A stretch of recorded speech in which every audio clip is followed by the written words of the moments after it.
Okay, I got the stream up live over on my channel now, so anytime you're ready.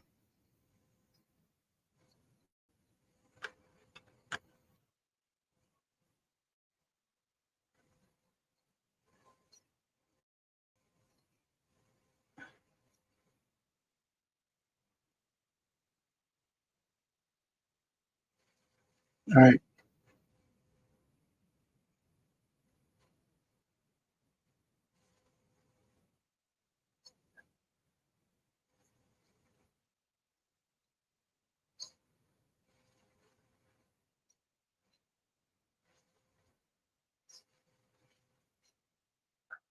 Well, we can do, Cliff. I can't. I on the second Tuesday of the month. I can't. I have my meeting. We could always flip flop those dates of that week. You could do. I could do Monday, and you could do Tuesday. Because the second Tuesday of every month, I can't.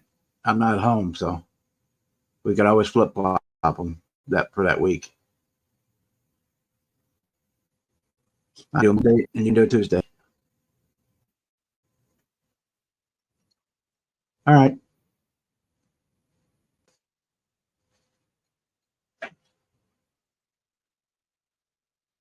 No problem.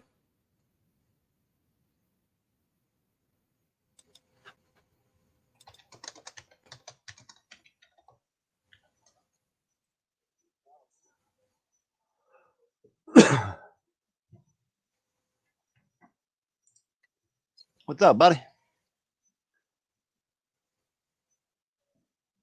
All right. Good night, guys. If you want to come over to the after hour stream, it's up and running, so you're more than welcome.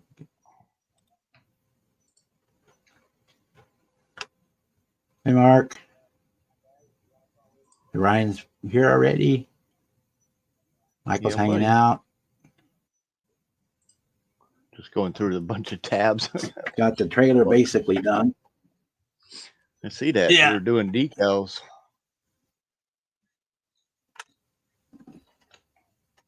Is that the wheel chocks? Got mine. Yeah. I built the went ahead and built. I built the tire rack, but I decided not to put it on. I can always put it on at a later date if I decide to. Right. Keep it as an option for if you see fit. Yeah. I may cut a little strip of what you call it, scalpel blade, and glue it inside here, and then I can glue magnets under here if I decide I want to put it on so that it's not on permanent. Right. Give it a little something to find. Yeah.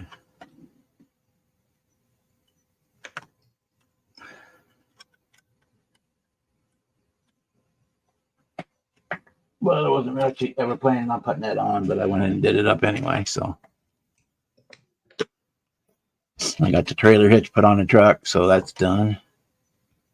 So we're down to just this one, wait for it to dry and put a clear coat on it. Decals to dry and put a clear coat on. And then move on. I'm down to my final 3 pieces here of my body trim that I can think of anyway. Well, I still got to do the back wall, but I got some work on there to do yet. Yeah, it's all done. Just say waiting for it to dry and clear it. Cool. Decide what to work on next. I don't know what I'm going to do next. Build a limo.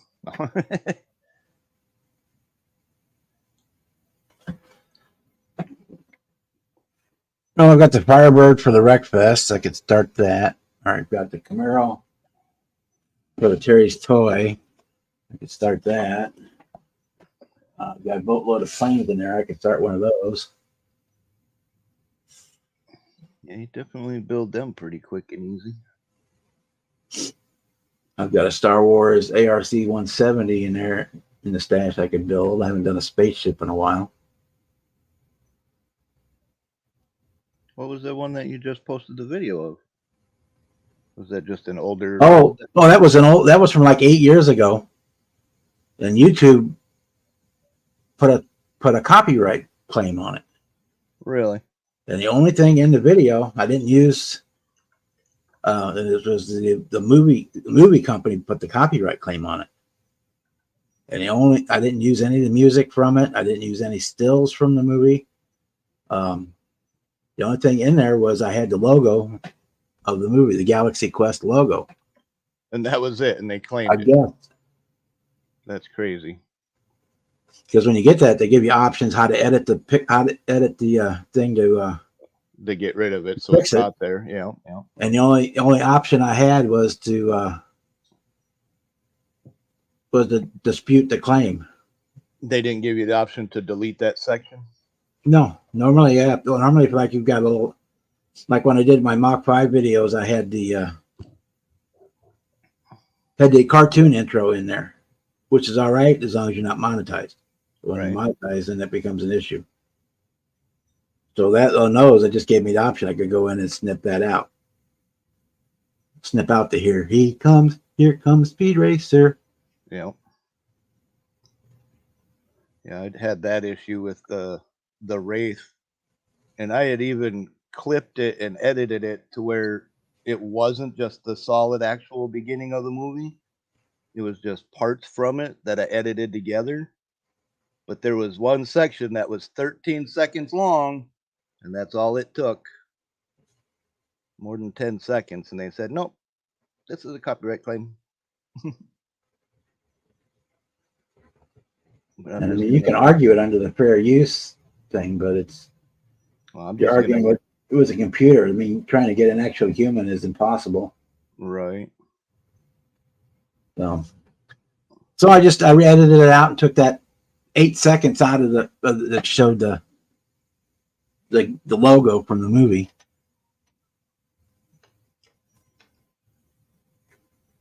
And re-put it up, and they were happy with it. So, but I got to wait 90 days before I can try to reapply for monetization again now. Really? That's crazy. I think sometimes they do that shit on purpose so they don't have to pay you.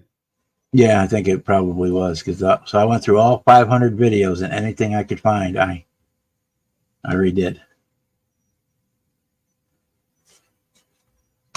Yeah, Michael, I'm the wrong person to ask because I'm not a collector. I'm a builder. So I don't care if it's from 1957 or yesterday. If I like it, I'm going to build it. What's up, Reds? And I throw away, once it's built, I throw away the box, the instructions, all that stuff. So I'm not the one to ask because I would say build it. Even Seamus. Say I'm not a, hey Seamus, say I'm not a collector. I'm a builder. So yeah, it doesn't matter if it's a $500 Johan kit or a $399 kit from Monogram or something. I got a couple of kits that I probably won't build just because they're worth more, and I also already have one on my shelf, so why bother? What's that? You know. But the only one I had that would be that close to that way I already built, which was Draco the Dragon, because after the fact, after I started it, I found out that I could have sold it for a whole lot more money and bought a 3D print exactly the same and a whole lot cheaper money wise, yeah. Yeah. But I had already started it, so I'm kind of like that with my NASCAR kits. I don't know. I just love the old NASCAR kits. I think they look cool. Especially NASCAR kits, I'll just build them because they're all the same. The chassis on every Monogram NASCAR kit is exactly the same. The only thing in a NASCAR kit that's worth its money is the box and the decals. Yeah, and the decals are usually shitty on an old kit, so you got to replace them anyway. Yeah, so the only part that's different is the body shell. Yep. Between the models. Yep. Chevy, Ford, Dodge, Oldsmobile, Buick, whatever. So if you want to do XX driver, all you do is get, if you drove a Pontiac Grand Prix, then you just get one of the Pontiac Grand Prix kits and then go to like Slicks or STS and buy the updated, better decals. Buy the decals for that car. I mean, that's what I did for that Kyle Petty car, the Mountain Dew car, or Mellow Yellow car. The decals that came in the kit sucked. They were, I mean, I could have used them, but I just went to Slicks and got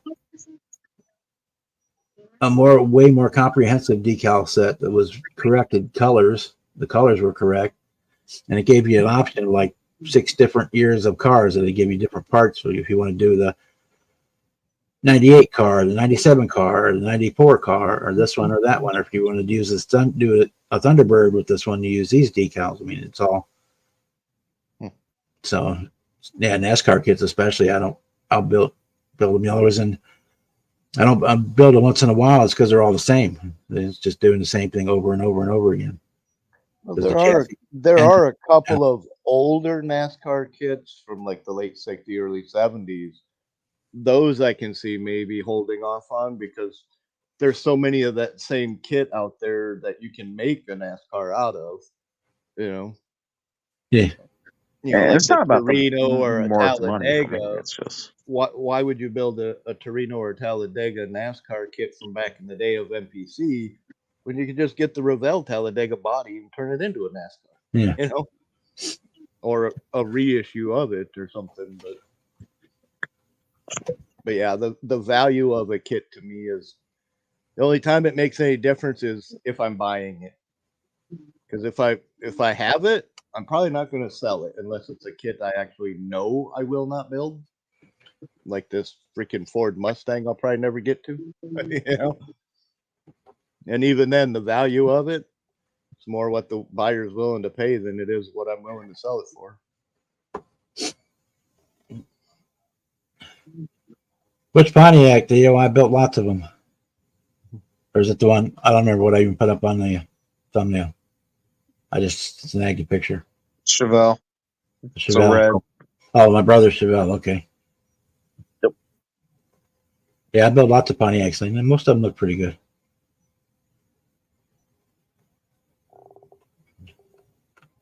Yeah, that's my brother Chevelle. It's actually technically it's a Malibu.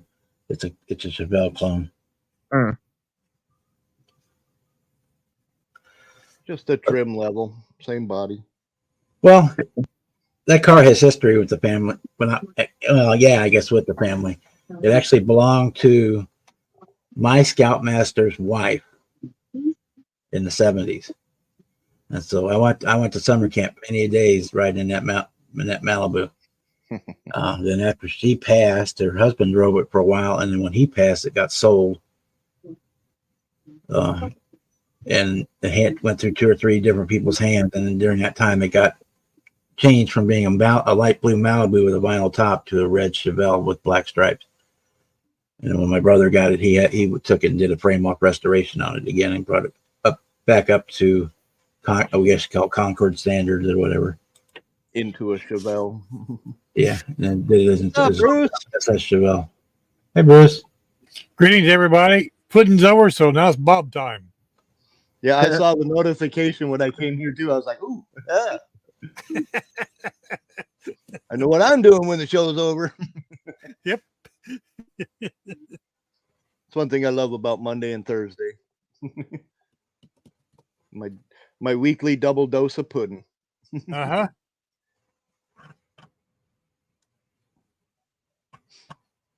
We got Joe and Theo and Boston and Seamus and Jay and Red.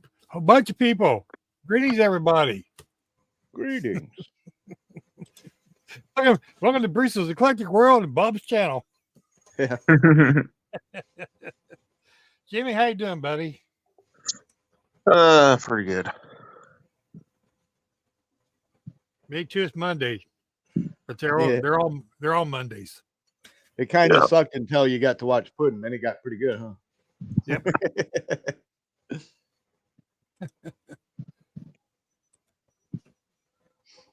That's kind of funny. If you're not a pudding fan, Mondays kind of suck. You don't look forward to them. But when you're a pudding fan, Monday's the day. Well, Sunday's musty one day, so yeah. But it's not a good pudding.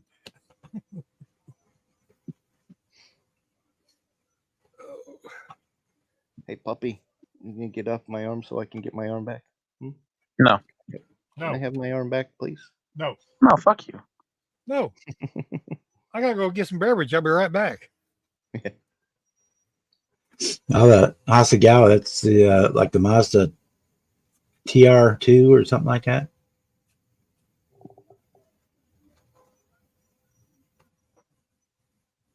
Ain't that a Triumph Yep. TR2?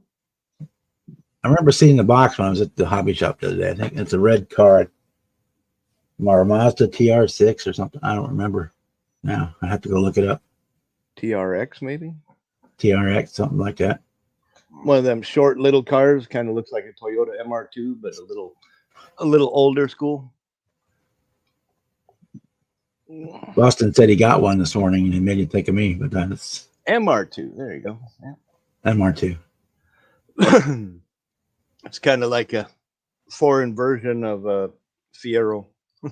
This is the Red, this is the Wes's trailer. Oh, this one. Yeah, it's a good trailer. I just built it without the Tire without the rack. tire rack on it.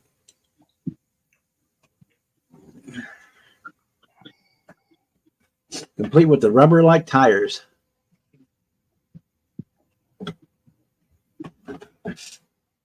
So are they I'm rubber waiting like for the or like decals rubber? to set so I can put a clear coat on it, and then it'll be done. So are they actually rubber like or are they just like rubber? They're vinyl tires, just like everything else has. Right. I just like that on the box cup. It said rubber-like tires. They're just regular vinyl tires.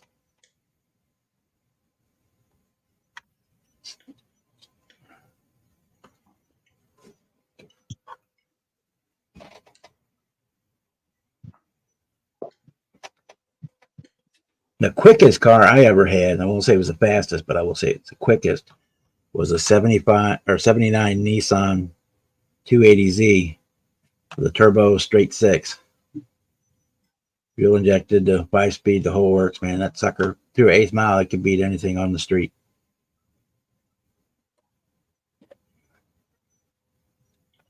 It had torque for days. He said torque.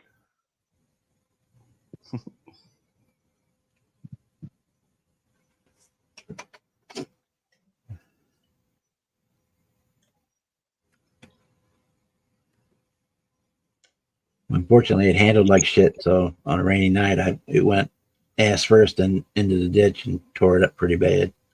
Bummer. I hate hearing horror stories like that. Yeah. Didn't tear me up none, but except for my wallet, but it tore the car up pretty bad. It just spun around. 1 second I was going forward, next second I was going backwards. That's one way to see where you've been. Yeah. Either I was doing like 45 miles an hour or whatever, and it just that ass end just swung. I guess it hit a puddle just right, and it swung that ass end around. Hydroplane. It was all over. I was in my senior year and I had a 64 Galaxy. And I just put new chrome reverses on it that day. And turned to come down the road, hit the stop sign, made the left-hand turn like Bob said. Next thing I know, that big ass end of that 64 Galaxy come around. I did 3 complete circles, ended 25 feet out in the middle of a cornfield. Now you. Yeah, well, when we got it out of the cornfield, the front wheels were like this. Yeah. They were a little bit out of line. And it was just nothing but hydroplaning. And when it shifted into second gear, it was just gone. No, next thing I knew, I was in the floorboard in the passenger side.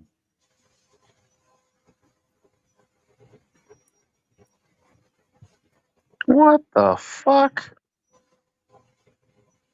This dude's trying to get $300 for 1, 2, 3, 4, 5, 6, 7, 8, 9 NASCAR truck kits. It's just a little over $30 a piece. That's not unthinkable. What the fuck? I got $300 for it. Truck kits were only issued for a short time, so Yeah.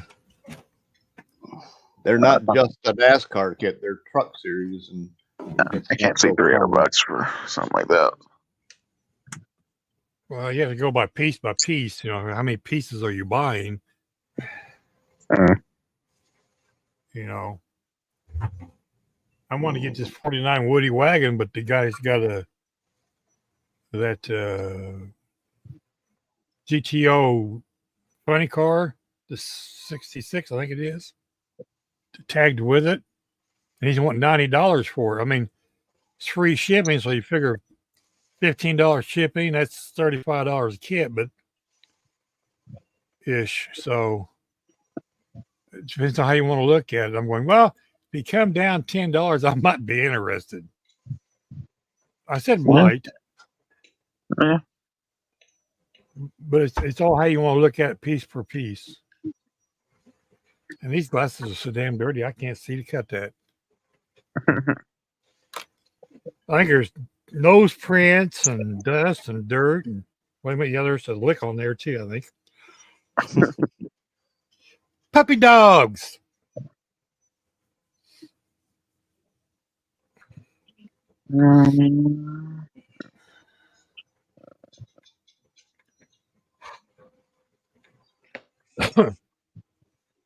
I still might buy this resin truck. I'm debating if I want to spend the $120 though.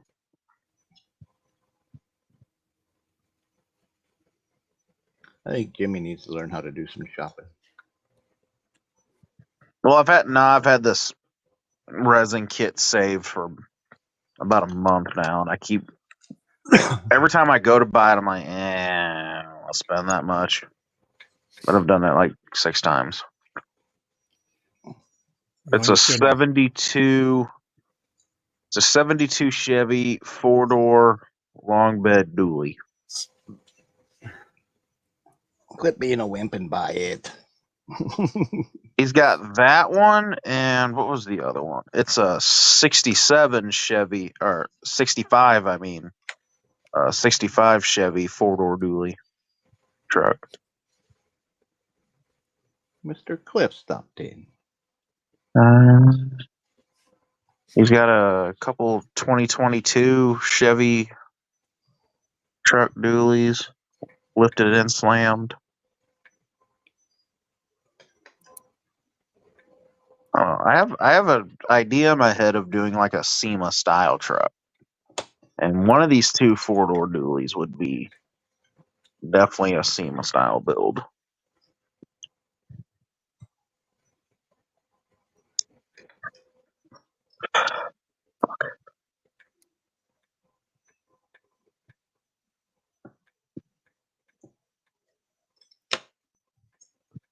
I'd still have to. Oops, wrong button. I'd still have to wait. I gotta wait for Mike to send me that. How much is gonna be shipped that Beretta? Or Beretta, as Jeff kept calling it.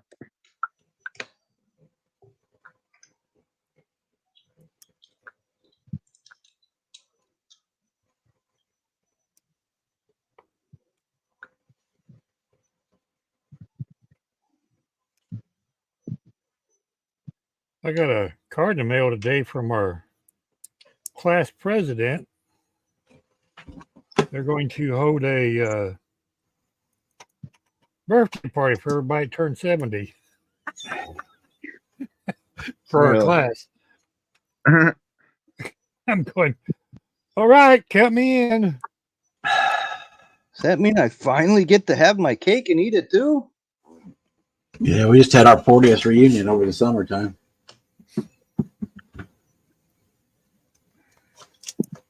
Yeah, our next one's 55. I think we lost another classmate, so I think they're wanting to start getting things a little closer together. Yeah. So it was around. Because the next one ain't till next year. We usually have 2, just from the simple fact that in our school, so many so many people from our class either hung out or ended up married to people from the year before, class the year before. Yeah. So that we end up doing, it's like doing two, because when you do the one and you do the other one the next year, it's all the same people. Yeah.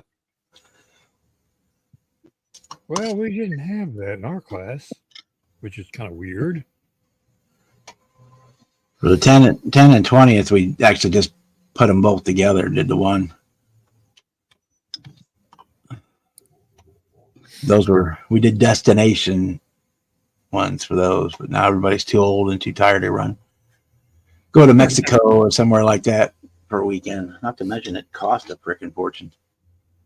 Yeah, no, Yeah, you can well, count me out on that. I'm glad they told me now because it's in June and I can start saving my pennies because we got to buy our own food. What? Yeah. That ain't fair. Well, I don't know. I kind of like that better than paying $65 to go to the last one. To That's eat what anywhere.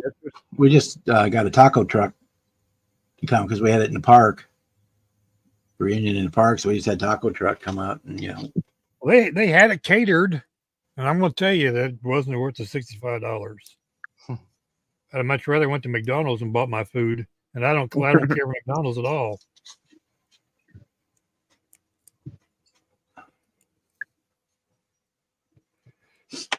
and the taco truck had cervezas and they had a margarita machine, so everybody was pretty much happy, and so we did. Yeah, they had a bar there too, but I don't drink, so Yeah, that does you a lot of good, don't it? but you had to pay for the bar. It was separate.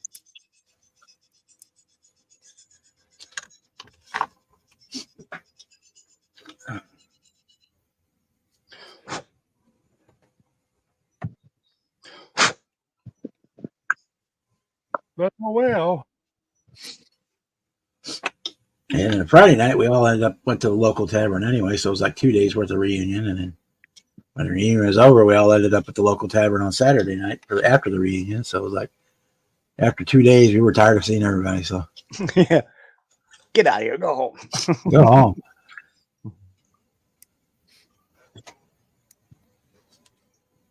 Yes, that's the funny thing. 3 of the people I see all the time, so that was the 3 people that I sit with anyway. Because it ain't any different than it was in 1972. They are the same clique is going around. Yeah, I still live in the same town, so I see most of them on a daily basis. 30 years The ones later, that live out of town, yeah, is the only one. they all set together. The same clique. It's like, okay, works for me. Mainly catching up on who's dead, and who's divorced, and who's married to who, and that's about it. Yeah, Yeah, who's a widow and who isn't? mostly nowadays, it's who's still alive. Yeah, who's a widow? Last 4 years I've seen her, she ain't been a widow yet. Yeah, we've had about, I guess, 12 somewhere between 12 and 15 people I graduated with that are no longer around that have passed. 7 out of my class. Yeah, we only had a class was only 120, so it's about a little over 10% of them were. Mine was 125.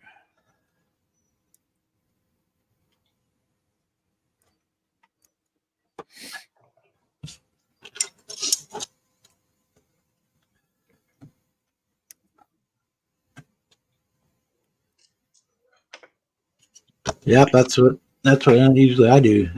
Amos, I just sit here and build in the evening. If I'm not hosting it live, I'm usually just listening to somebody else's live. Or during the afternoon, I'm listening to Sue's or Penny's or Terry's, whoever over there in the UK's got one going on. Ping, somebody likes me. Somebody likes you.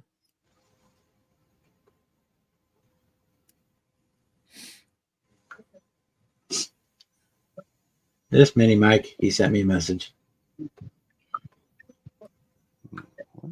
do it that way. He's probably lurking somewhere.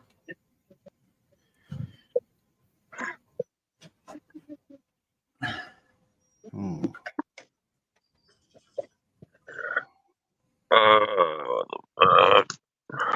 He usually is. He's that way.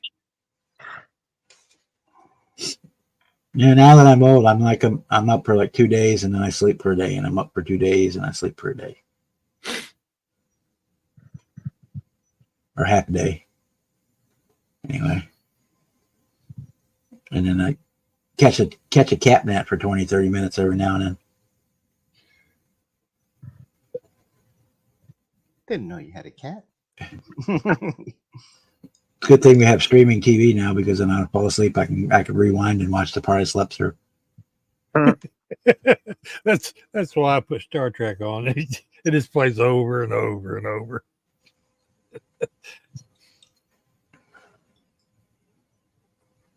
I can almost recite every word for word of the original version on some of the shows.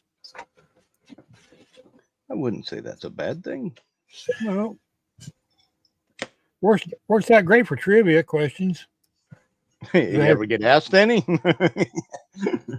Yeah, once in a while my kids ask me, Dad, what was this? What was it they said in this episode? I tell them. Yeah.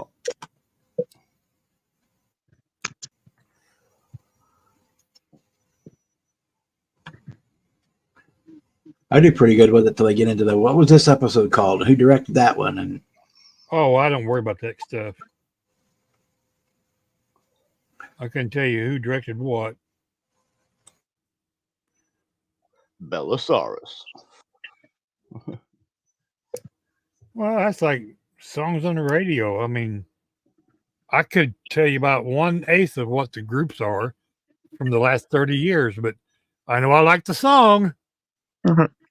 Well, it's kind of like me too. I know music and I know band names and maybe some of the songs on the album, but who were the bandmates? Yeah, I have no idea. You know, I don't. Sometimes Yeah, that's what gets me is the name of the band, like the people singing and shit. Yeah, the band member names.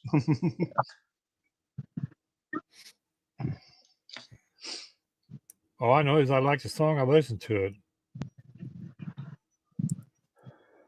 Not me, Edward. I don't have a TV. When I shut my monitor off, my computer's off, I go to bed. You know, I got one sitting right over there that has Star Trek running on it right now. Plays 24/7.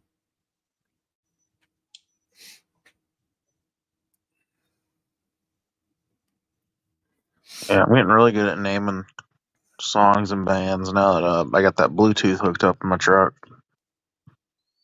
That's cheating. All right. When it tells you what band it is, yeah, that's cheating. All right. It's not. I got that in my SUV. It tells you what songs are playing and who's playing it. It's like, oh, is that who that is? No kidding.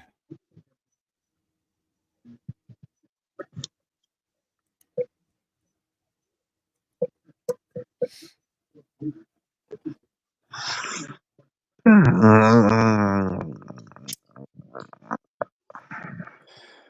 right, hopefully this. There ain't no deals on eBay today.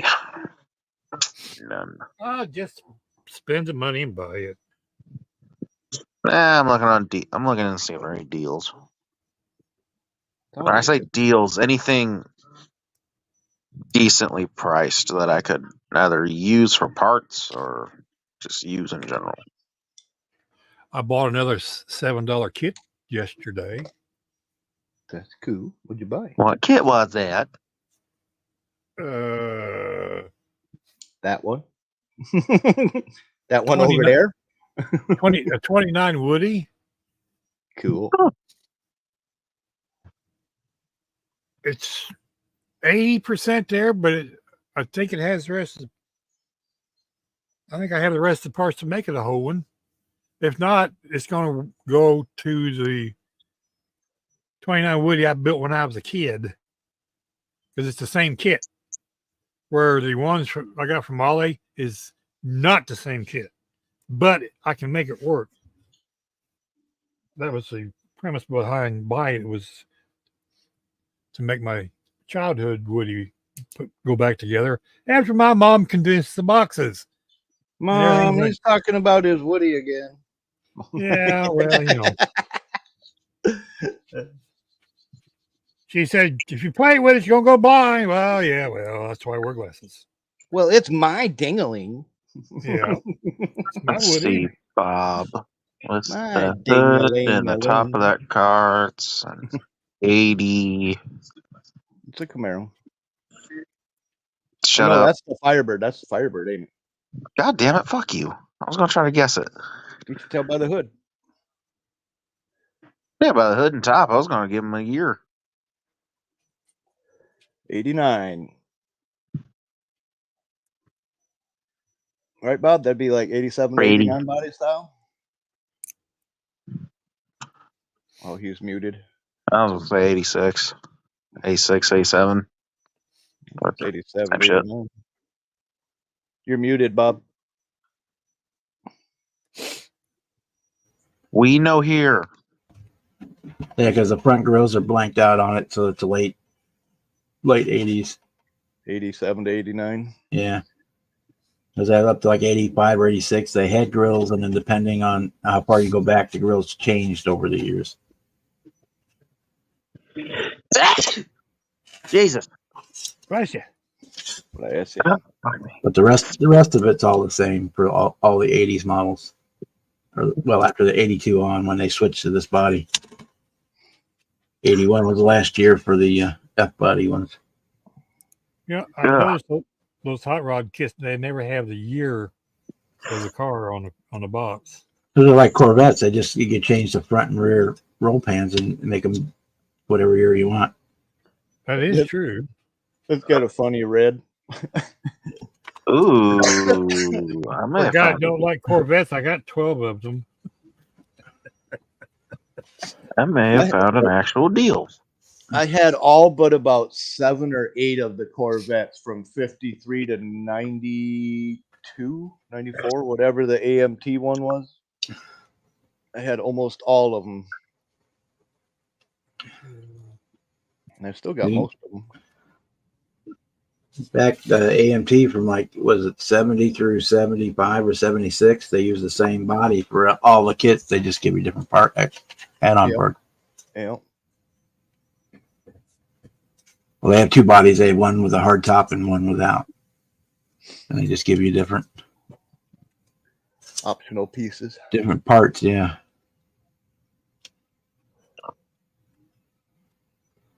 I like that old Hot Rod series stuff, though. There were some really good kits in all them years.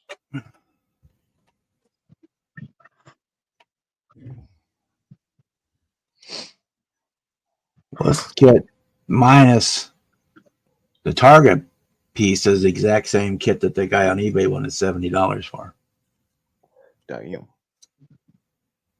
That's except for it having a different roll pan on the front, different nose piece. Because that one has the 82 nose piece on it. 82, 83 one. Same on the kit car, Knight Rider car. Yes, Kevin, if you haven't noticed, Bob is a Pontiac guy. Yeah. Jesus. He ain't gonna help you. You keep that up, Jimmy. You're going to lose that last brain cell. All right, many left. Well, I'm gonna do this one for Wreckfest. Wreckfest. Yes. Let's see about getting if I can find an outlaw scoop to go on here. I have to get somebody to print me one up. Find one. You ain't got spare superchargers? Like the 55 Chevy you just built? Didn't that happen? No. Yeah. Well, this one, I have the supercharger and stuff that came with this one. Oh, yeah. But the Wreckfest car is a Firebird. It has big monster outlaw. Supercharger and air catcher. Yeah, on the hood. Yeah. You know, I hate to alter this hood because it's so hard to get the hood that doesn't have the puking chicken turbo. Right. Yeah, and I looked the other day. I didn't have an extra one, so I'd have helped you out if I did, but I didn't. Of course, the AMT kit, you can get the one without. When you can find them, it comes with both hoods. It comes with the flat hood and the. Yeah, but between AMT and Revell, some are wider, some are longer. Yeah. The parts definitely wouldn't fit. Even between this one and this one, Yeah. the hoods are different. I like that kit. The only Firebird I have that Ollie's one that you already built.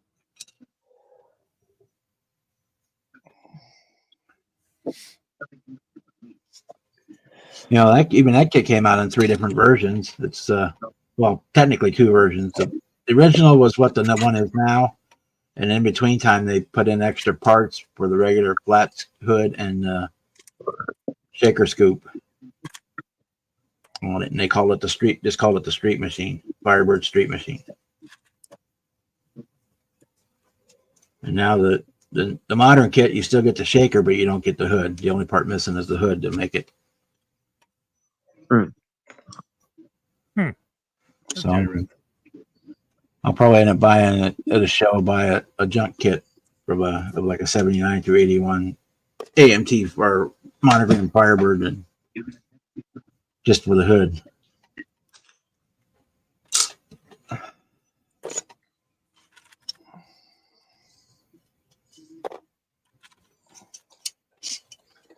Wish I had some more of that freaking piping rod. Get some more.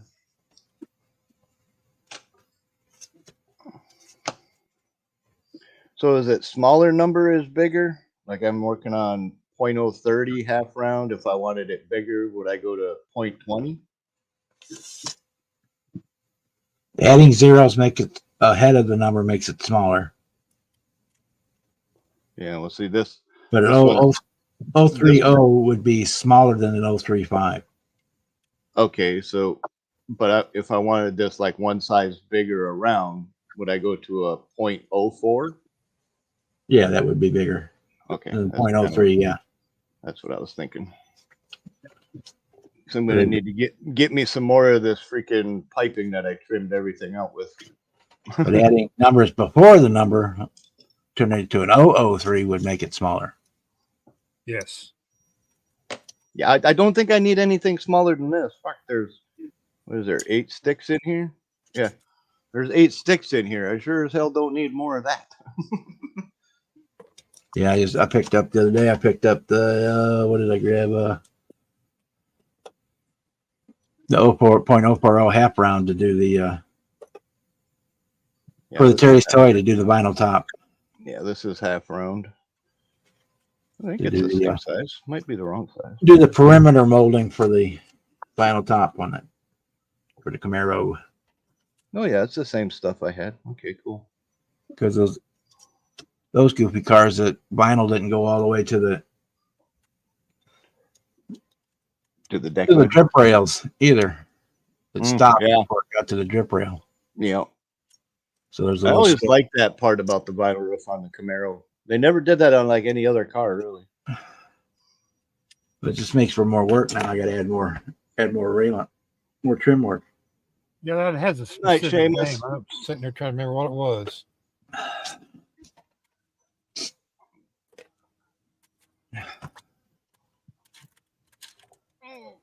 Night, Seamus. Night, Seamus. All right, so now I could go straight across first.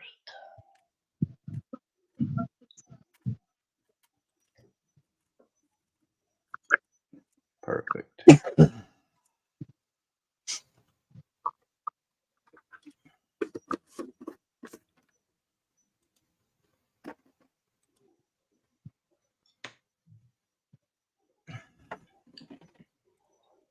You're gonna have to get me another one of these Testors needle tips. This one's starting to get used.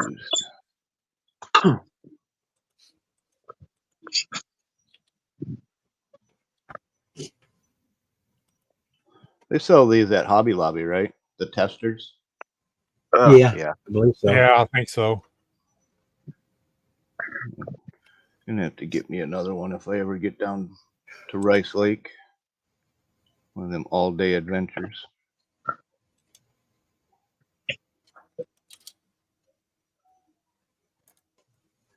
I like this little needle tip on it. Never had any, so I can't say. They're nice for like if you got to get a little glue back on like a coil spring on your front suspension that kind of came loose. You could poke it down in there just nicely, or get in behind a seat to get your freaking roll bar to glue back down. Or comes in really handy for a lot of things. Yep, there's that. Now the 69 Camaro has that Extra top trim. doesn't go all the way to the door. Yeah. I had some of this stuff that was octagon shape, but it was like offset octagon. So it's kind of a pain in the ass to use, but made a good filler.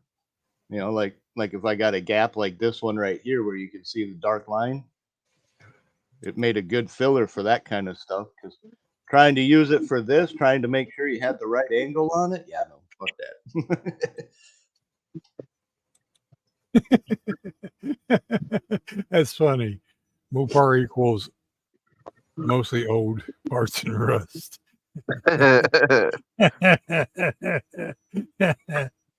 Pontiac, poor old Nimrod. Nimrod. I was about to say, wait a minute. I saw it too. I was like, yeah, I know what you meant. Yeah. we didn't shy away from the word back in the day, man. We just never. No. We said Poor it like old we knew person thinks it's a Cadillac. Yeah, well, Ford I know- fucked on I know race the day. I know the difference. Yeah, we grew up with them. It's the one I couldn't acronyms. afford. We grew up with the acronyms. We know what they mean. I still can't afford it. But I could work on it. Hmm. Up to 89. Then I can't no more. I can't even work on my own. Yeah, damn Was just- computerized. Yeah, my SUV's got to go to the shop tomorrow because it's locked in 4-wheel drive. Jeez. I went, hey, there's no snow outside. What's your problem? They don't know. What year is it? 2004 Buick.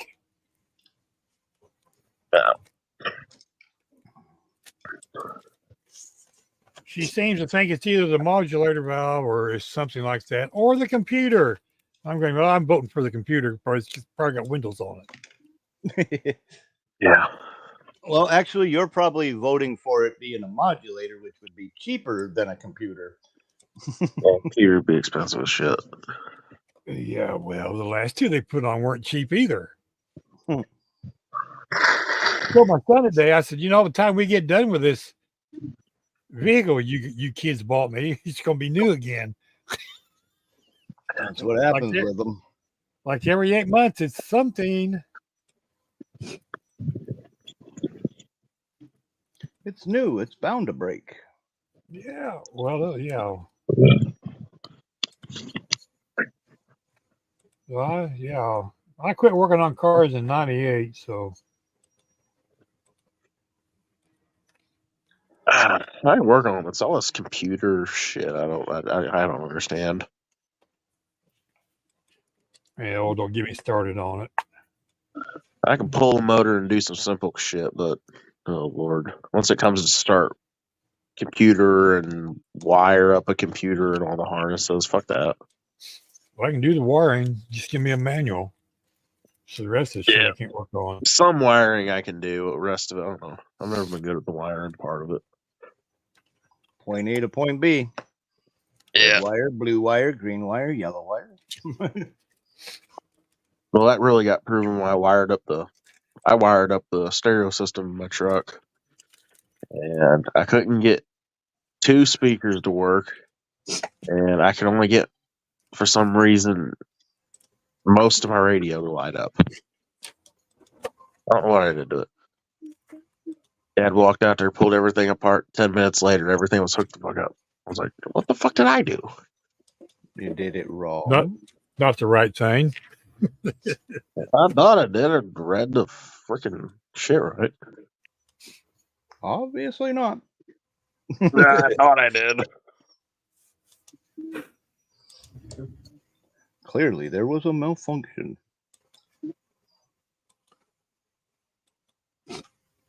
In 1997, a Lincoln Town Car came out, and you could the guy brought the car back because the alarm system wouldn't work and the dome light didn't work when you opened the passenger's door, no, the driver's door. Well, the alarm system was tied to that door switch. Somebody I'm tried going, breaking in. okay. Or something?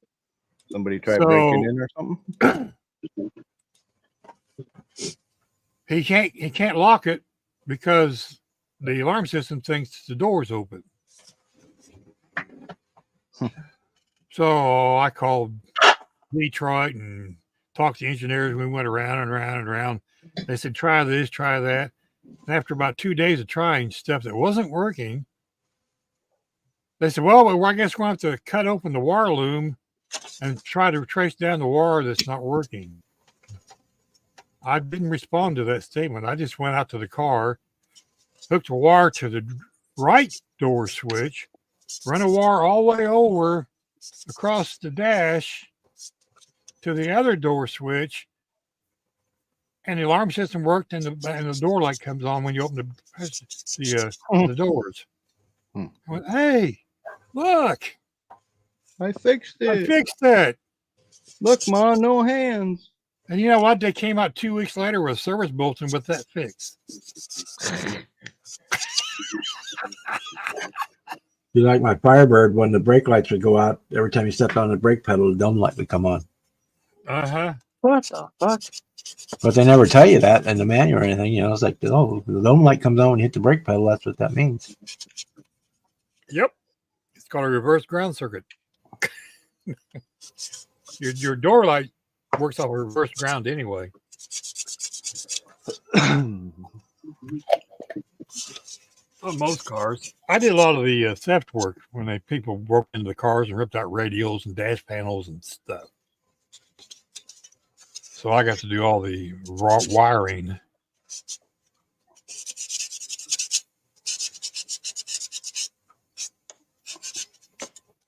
Awesome stuff. That's what you say now. Yeah, well, I said every time my computer works when I turn it on. Awesome stuff. Yeah. When it doesn't work, I want to throw it out in the trash can after I run over it a couple of times. Well, I can't run over right now because I am in four-wheel drive.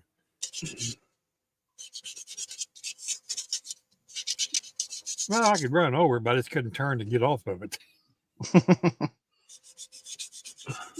When you try to turn anything past a three degree, steering wheel is doing this number. She goes, well, how you know it's in four-wheel drive? I said, honey, I've plowed snow for like 20 years. With four-wheel drives, I know what a four-wheel drive locked up on pavement feels like when you try to turn a corner. They don't like it. Don't. They don't like that. No. And it was fine going to town. But when I got to town, it wasn't fine anymore.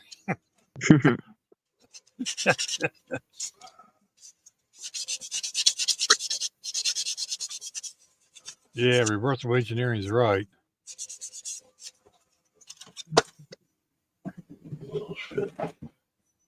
Don't think it fit.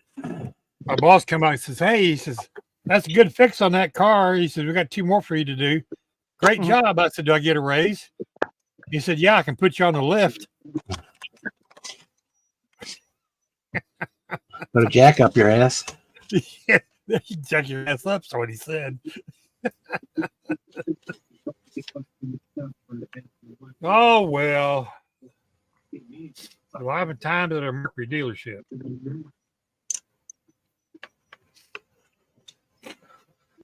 The funny thing is the Crown Vic that year they used the same wiring harness for the dash, and they had the same problem. Come to find out from a friend of mine who works at the Ford dealership up the street. Well, here's what you do to fix that.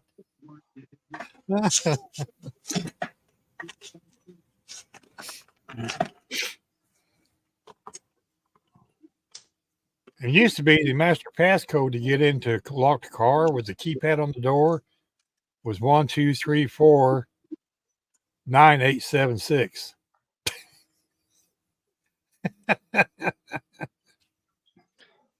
So you mean that'll still work if you find cars like that? I don't know. Well, right. I mean, it would stand to reason, right? Yeah.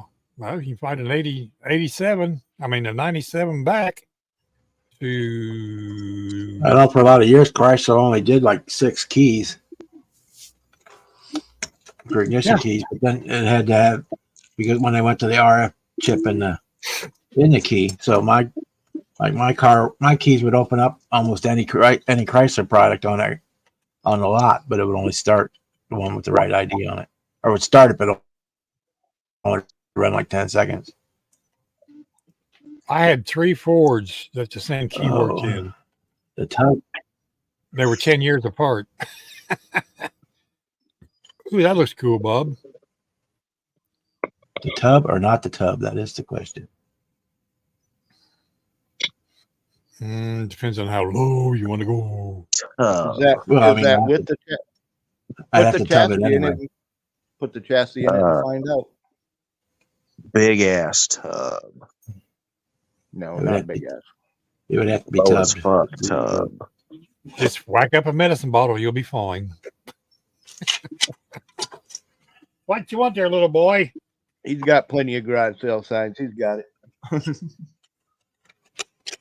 Really low. Really fast. Well, my little boy needs to go outside, so we'll be right back. Okay. Is that what you nicknamed it? I need to go pay the water bill pretty soon too. No, not me. Well, you might as well go while you're up. Weiner over here.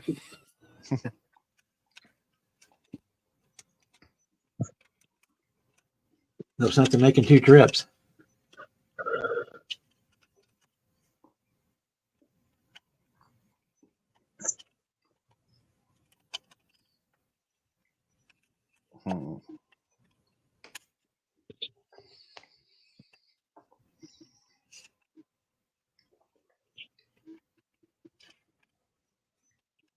You know, if I baked it, I might be able to do it without tubbing it. Well, they don't stick out too far. I have to cut the fenders a little bit, but Oh, here's some small tire drag slicks. Here we go. That's what I need for that Z06 of that.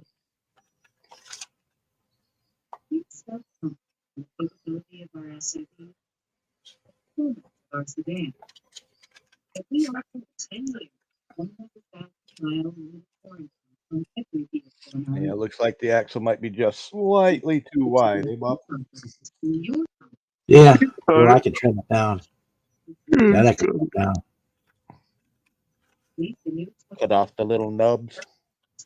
Yeah, if I let them stick out a little bit, it would work. Low and fast.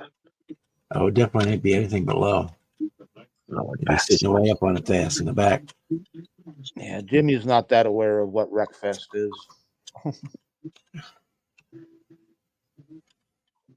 I know what Wreckfest is. I kind of forgot that's what he was doing with it. See, it pays I to thought he pay was going to do a attention. pro street out of it. Pays to Well, pay I kind of attention. am, but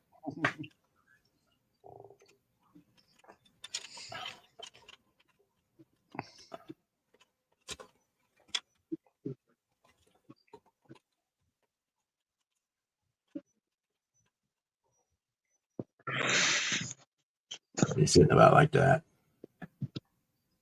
Okay, a good stance. It'll work.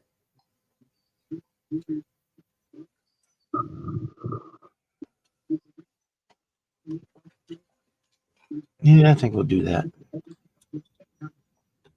save the other wheels for another project.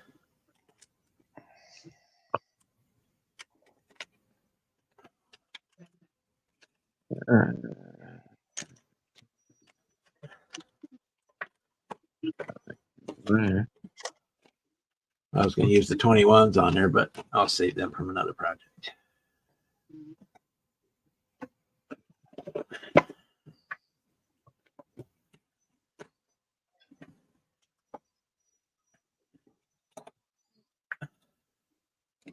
Be right back. Time to pay the water bill. Mm-hmm. Okay, glad.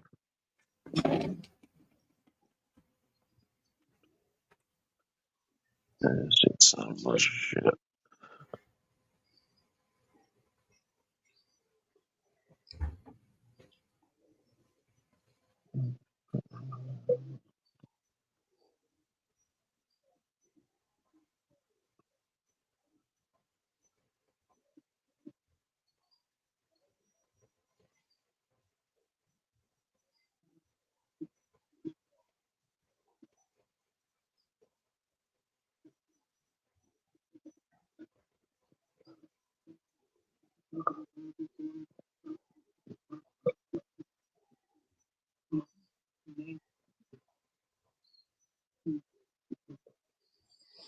Hmm.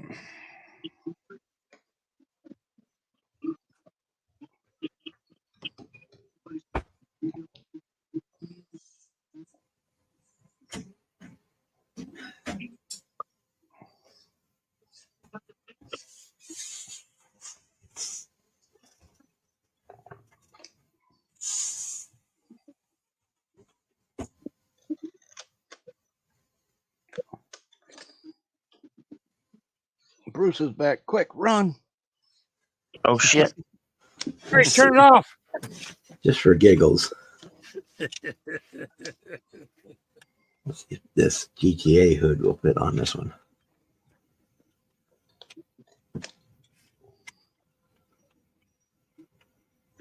Nope, it's too narrow.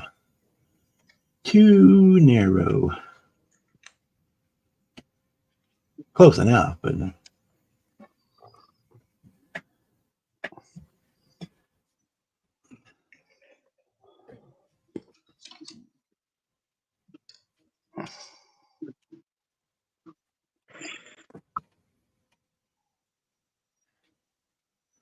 course, I do have another one of those hood scoops instead of doing the Outlaw hood.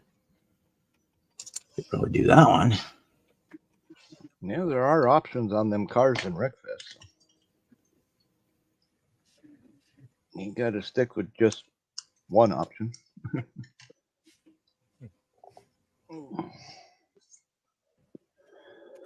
right. That one. Cover up that hole. Well, that would be the thing. I don't think it'd be.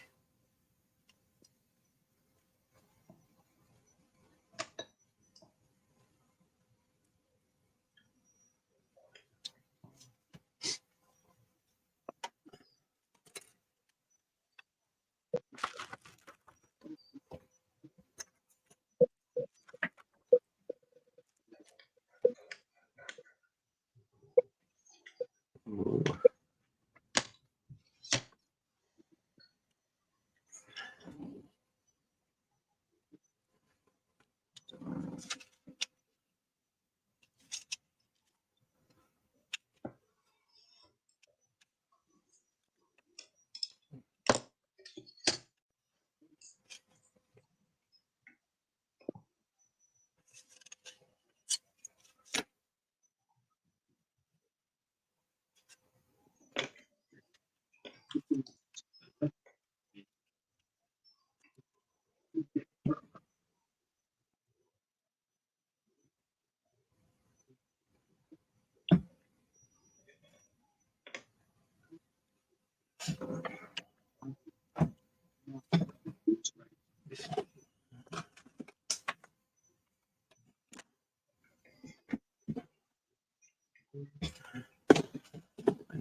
Dig out the other parts if they're in here.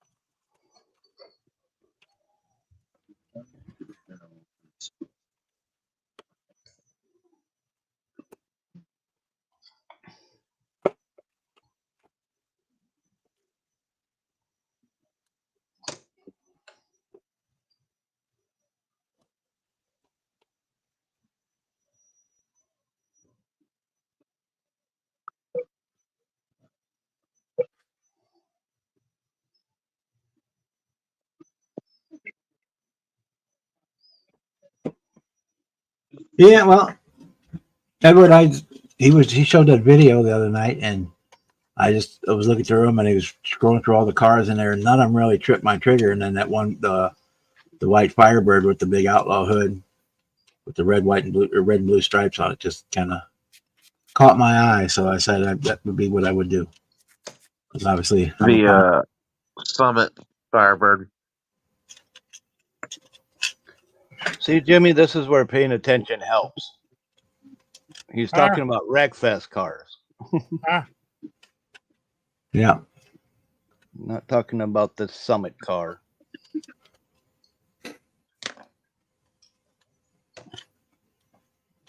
I know you're a millennial and attention span is half the size of a gnat's ass. Well, I'm on other tabs doing other stuff, and I thought he was talking about Mini Mike's load yesterday. See, if you're not paying attention, you just shouldn't say anything. You just mind your own business and carry on scrolling.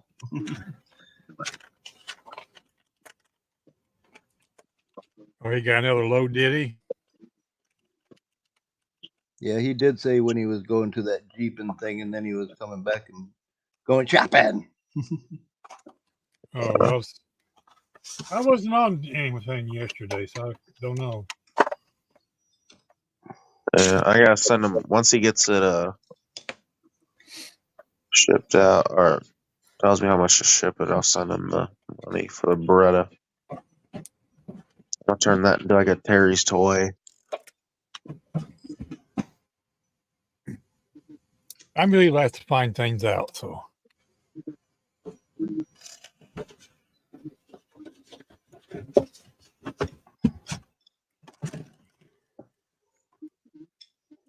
It's okay to be the last to know. Ignorance is bliss. most of the time it is for me. When you don't know, you don't need to know. That's why my kids don't tell me anything until I need to know it. Seriously. Or you'd be like my mom. You can tell her it doesn't matter because she won't remember in 10 minutes. Oh, I don't have no problem remembering it.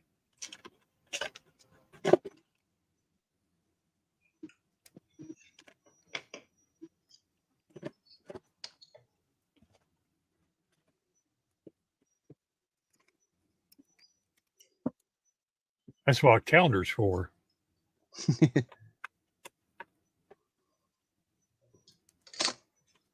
Let's see. So, in other words, you broke up with one of your exes because you couldn't remember her birthday or your anniversary? Couldn't tell you.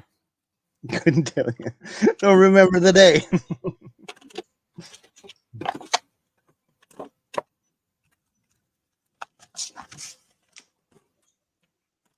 Yeah, I have a hard enough time remembering my kids' names, all 7 of them.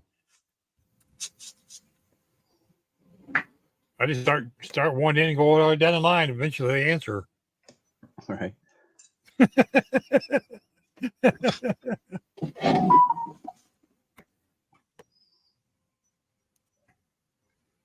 See how that works.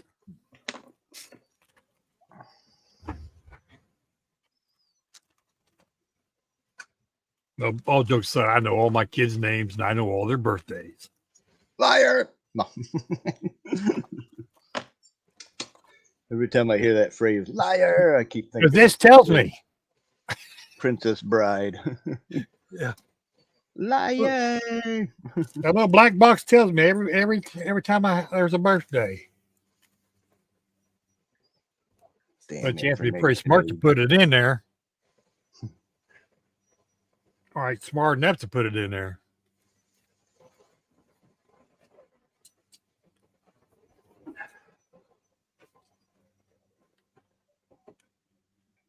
Okay.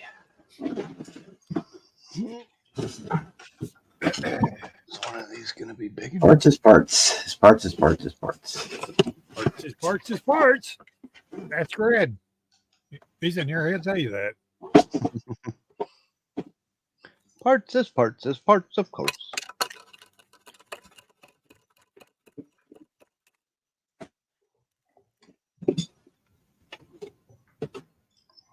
Let's see what I got.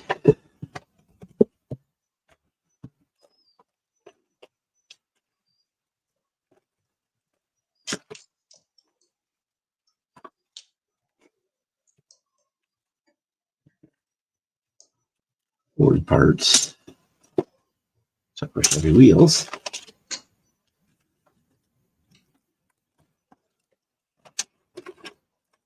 If it's old parts, I probably got them.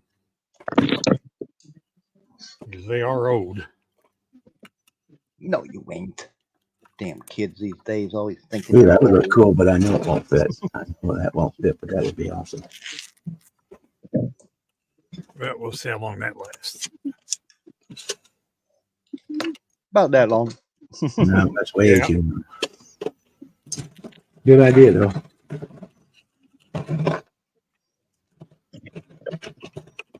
No. No, I got it. It'll fit. I got it. Love you, night. If not, get a bigger hammer. Huh? If it don't fit, get a bigger hammer. That would be cool. It'll But fit. Oh no, Mom and Dad took this like cooling foam thing off their bed, and I'm gonna put it on my bed. I don't even want to be too big. Which I got a That knife right would here. be cool too, but it doesn't fit either. Can't say I've seen a whole lot of what Jimmy Flintstone's got out there. Back in the day when I'd get Scale Auto magazines, I'd see some of the Flintstone stuff. But without getting the magazines, I don't know what he's got. Yeah, that one would be cool, but it don't fit. You could make it fit. It'd take a lot of. It'd almost be easier to build one than to make this one fit. You can't just add a little bit of. No, the curvature. It's too flat too. Not round enough. By Well, the time if you you rounded it out and made it wider, then cut the front for the headlights, you'd probably quicker to make one yourself. Well, if you just put for sale sign underneath the hood and then cut it where it meets the fender, and then all you got to do is just put a little Bondo on it and smooth it out, and you're good to go.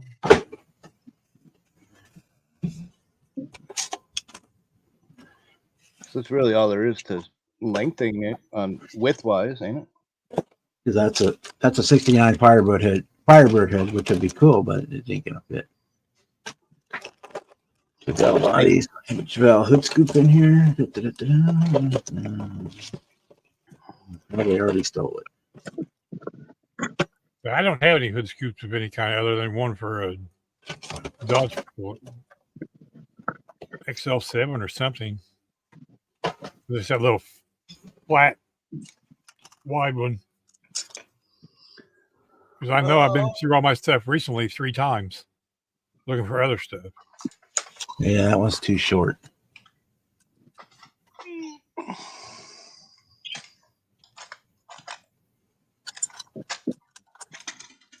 Yeah, I ain't got no hood scoops either. Just a few.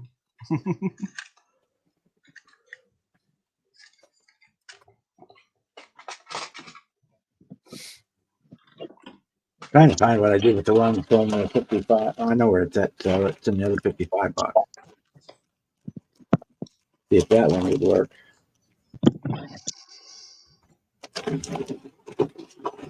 Because I really don't want to steal the other one from the Nova, which is this one. That's the one out of the Nova. Yeah, the blue post stock. But I think it's too short too. I'd have to, well, I could fill the hole in the hood, but that's a lot of work too. I'm just gonna have to break down and order me an Outlaw intake to put on there. This one's all Ford parts, I do believe again.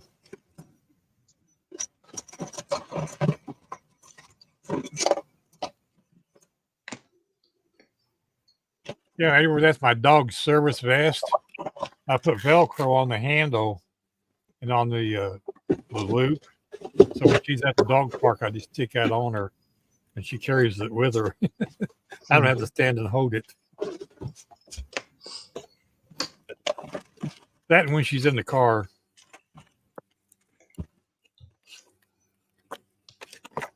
That's her service vest. She's an actual service dog.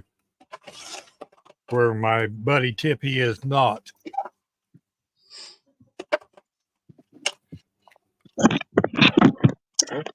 Crap phone. That's what that's about. I was putting some more Velcro on there, so because when she shakes, sometimes she shakes it off. Get that shake, shake, shake. Shake it off.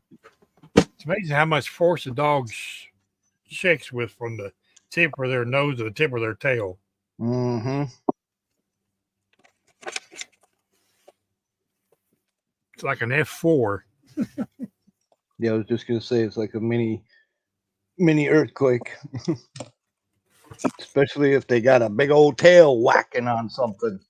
Ka-thwack, ka-thwack, ka-thwack. That wouldn't be cool, but it's too short too.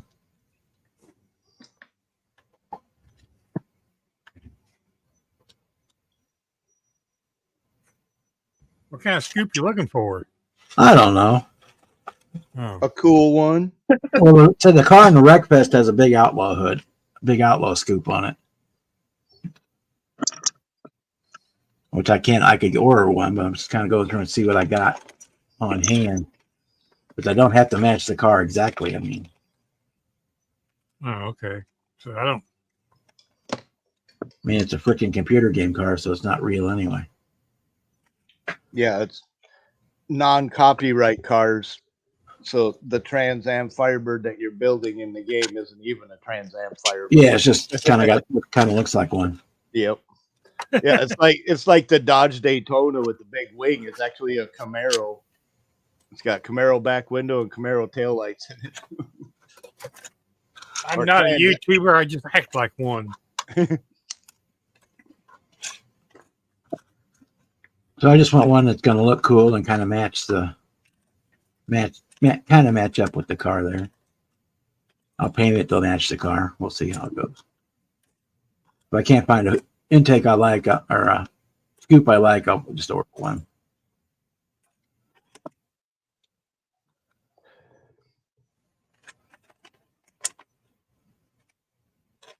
You know, the old Testors black number 11 hobby knives.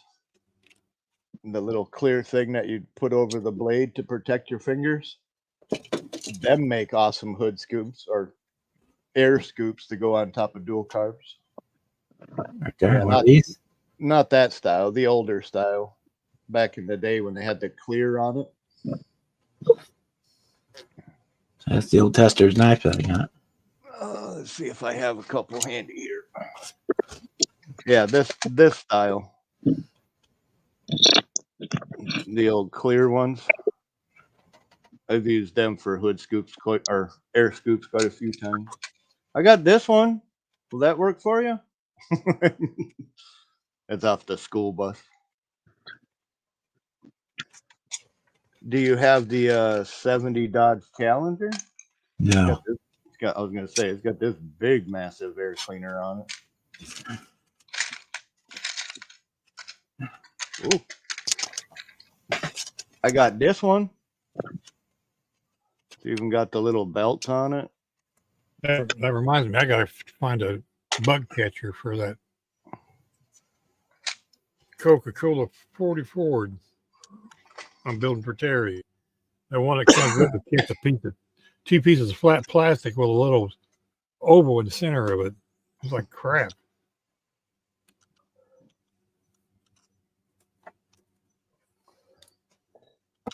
I need 2 more of these. Everything of himself, but it had nothing to do with me. Oh, talk about just. But there's a cut in it. We can't do that. All right. He gave me some Christmas money. Let's see. I'm gonna need a windshield. That'd be about right. Where's another one?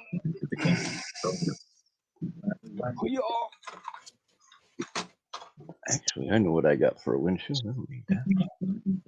It's for Bill.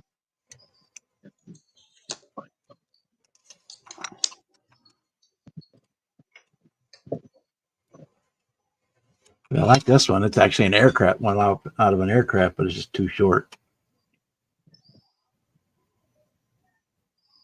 No real way to extend it or anything.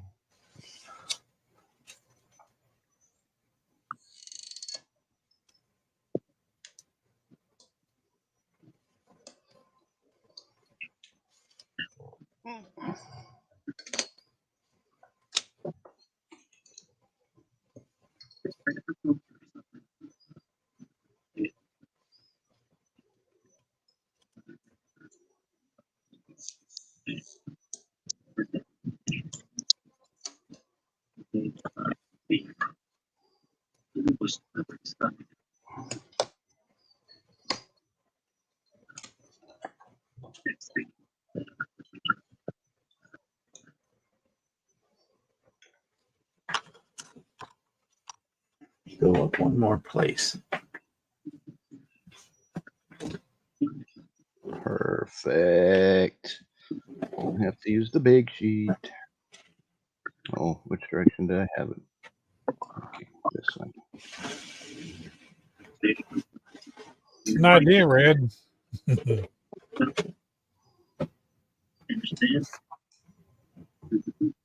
I've actually done the same thing with Bondo.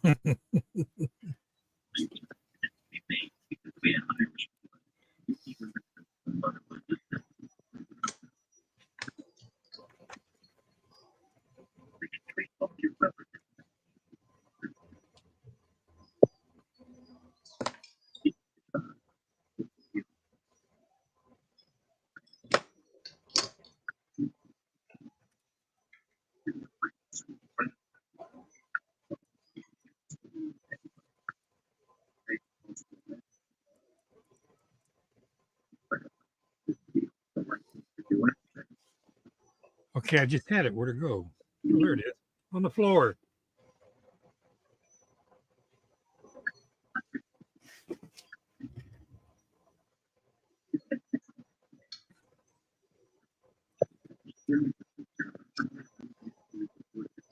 You picked a fine time to leave me loose wheel.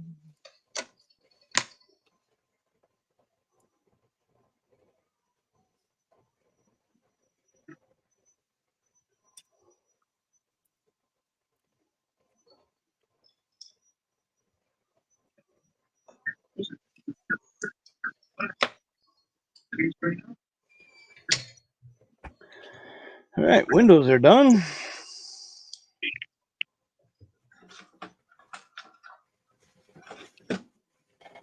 Oh, let's see.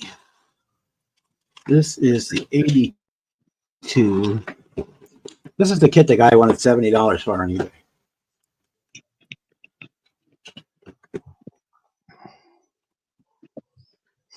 Ooh.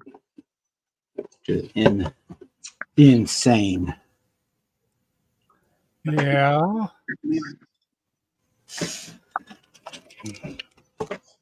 But let me see. This one had two hoods in it. It may have, I don't remember right. If it might have two hoods in it.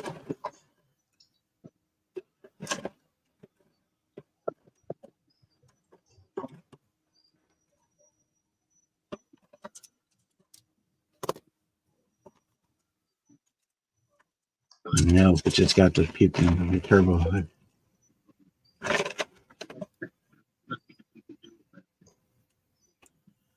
But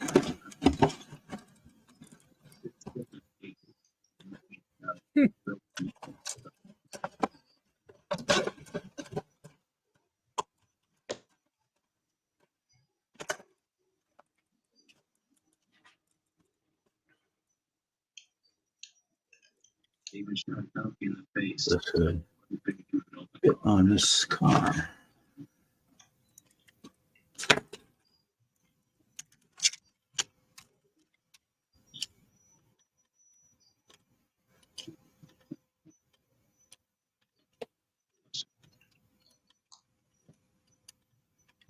That didn't work.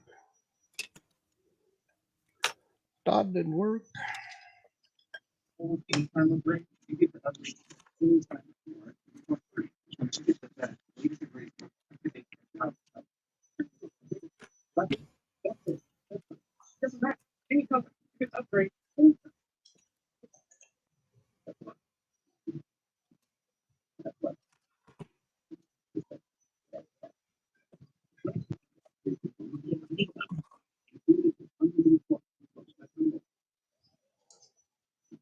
Should be the same exact.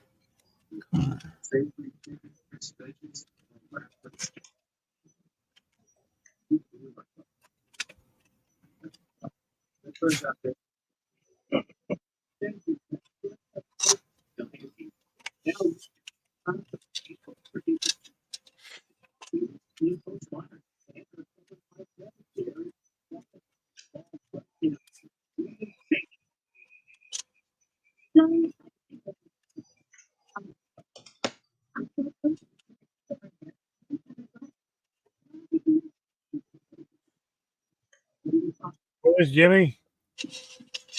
Yeah, Okay, just checking. checking what? You sure you weren't asleep? No. All I hear is your TV playing in the background. Same here. Oh, you can hear it. Oh, my bad. Yeah. I What thought makes you think we couldn't?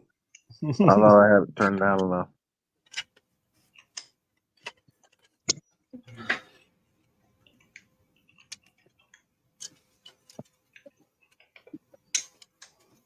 Look, Ma, he's multitasking. He's surfing the net, listening to us, and watching TV too. And he ain't paying a damn bit of attention to any of them. Exactly. No, I'm doing both. I'm watching Goodfellas. And I'm still looking for color combos on that F-150. Orange and black would look really good, but I don't know. Wait a minute, you're watching Goodfellas? Goodfellas, yeah, it's after Goodfellas is Gladiator. Is that the one? Is that the Goodfellas with Gilligan? No, Henry Hill. I was gonna say, if you were watching the Goodfellas, I'm thinking. No, I'm watching Bless you. Bless you, goddamn. The gangster one. Yeah. I like all those gangster movies. I've never watched that movie all these years. It's good until the end when he rats on everybody like a piece of shit. Well, that's what he did. Henry Hill, that's what he did. Yeah, I know. It's a piece of shit. Spaceballs. My gosh, that was a big thing when every time my grandpa used to watch this movie, he was the same way. He loved the beginning of it. But as soon as he started getting into the dope and ratting, it'd be nothing but piece of shit this and piece of shit that. I am the Muffin Man. The Muffin Man I am. I could paint it red and put all the lightning decals on it, but I'm not using a lightning motor. I'm putting a 5.0 in it.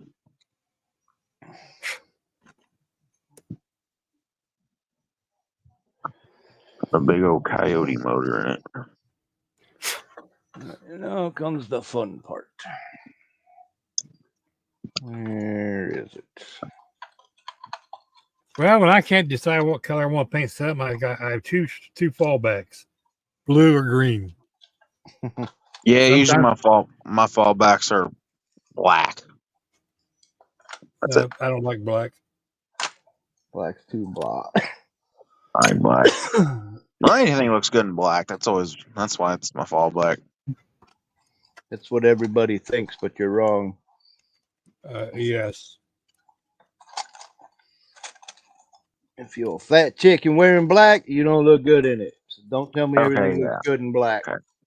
I don't fucking care. Okay. Might be a little offensive. I don't care. Don't give me that. It'd be all right. If you got too many rolls to be freaking hanging out on a beach in a freaking two-piece bikini, yeah. I didn't need that picture. Thanks, Ryan. I was just recollecting my own memories. Well, keep them to yourself. Yeah, I told you I was traumatized. Now I you know. am. Now you know. Good God. No, I ain't. I worked all them years at Walmart. I know what that looks like. Oh God. Oh God. Well, you see things at Walmart you can never unsee. No. Oh Lord. Especially work night shift, that's even worse. Oh Yeah. Lord. 18 years. And Tenet was on night shift. Yeah, you definitely see some stuff, man. Yeah. I kept asking to go back to first or second. They wouldn't let me. Brain Damage Incorporated. Yeah, brain damage is right. Good. Well, I'll be damned. I have the right taillights. Yay. That's what she said. Well, I was totally not expecting to see these taillights at all. Not what I expected. That's a major bonus for me. I just realized these heads has got spark plugs in them.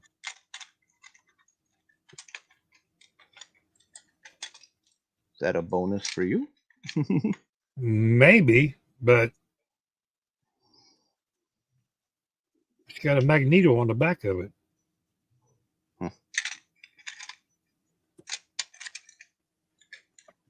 With no way of attaching wires to it. I guess I could poke holes in it.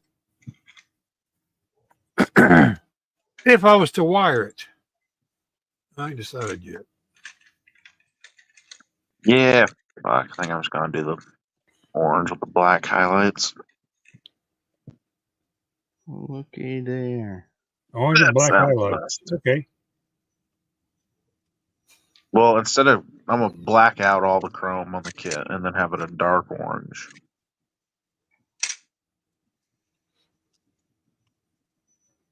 Maybe. People ask me, what's your plan for that model? The plan is I don't have a plan. Yeah. To build it. I'm like that with all my paint jobs. I'll decide what I want, paint it, and then wish I would have done a totally different color. Mine starts here and then goes here, back to here, over here, then over to here again. And it might end up over there. And it ends up what it is. That's kind of how I got that diorama. Well, I that didn't ended up over there. Yeah, way over there. I had no idea I was going to build that thing. Let's see. I think it was Marcy or somebody made a little light comment about a diorama, and all of a sudden that pops in my head. And off he went. Down the road it went. Oh well. It turned out great though. Yeah, it did. Looks The great on best. my dresser. That's the best thing when you got no fear of imagination, yeah. You got to have imagination. Not really. Oh, okay. Just don't have a fear of it. Oh, okay. I don't. I was born under the house of imagination, so I'm kind of stuck with too much of it for myself, so I like to share it.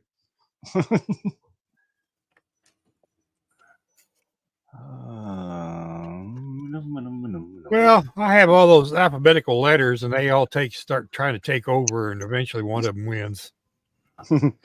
DHAD. Sometimes AZY too. Yeah.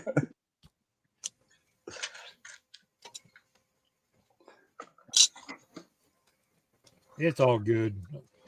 When my alphabet meds get mixed up with my daily doses.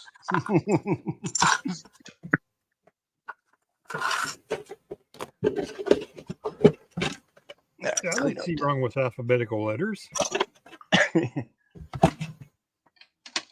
Unless you're OCD, then it's ODC. Well, see, there is those letters too. See, that's what I'm saying. They all get mixed in together. It's like vegetable soup. Yeah. 16 bean soup. Yeah. And there's always that 17th one in there. thinking he's going to win. First time I seen that bag, I thought, how many beans is in that bag? Ooh. What kind of soup is that? Ooh. Uh-oh. I just found a resin kit that looks like my truck out there.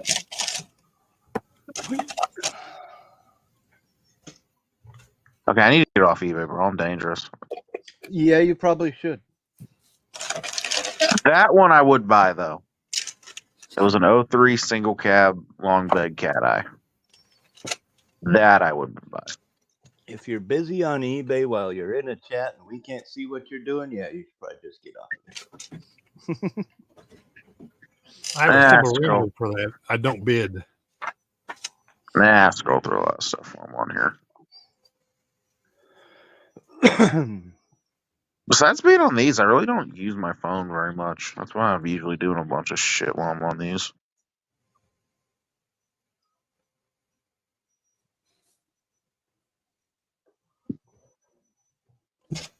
Anybody want to get Hot Rod Magazine for $7.97 for a year? I wish. And you How got old no is that? expiration date on it, so that means it's still valid. I would Really? say. Still be a valid offer. But it ain't got no expiration date on it. Wouldn't that just piss them off? We sell it for 20 something nowadays. Yeah, well, Funny, closer to 40 a year. so Uh-huh. it's like $40. Yeah.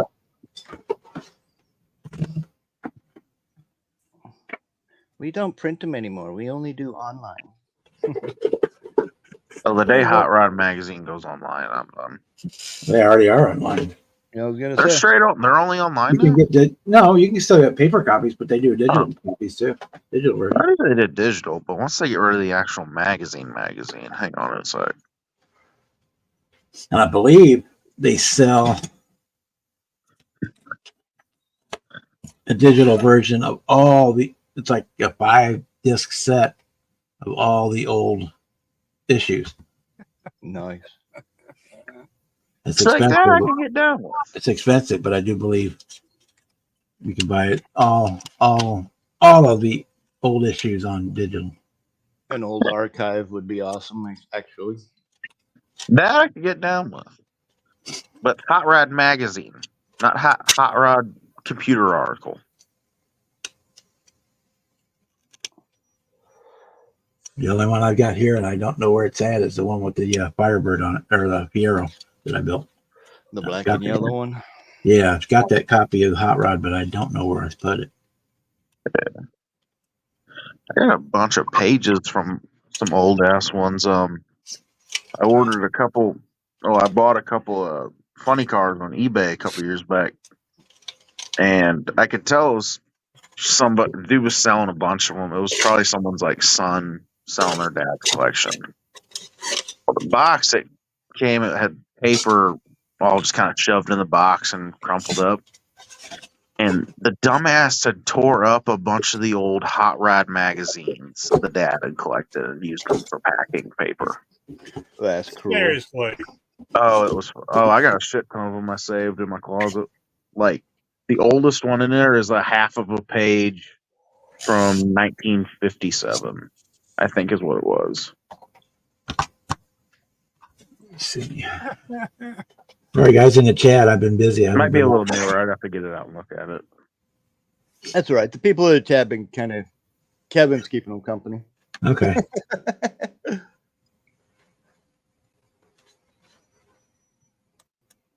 Okay, let me get them out. Make it up. Yeah. Yeah, I've been kind of keeping my eye on the chat every often. It's kind of like when you're driving, you're supposed to look in your rear view mirror every 8 seconds. So I look up at chat every 10. It's kind of like a habit. Okay, every 50. What jars you got of, Red? Oh, yeah. Let me see. Are these them? These are them. Me. That'd be these jars he's out of. Thanks, Red, by the way, for that link. Flip my camera.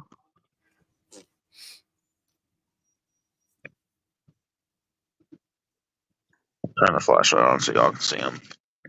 They Yeah, might I be mean, all like, right suckers. bunch of old ass ones. They used them all for packing paper. Somebody ought to Oh, pack that yeah. dude up. I was pissed when I got it. I seen that. This one's got old Hondo freaking ad. L88 style. Let me see. I think I have. There's this one. This is only. These were the only ones I could save. The rest of them were tore up and I couldn't save.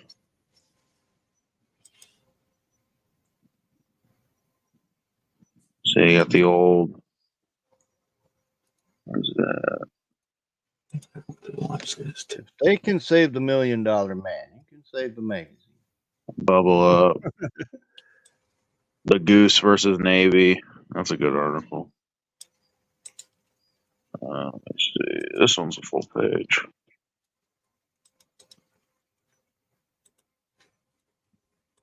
Isn't that Purdy thing? The old photos of it. On the back of it. More I'm not gonna get that articles. enough balance in there. 64. Let me see. Corvette induction one, that wouldn't work out.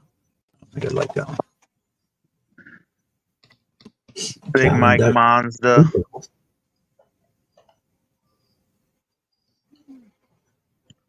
And I had it wrong. The oldest one is from 1964. It's just an old page about the old drag cars. Well, Big November Dan, 27th of 64 is the date. this And little hot rod looks pretty good. And the little fucker tore it up. What is Matthew's website? MCV product? Yeah, I think so. Something like that. Whoa. Talk about I need to get all flying. these framed. These are cool. Even though they're crumpled up and tore up. See what he's got. Or he sells. I think Oh, I've only the been girl on there stuff. once. Well, most of the stuff he has is from Miguel, but not everything. Let's see what he's got on there. A cow induction. Good scoops and cows. Okay, there's the.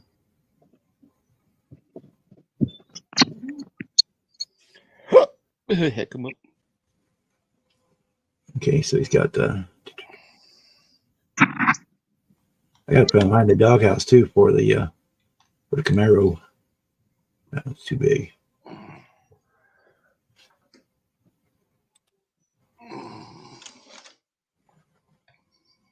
I don't look at that stuff because I don't do those kind of builds. So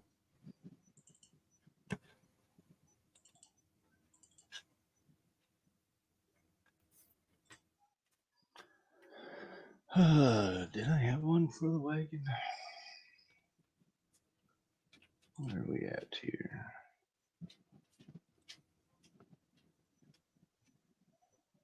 Stupid.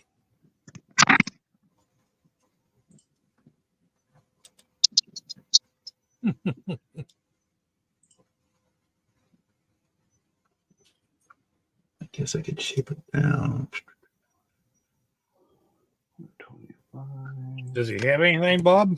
Yeah, almost looks too big though.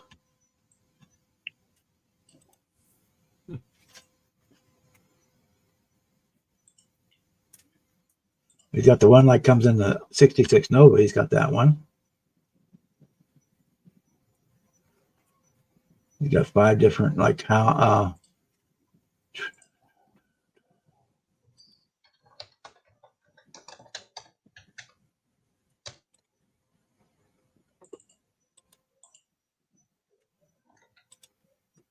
I guess I could trim it down, but it looks too tall.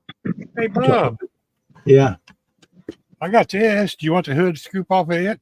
I've got one of those. Yeah, that's the hood scoop I used on this one. Do you want the hood scoop off of this one? I'm not going to use it. If you want to send it to me, I'll take it. Yeah. Okay. Because I'm going to use the chassis to make a hot rod station wagon.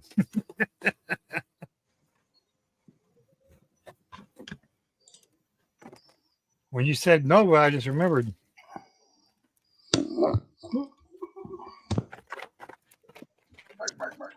Yeah, I like that. I like that scoop. It's a nice one. I used it on the green one here, but I didn't want to do the same thing over. But I'll find another home for it for sure.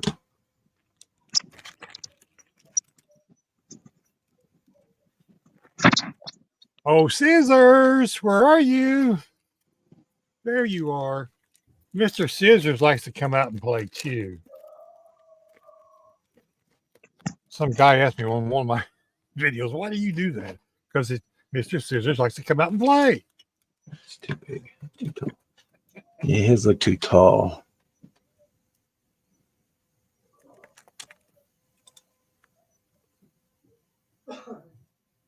Okay, no parts in the bag. Bag goes in the trash. Thank you. That was too narrow. Looks. Is there 2 pieces to it? I don't remember.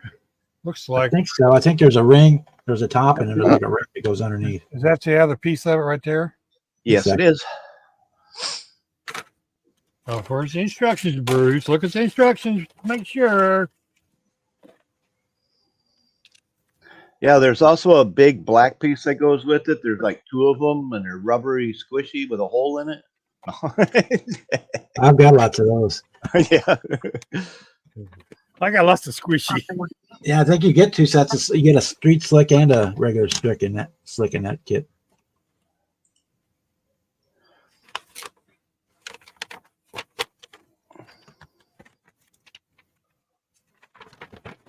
Yeah, I got that 62 Nova wagon from Ollie's. I'm gonna make a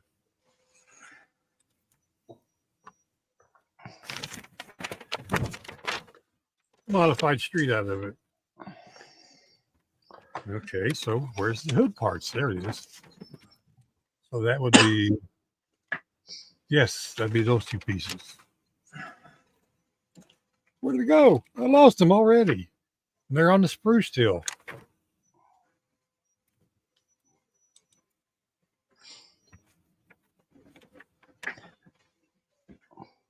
Well, guys, would you like to see my progress for the night? 'Cause I think I'm about done until I paint it. Sure. Yeah, we can go big. We'll just go share screen. Oh, you want a different one? Okay. Yeah, because I grabbed some pictures. It'll make it easier to see without me wiggling and wobbling around. But this is where I started this evening. As you can see, there's no trim on anything. Got my inside cabinets all built and done up in there. And the little things on the nose.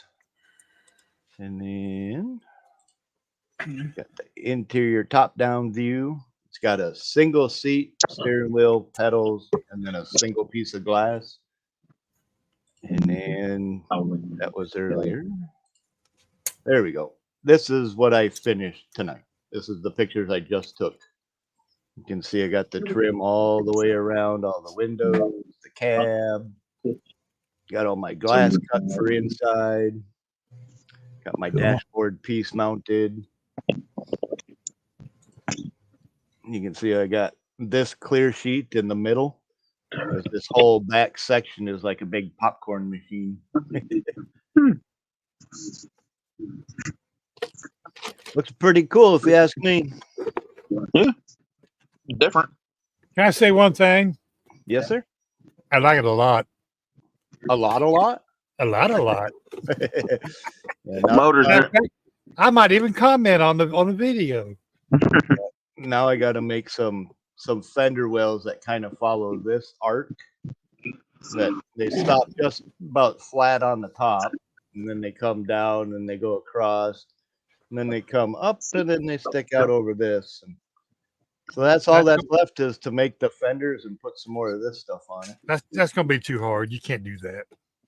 Yeah, I'm not capable of that, but No, I'm not in the going to least. mess it up on purpose.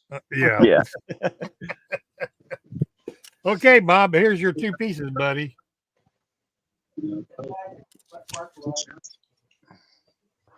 You know, Bruce, I bumped my finger trying to grab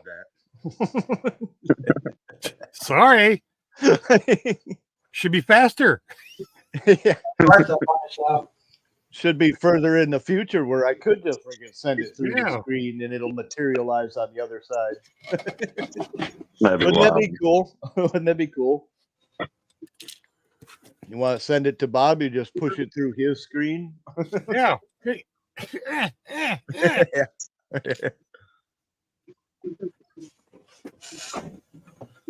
In the magic of editing, we can do that. Yeah. Yeah. And And there's my windshield for it too. It's just a single piece with like an oval, stand-up oval. And I think it's got one single big headlight on the front of it. So I got this big old massive one.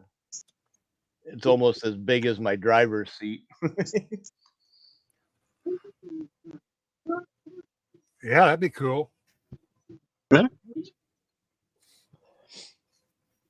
I think it turned out pretty cool so far for a straight up garage sale sign. Make it, Good thing you wasn't selling anything anymore. well, considering if you found one of these kits brand new, sealed in the box, you're looking at $65 to $85.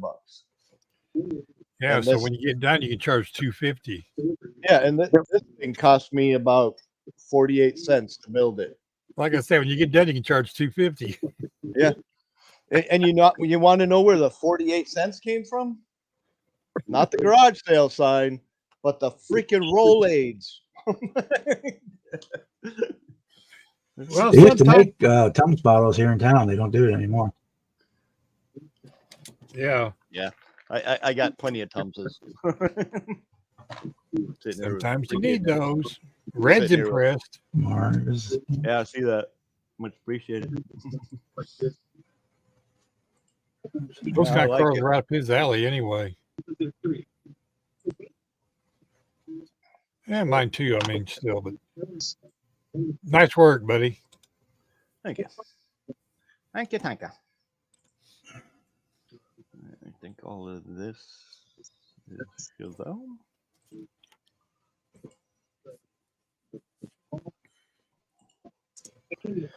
Yeah, it's probably going to be a while before I get into another full-on custom build like this. The amount of brain power is a little much for me some days. You're only doing it now because you're in a live stream. Right.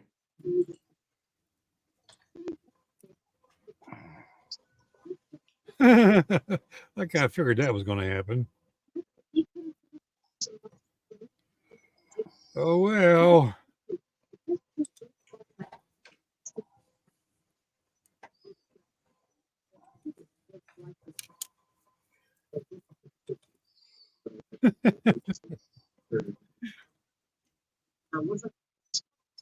My tape didn't stay down right. No, Gesundheit. And it ran a little bit under the tape. Oh, well. Jesus.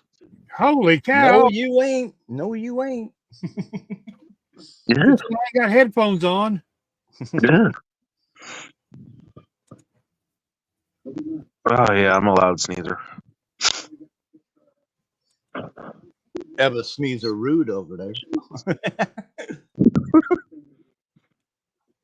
Okay, cool. Then we're uploaded. Now I can. do you have one of my shop cards, Bruce? Yes. Not the new one, though, but I have the old one. Okay. I Yeah, should I have have your your- address. I have your address. You do have an address? Okay, I was going to send you an email. Yeah, I do have. The reason why I know that is because I'll still Boy. send you one anyway. okay. Going over at Dream big, build little, or however that goes. Dream big, build small. There you go. Well, I'm saying I was half right. You were talking about the dream. You had it all. Yeah, just words. Use your words, Bruce. Words are hard. Yeah. Dream little He asked for a bits. shop card, and I put it in my little thing I keep, and I've seen Bob's address in there. So I save all the addresses. You never know when you have to use it again. Right. I usually do too. That's why I was wondering if I had sent you one because I couldn't find you in my address book. Yeah, you did. I never got one of Bob's shop cards either. Oh, I mailed you one, didn't I?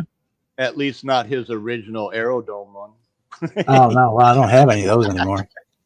I can send you the JPEG if you want to print your own out. No, that's all good. You I piece don't of want one that bad? I Piece do of like the peg. story behind the Rusty Spud though. After you talked about it the other day, that's cool. Yeah, me too. That's cool.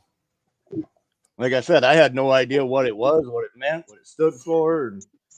But yeah, that's badass because the iron workers that made skyscrapers, that's some scary shit, man. You ain't catching me up that fucking high. I better be in a damn airplane or a helicopter if I'm up that far, or an elevator. Elevator would be nice. But you ain't getting me up that far if I'm just walking on sticks of steel. Nope. Well, you said that was for the young, single, and dumb. What was that job? In that order. Good night, Edward. Is Edward leaving us? Not Edward. Nah, man. Let me see. Yeah, Is thank that you. the Moon Eyes Dragster or the Fiat or whatever it is? Semi strips now. Yeah, wait a minute. Oh, what the fuck?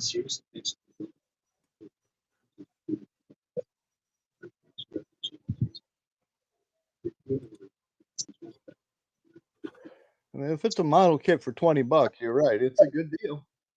Oh,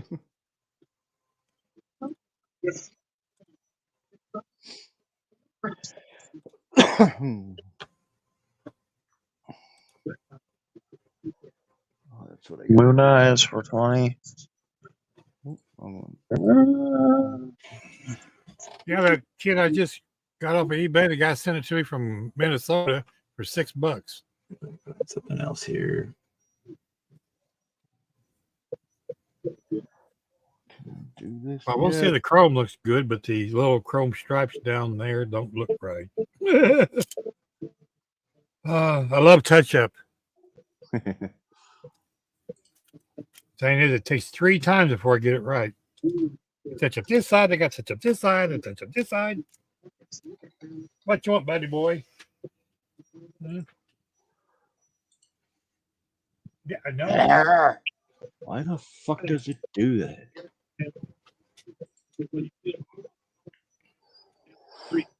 Grr.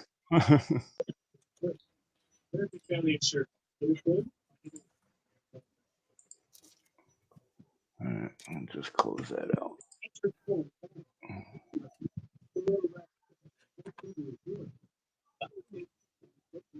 And, I think Gary's car had the old slots on it.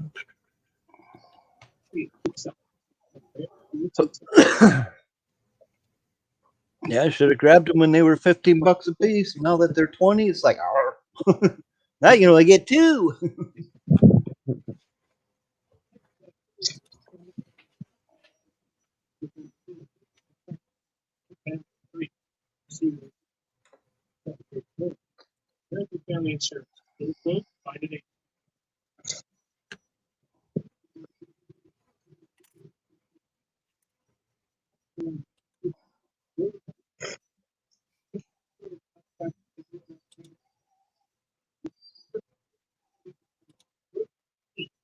And then Atlantis.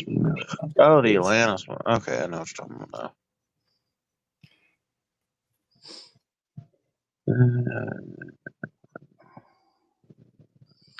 Alright, Yeah. put that right there. And I can put my rods on. That'll work. If you were talking about that old Moon Eyes funny car for $20, I'd be interested. But no. Is that right, Red? I'll be darned.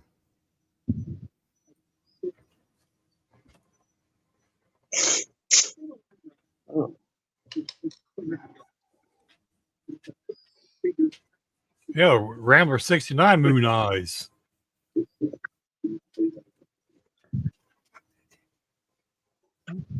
Come on, sit still.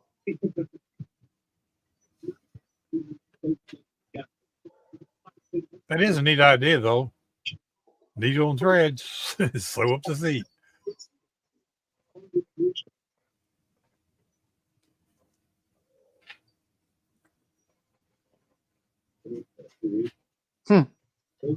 I've done that on a large scale kit.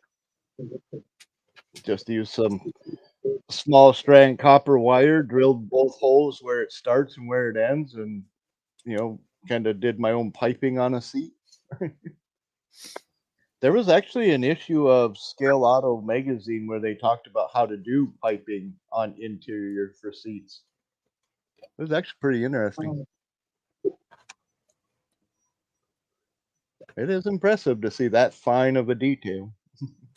I agree, Red. It'd be like kind of like me taking this thin little strip stuff and making seat piping. Might be a Yep. little thick, but you can sand it down to get it a little more to scale. But and then once you paint it, turn around and paint the piping.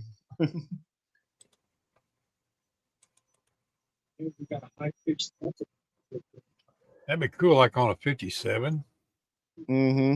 or 56 or 5.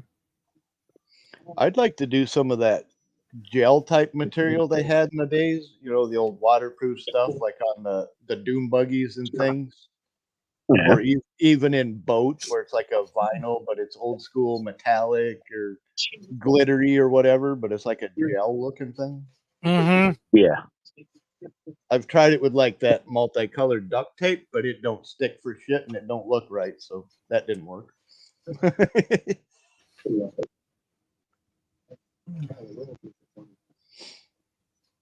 Yeah, some of that old cool interior detail stuff was really neat back in the day. Metal flake vinyl. Yep. That would be right. Yeah, vinyl. I was trying to figure. Vinyl, Bruce. That's right. Yeah, but you were thinking vinyl records. I'm kidding. Well, there was the Doors, right? Yeah, yeah. Oh, There was Elvis Presley too. Boy, And I Buddy was Holly, Jerry I Lee was- Lewis. riding in the storm. We'll get outside Riders on the again. storm. I think we need outside again, so we'll be back. Okay. Back when me and my sister used to wait for the bus outside, she'd always be singing Bozo Ryan, Bozo Ryan.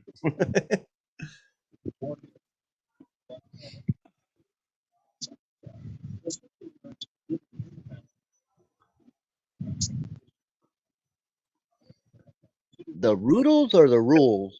The rules?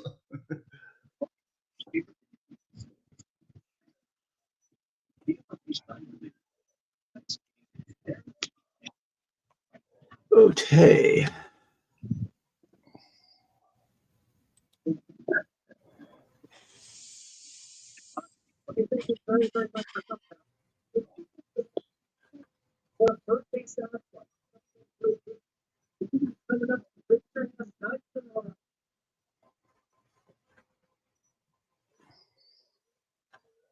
The Roodles.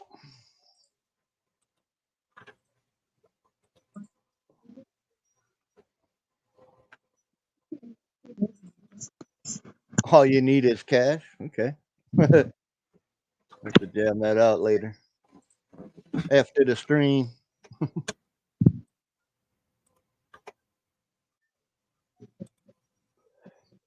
Phenomena. Phenomena. Ruffle ball. Phenomena.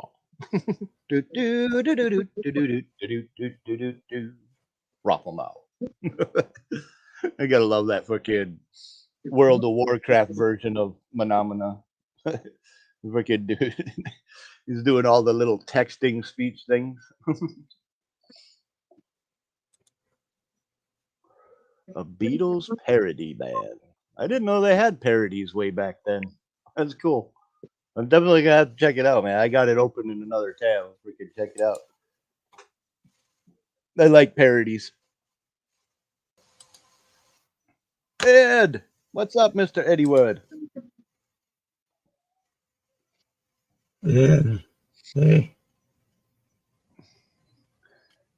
Are you sleepy?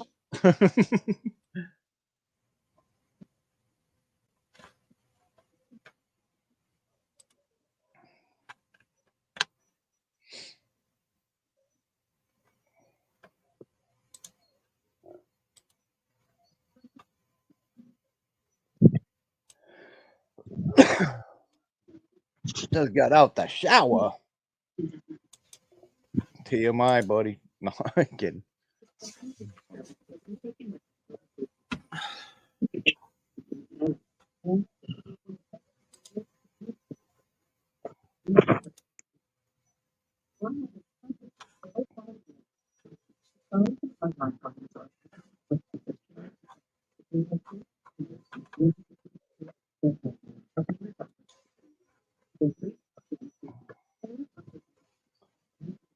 Land on there.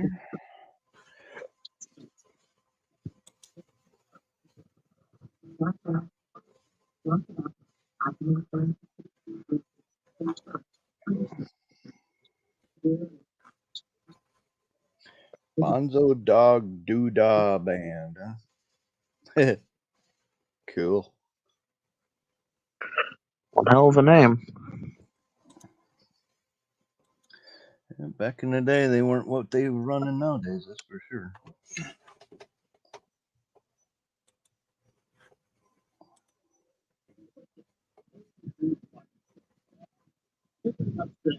Well, I suppose it's that part that clicks in, ain't it?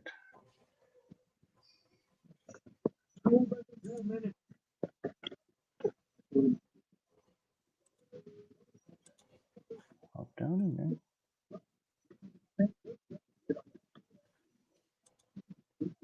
There we go.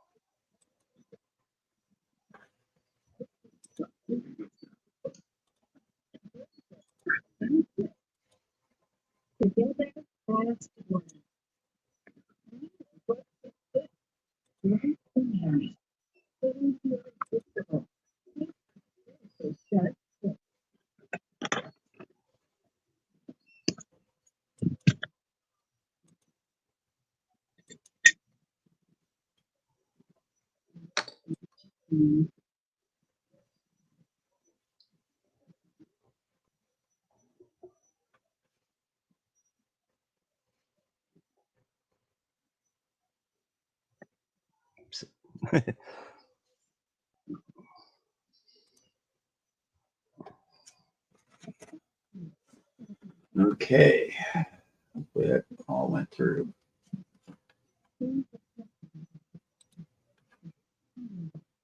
Clean enough to not sink. Ordered a set of wheels from Matthew for the Camaro. Nice. And I found the Cal Induction 3D resin on eBay for $4. So we got that There ordered. you go. Is that the whole hood or just the Just a intake? scoop. So you're just gonna use the factory one? Yeah, I Roll used it- the yeah, just fit that resin one onto the factory hood and scoop hood and go with that.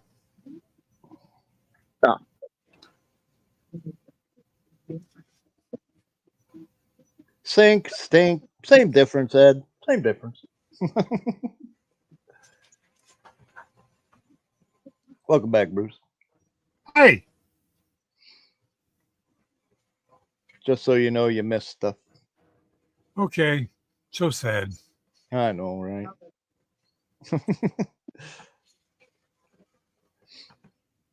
Yeah, Hey, you I missed a see lot. Ed. We all joined hands, started saying "Kumbaya." That's not that song we sang. Nah, we started singing some Wheeler Walker Jr. So, I don't know the words. Yeah. That's funny that you know of him. I love him. He's fucking hilarious, dude.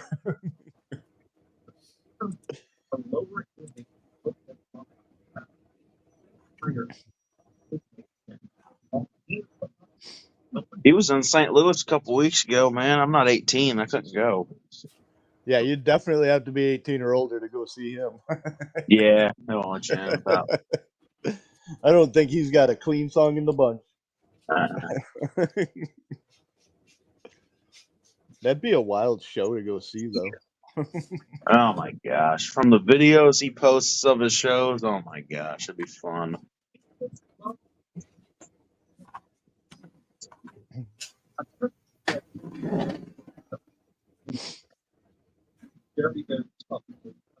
Fuck you, bitch.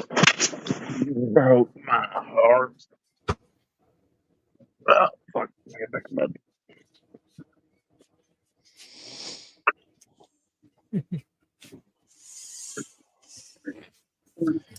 Well, I'm kind of glad I'm at a point where I can't do anything more until I primer the body on this thing, because my back is hurting like hell.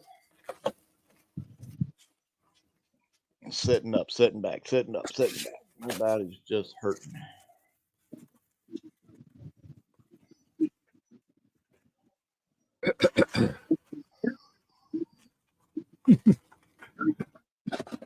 Bobby Net Model provides.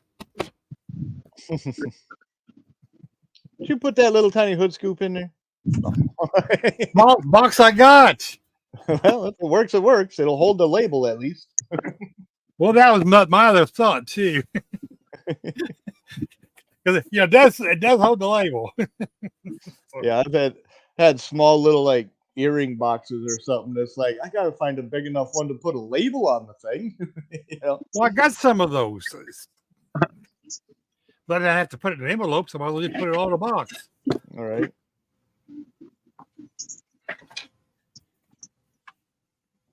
Look at there, Bobby got it on the trailer. I'll log into my account after a while, and I'll pop Bob's address in there and Print it out, send it out. send it out in the morning. I appreciate it. No problem. They just be laying in a junk box. Do you happen to have any junk boxes?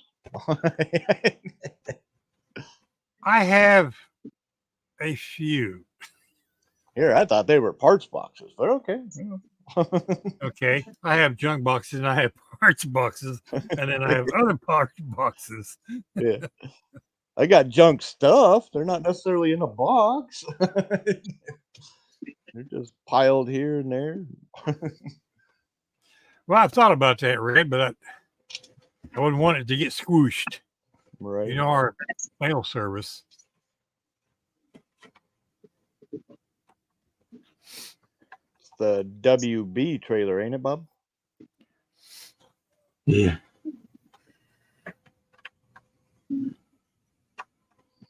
Looks like it went together good, and Yeah, they all fit up real well. left coast models. Hey, it's Paul. Hey, Paul. Everybody's showing up. That goes. That's the West.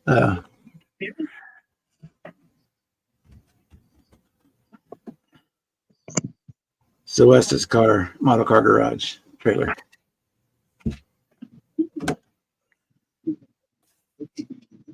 He's got the yellow 1960 Chevy truck that he's Hey, towing. Mini Mike. Mini Mike. See, you say his name enough, he shows up.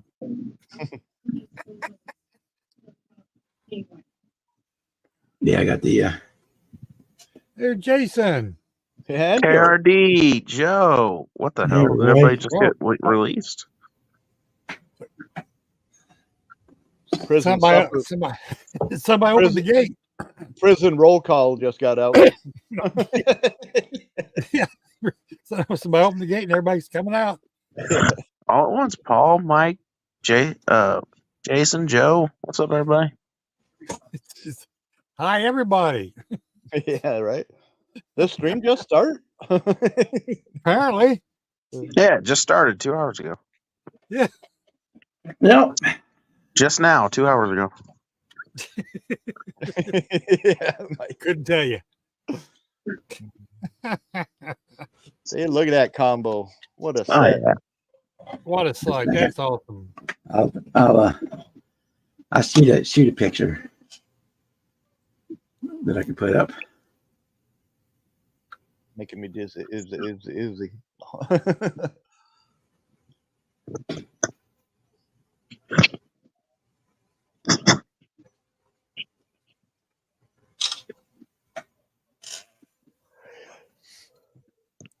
You know, looking at my body sitting here, I see this little red stripe on it. I'm thinking mail truck. That's what my first thought was rail truck. When you put the Yeah. pictures up. There's a shadow, between the shadow kind of looked blue and then you had that red stripe on there. Yeah, it definitely looks like a mail truck, don't it? That looked good as a hot rod UPS truck. Right? Or I might have to make another one of these. I got all the templates. I transferred this all to a sheet of paper. yeah. Wouldn't take me but a few minutes to transfer it all back over to a freaking where did it go? Where did I put it? Model did I- therapy. Maybe I need some of that. Man, no shit. They have therapy for builders? What's it cost? Yeah, more than I Need it. want to know, I'm sure. What the hell did I do with my templates? Oh, What the hell did you do with your templates? it's in this drawer. I put it away so I didn't bink it up. But yeah, I got a whole sheet all ready to go. All I got to do is trace it out, cut it out, boom, done. Ready to go. Make another one, turn it into a mail truck.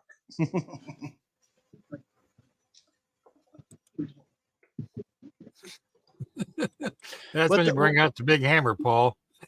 Does anybody know what they would call a mail truck in Germany? Mail truck? Yeah. I don't know. Let me see if I can find it. Maybe we just need more models for therapy.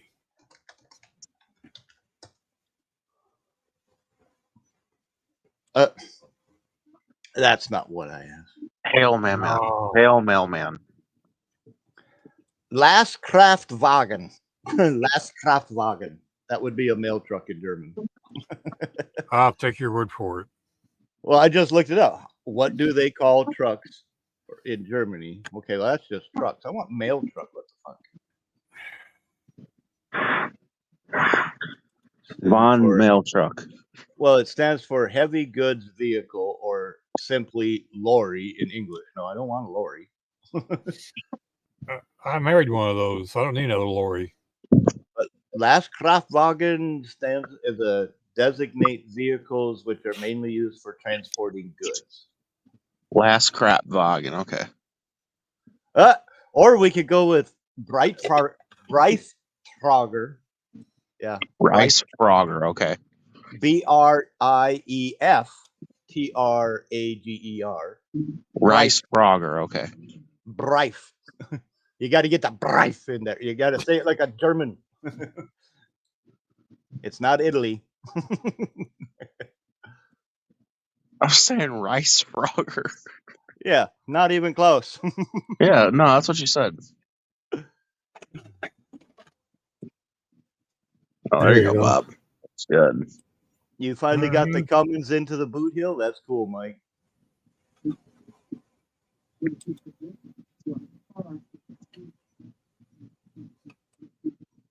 Just call it junk mail. Yeah, pretty much, right? Ritalin. I get a lot of that here. I don't need to go to Germany to get it. That looks awesome, Bob. That looks freaking awesome. I'm telling you, it Yeah, does. man. I have to go to Michael's and get a little bit of chain to put on her Yeah, There you go. safety chain. because I don't have any old necklaces laying around here that I can destroy. I got quite a few in my little stash. Yeah, that looks awesome. No, you wouldn't be destroying them. You'd be repurposing it. Yes. Yeah, it's not like you're gonna wear it. My necklace wearing days are over. Well, I know, but if I'm going to just destroy a gold necklace, I'd rather get the money out of it, melt it down, than put a piece on the card. Go to Michael's and get some brass chain or something. All right. Penny silver, you'll never know. Hey, Let's Jason. make the kit valuable. It's got gold on it. Mm-hmm.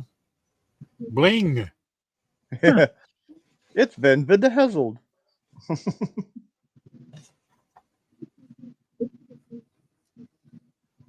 Hit my red. Yeah, Mr. T. Pity the fool. Well, night, Jason. Dream big model cars.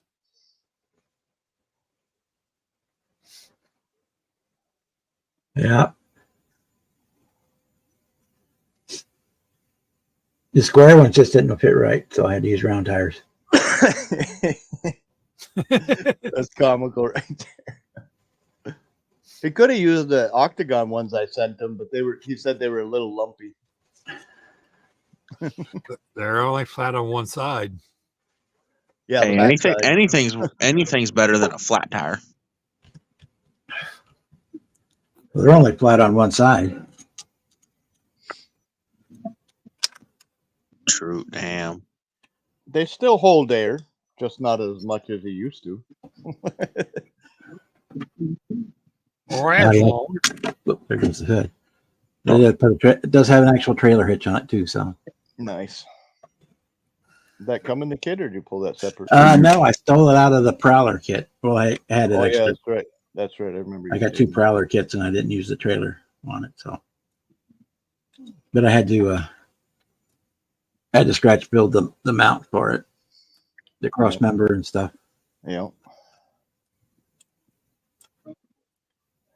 You want to know what's funny is I just used the trailer hitch on this car to make my front little piece on the nose here. It was the only thing that went straight out, up at an angle, and then straight out again. What's up, Ed? Oh, not a whole lot, y'all. How y'all doing? Eddie Word. Being as I still ain't putting the clothes on yet from the shower, I didn't figure y'all want to see my camper right now. No. Yeah, we're good. I'm good. That's kind of what I figured. Hearing your voice is sufficient. Now, speaking of tires and I mean, Kevin might want to see you later, but that's okay.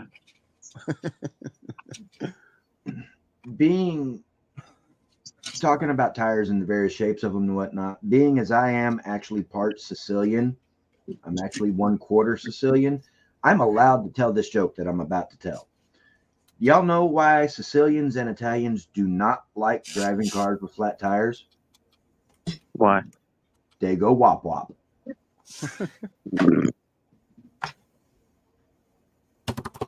Ding.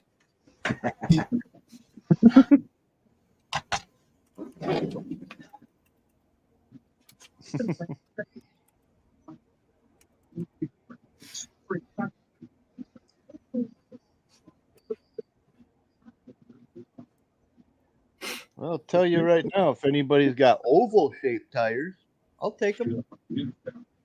They work good on show rods. It's a big deal. They usually come in an Ed Roth Fink kind of style build.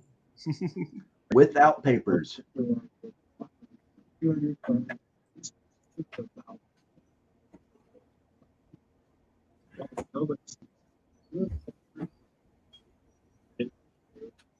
So how's your rollback coming there, Ed? I've been so darn busy. I got it mocked up where I've got the wheels that I'm going to use mocked onto it, and I've got the cab and the bed sitting on the chassis, and I hadn't done a damn thing with it. Well, at least you got that far, I guess. I mean, the only paint on it literally is where I was puttying and primering the side panels of the bed to make sure that I got all the surgery seams from where I modified the sides smoothed out. But I've still yet got to get primer on the chassis and get it painted, get the engine built. That's funny as hell, Kevin. My snow tires melted before I got home with them. Only Kevin would try that. Yeah. Just throwing that out there.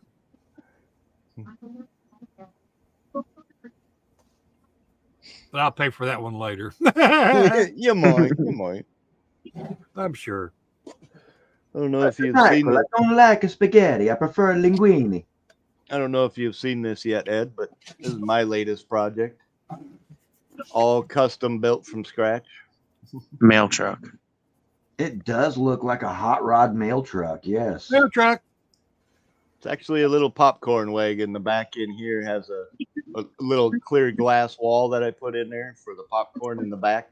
And Cool. it's got little cabinets on the bottom, and it's got a single seat for it. And Corvair engine and everything in the back on the chassis down here.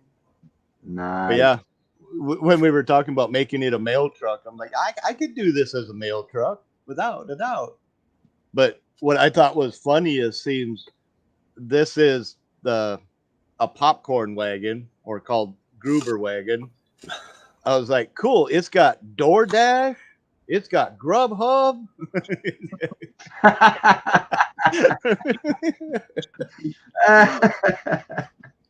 It's got Grubhubs to take you to the DoorDash, hop out the door, get your popcorn, go up to the other door. You can pull me down, Bob.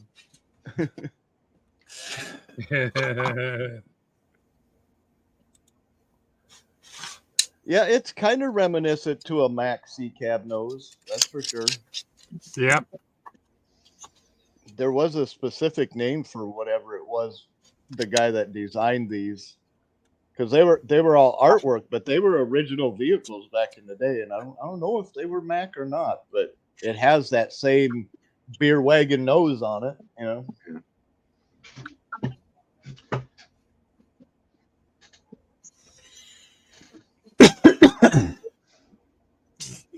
In Good one, Kevin. Good. I was laughing at Mike. That's sexist. How you know it's not a female truck? what? Oh, there's that too. Because it's not disgruntled. That's why you know it's a mail truck. Oh, yeah, I'm gonna have to put a license plate on here that says gruntled. It's not in a ditch. Yeah. That's funny as hell right there. Leave it to Bob the sniper. Yeah. He just loads up and fires. Right? And you never know when it's going to happen. Yeah. No, that's the beauty of it. Exactly. If I knew, I probably wouldn't have laughed so hard, but that was good. It would have been any good. Or as good, I should say. I was Right. going to say the lack of boobs, but you know. Yeah, well, it only has a single headlight. She's only got one boob. Well, she's a breast cancer survivor. Leave her alone. That was just wrong, Ryan. No, it She was happened. born different. She only got Happened, but- one in the center. Yeah, Mike. Either that or she was born with polymastia, and when she went in to have the corrective surgery, the doctor screwed it up. You know, Mike, I'm gonna have to build like 4 more of these and have one like a dishwasher. That would be a female. It'll take a load. There's your female truck. Wow. Could you just imagine the whole back end loads down, then you pull the drawers out, you put a bunch of dishes in there and load it back up? And just when you think this stream couldn't get any weirder. Right? Oh, you want it to get worse? What's another word for coming in a girl? Loading the dishwasher. Yep. Uh-huh. Oh, you're just like Joe Biden. That's one word? That's a sentence. Right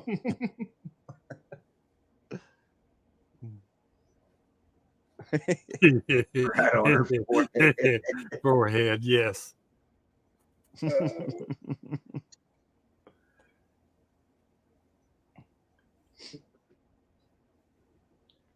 Might have to build one with a cone head on it.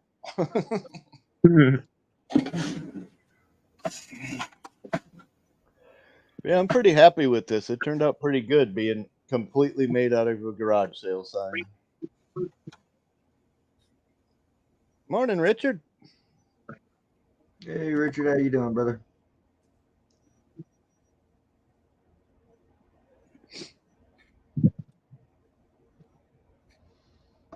Morning? He must be over there. Yeah, he ain't over here. No. Considering it's here in Texas, it's 10:48. I'm with Bob.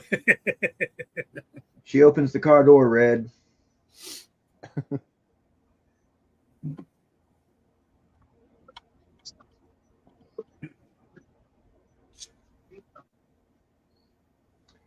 All right, Red. What'd she say after sex? I hate to hear that, Richard. Work is a no-go here.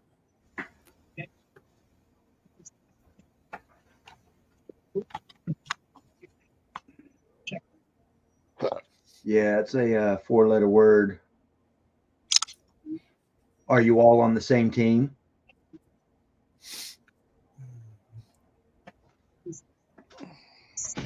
Okay.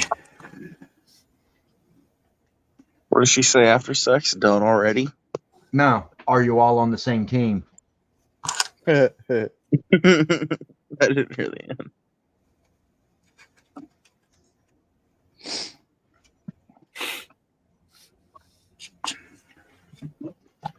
Leave What it did out. Blonde say when the doctor told her she was pregnant? What? Is it mine?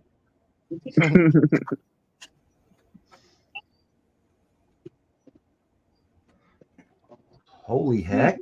A blonde joke I don't know?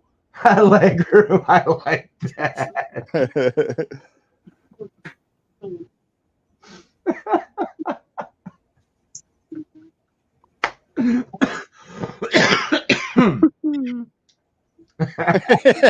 Yeah, good one, Mike.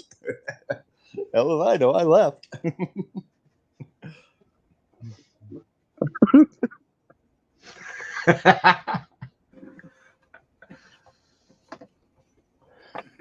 Just so we're not leaving anybody out. Brunette is the new blonde.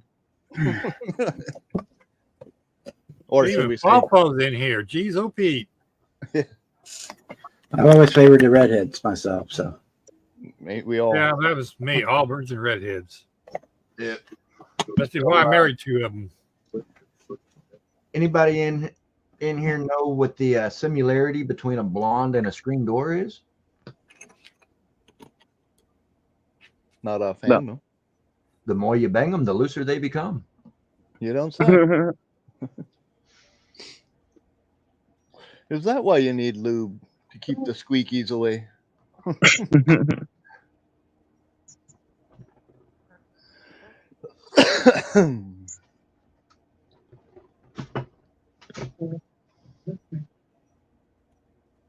Oh, okay. Thanks, Jeff. Good. True point, Mike. True point. That's on you. We started at the same time.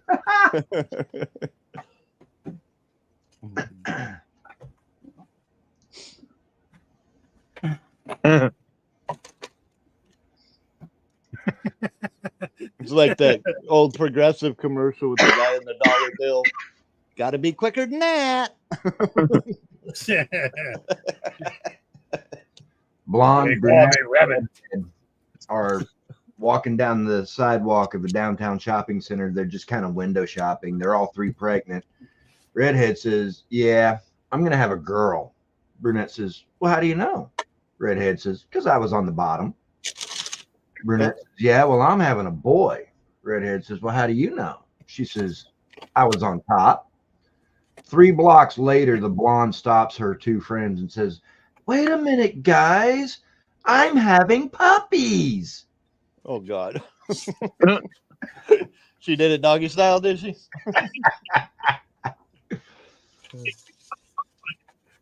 All right, Paul. Have a good night, brother. Bye, Paul.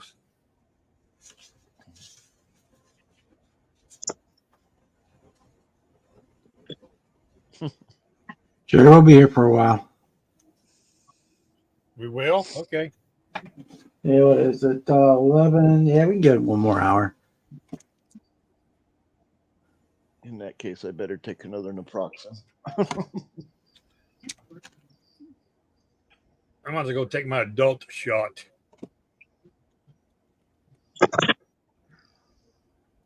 Hey, Bob, with the spraying you do with your airbrush, do they make a primer for that too? That doesn't stink so bad?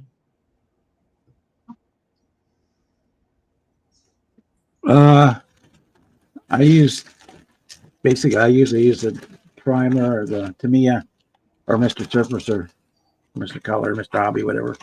Right. Spray cans. That's what I do know. They make you get those in the bottles to airbrush, but I just rattle can.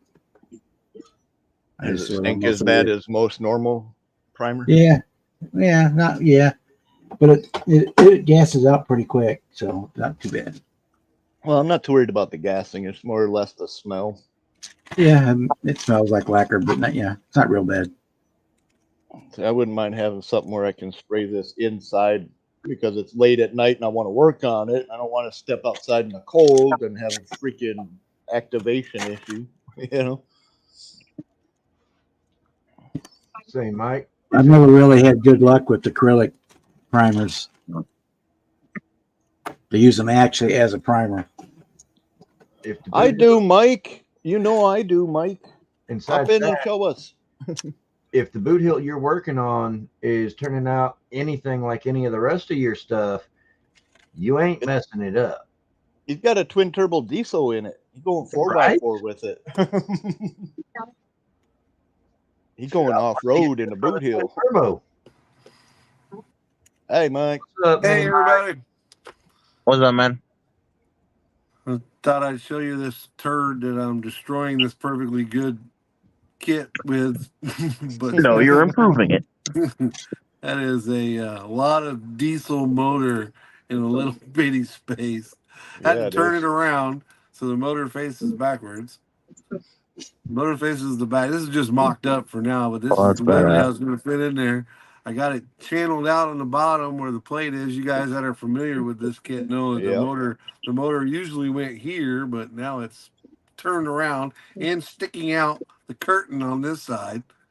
On the bright side, you don't have to put the side glass pieces on. This Which is very true. I don't think I'm which going to is be able nice. to put the little rails that go here. I think I'm going to have to be creative there too, because I don't. On this side it'll fit, but on this side there's a big honking turbo and air cleaner right in the damn way. Well, instead of putting the rails inside, put them on the outside, right on that ledge. Yeah, I could get them on Because there. then they'd be like the coffin grab handles. Because Yeah, that's what they were supposed to simulate anyway. right. I was just happy to get it all cut out to where it fit in there and looks like it would at least kind of work. Got a little carried away and a little unique around the oil filter here. Cut me a little divot in there. We got to have room for the guy. As a mechanic, I made sure I had room to go in there and take the oil filter off. Right. See, this is being built by an engineer who works on it. Right. It's been a lot of fun just goofing around with it. There ain't much to it, but turning it around, I'll be able to have enough drive shaft to go to the front and to the back. If I faced it the other way, by the time the transmission and the transfer case got in there, would have been way back here, my drive shaft would have been that long and that far apart. So it's like, Right. man, No that's not no gonna work. articulation left in it. Right? Got to climb a ladder to get from the pinion on the axle to the pinion on the transfer case. So have you been working on the suspension for it at all? Haven't yet, but that is something that I'm pretty familiar with. It's just a standard 4-link. I've got the pieces. Right. That should be pretty cut and dry to put that together. And then I'm probably going to stretch the wheelbase. Again, those of you guys that know this kit, the wheel's supposed to sit right in here. Yeah. And if you look, if you put the axle there, that drive shaft's, right. Too I'm sorry, you're short. not seeing it. The Yeah, drive too shaft's short. right there. So I'll probably stretch the wheelbase out to here. And we're talking That's about what- that seat being so high. I want to figure out something for that to get it lowered down. But if Well, I I stretch the think wheelbase out to here, I can get to my transfer case and it not be, you know what I mean? Not be goofy Well, looking. I think if you just took those 2 ears off of the top, the body part, leave the frame sticking out, then you can mount an actual seat and a steering wheel and everything on Yeah. that flat plane instead of being way up top. Yeah. That's something to think about. I mean, like I said, I'm trying to pay as much homage to the original kit as I could. So you at least look at it and go, okay, that started out as a boot hill. And then Those some two, dumb- those 2 sides, that's Yeah. the boot hill. yeah, that does Yeah. stand out. Everything in the front is carriage. Yeah. I saw one, I think it was Fafa that was pointing out that was at NNL East. Somebody used the boot hill part and then put the beer wagon front half on it. Yep. And I thought that looked really cool. Yeah, there's a lot of different cabs you can put on them for sure. We'll come up with something. Right, wrong, or indifferent. I mean, we got a damn 8-inch stovepipe sticking out the top, so Right. and It's looking if that good ain't though. enough, and I'm probably gonna do it anyway, but if that ain't enough, I've Yeah, got use your this. copper tube. Your Yep, copper- I got my copper tube. It obviously ain't gonna be that long, but it's gonna have It'll a be copper that tube big sticking out around. right. Gotta have a shipping box to move it from show to show or whatever. But no, it's definitely gonna have a copper tube hanging. I think that's gonna be the look, copper tube and black, because I think it's gonna be my end colors for it. Right. So it kind of gives the homage to the gold and black, or mostly gold, but I think it'll be pretty cool, something different. So what tires are you using? What tires am I using? I got these slicks, I think they call these things. They might be used for like drag racing. I'm not real sure. That's what they look like though. Okay, yeah, that's a pretty nice black top tire. And right, nice little asphalt tires. So that's kind of you get kind of an idea of got 4 of those on there. Yeah, buddy. Yeah, there's supposed to be 49-inch TSLs scale 49-inch TSLs. So. And you said you were going to go with Dana 60s for axle? Yeah, I got the 60s here. The 60s front and back.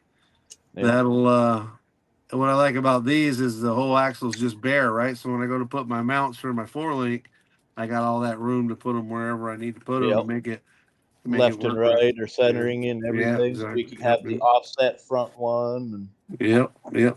And while that's just it with that one, I don't have to have the offset front one. I can put the chunk and we do that a lot in 1-to-1. We put the chunk in the center so you don't have, because if you think about it, most of the time the chunk is over on the driver's side, which is where your Yep. steering box is, where your power steering pump Well, is. that's just because of where the transfer case comes out. Right. So if you got like an Atlas, it can come out wherever. And either way, you can bring it back over to the center and gives you more room. But so it wouldn't be like the only one ever that had the chunk in the center if I put it in there, which I think would be a little Right. bit easier to work with. So That makes sense to me. you better, it works. I just wished I could find a 14 bolt. I'm not a GM fan, but I love that 14 bolt. That is probably one of the Heavy toughest duty. axles. Yeah, I mean ever. We use them a lot in the 1-to-1 world. They got extra bearings in the pinion to keep it from deflecting. So no matter how much Right. power you run down to it, that pinion and that ring don't have a chance to pull apart. So, but I don't think I'm going to run too much power through that Cummins down to these wheels. I mean, it is styrene after all. It doesn't have gas in it anyway. That's right. I don't have any gas. Well, actually, it wouldn't have gas. It would have diesel. Agreed. And that Cummins is not styrene. That Cummins is resin. You're right. Yeah, you got me on that one. You're exactly right about that. Goddamn technicalities. What was I was watching some so when there's a movie and it's actually a meme. It's on Facebook going on now. The guy's asking John Travolta's the actor in it. The guy's asking him. He says, "How old? We're going to do a little test. How old will the guy be if he, or how old would somebody be if they were born in 1928?" And John Travolta says, "Guy or girl?" And every time the guy would ask him a question, he'd ask him another question. So finally, they get towards the end of their little skit, and he goes, "Where was he born?" And where was he born? He was. What's it matter? Well, if he was born in California, he'd be 3 years older than if he was born in New York. And it's like, well, you got a point. Man. And that's what he said. Attention to details, Bob. Attention to details. Yep.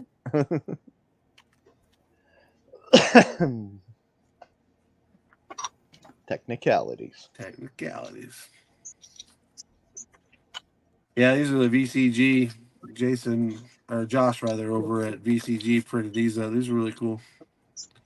He does When I good work. first got them, I couldn't believe how much detail they have in them. I mean, they come black. Even, I mean, like I said, I deal with these tires a lot. So even seeing the sidewalls, to see the writing on the sidewalls and how it's got it all printed in there, it's like that's pretty impressive for them to be that detailed. Yeah. So what tire pressure you're gonna run?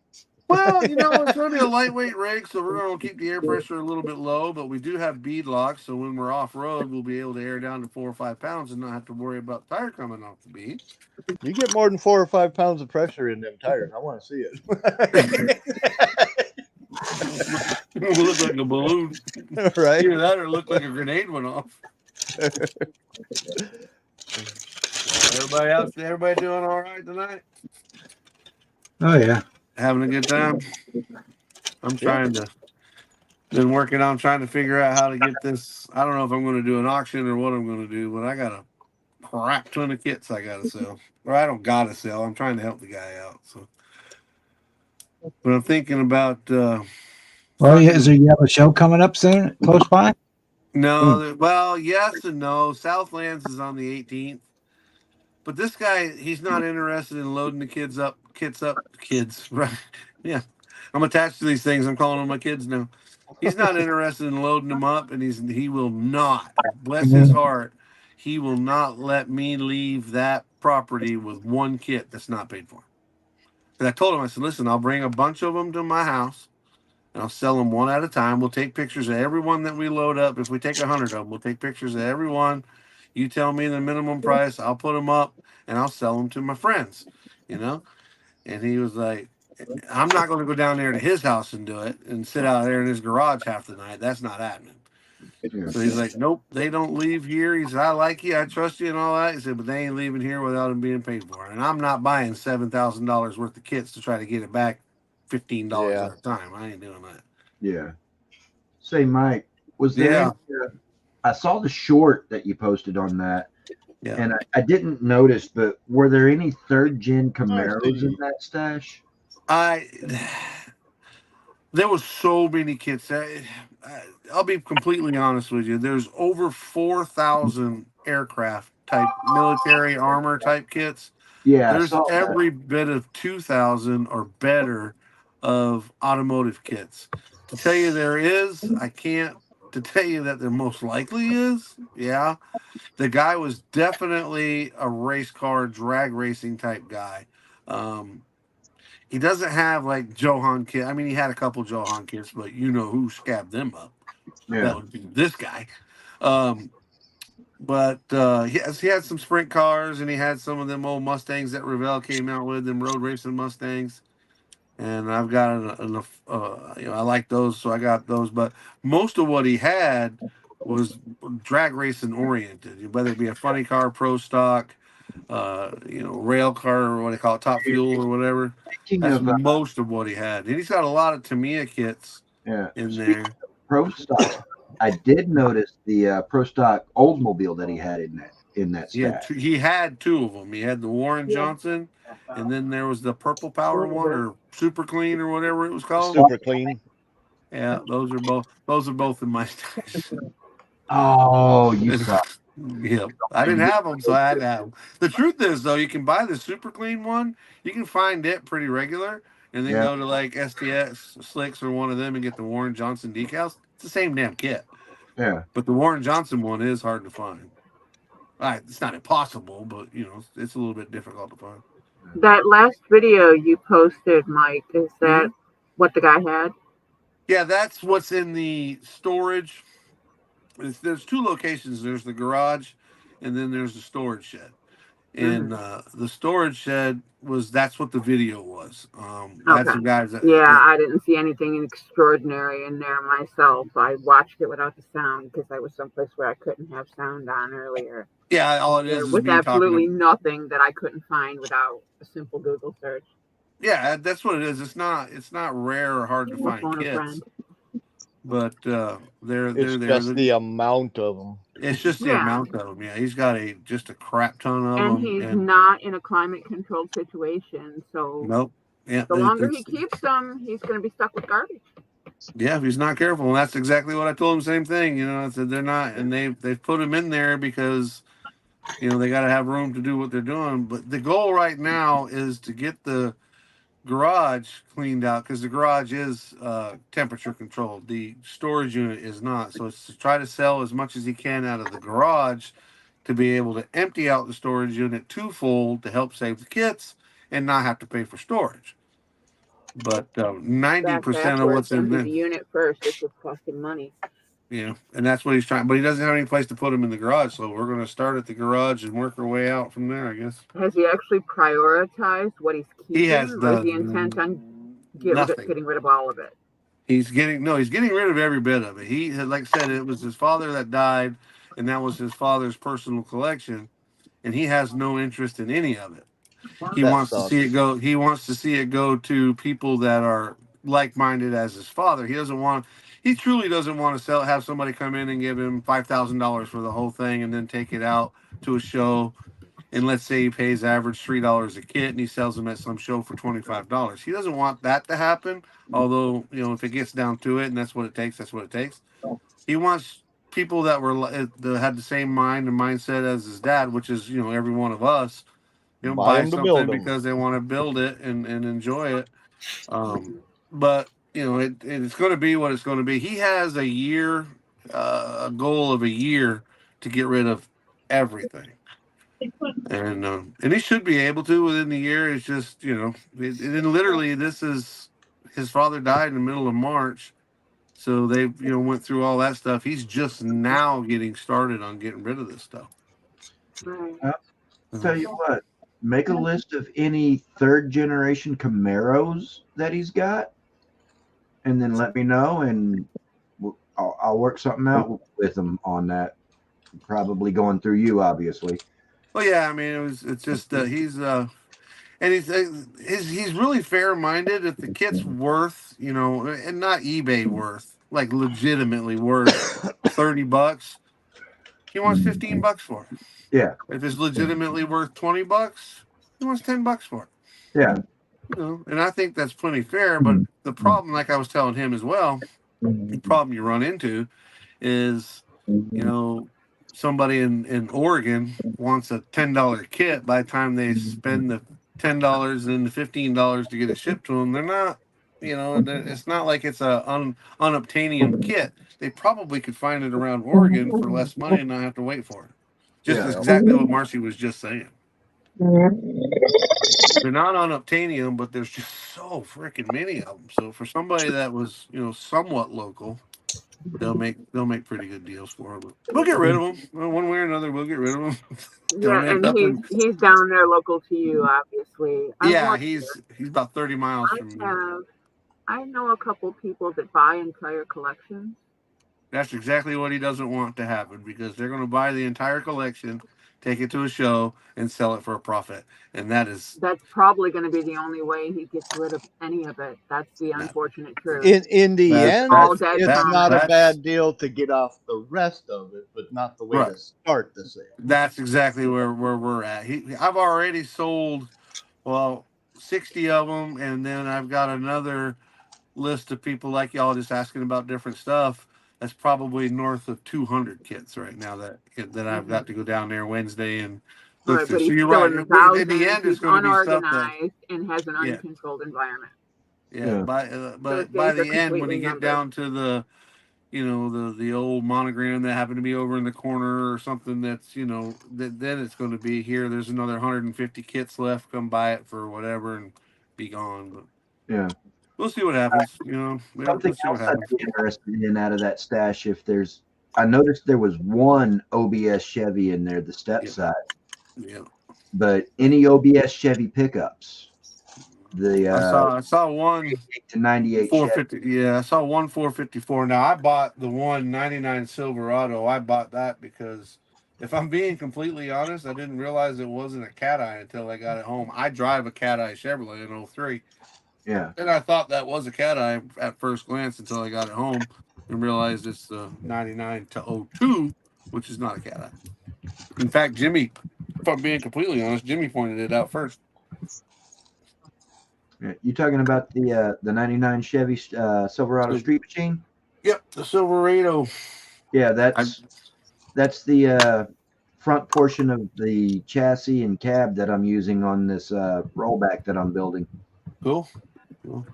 I literally have the same truck, but an 03 model. It's got the 5.3 in it.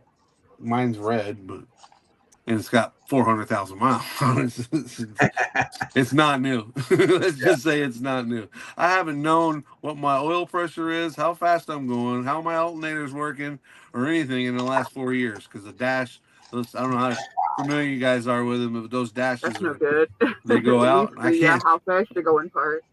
I just drive it back and forth to work.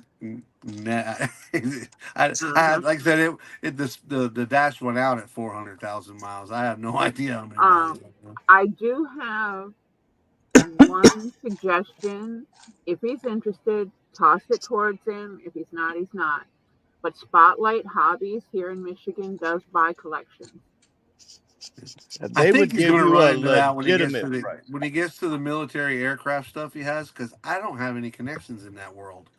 I mean, there's some people out there that, you know, that I could reach out to, but there is, I'm telling you, if he's got one kit of whatever plane, and I don't know one from the other, but if he's got one, he's got 7 of them. And they're all stacked on top of each other, one after another. Yeah. I mean, it's just Yeah, the resin bodies he has. He's probably got, if you watch that video right at the very end, you can see the resin. But there's got to be 100, 150 resin bodies there. They've never been taken out of the box. Mm-hmm.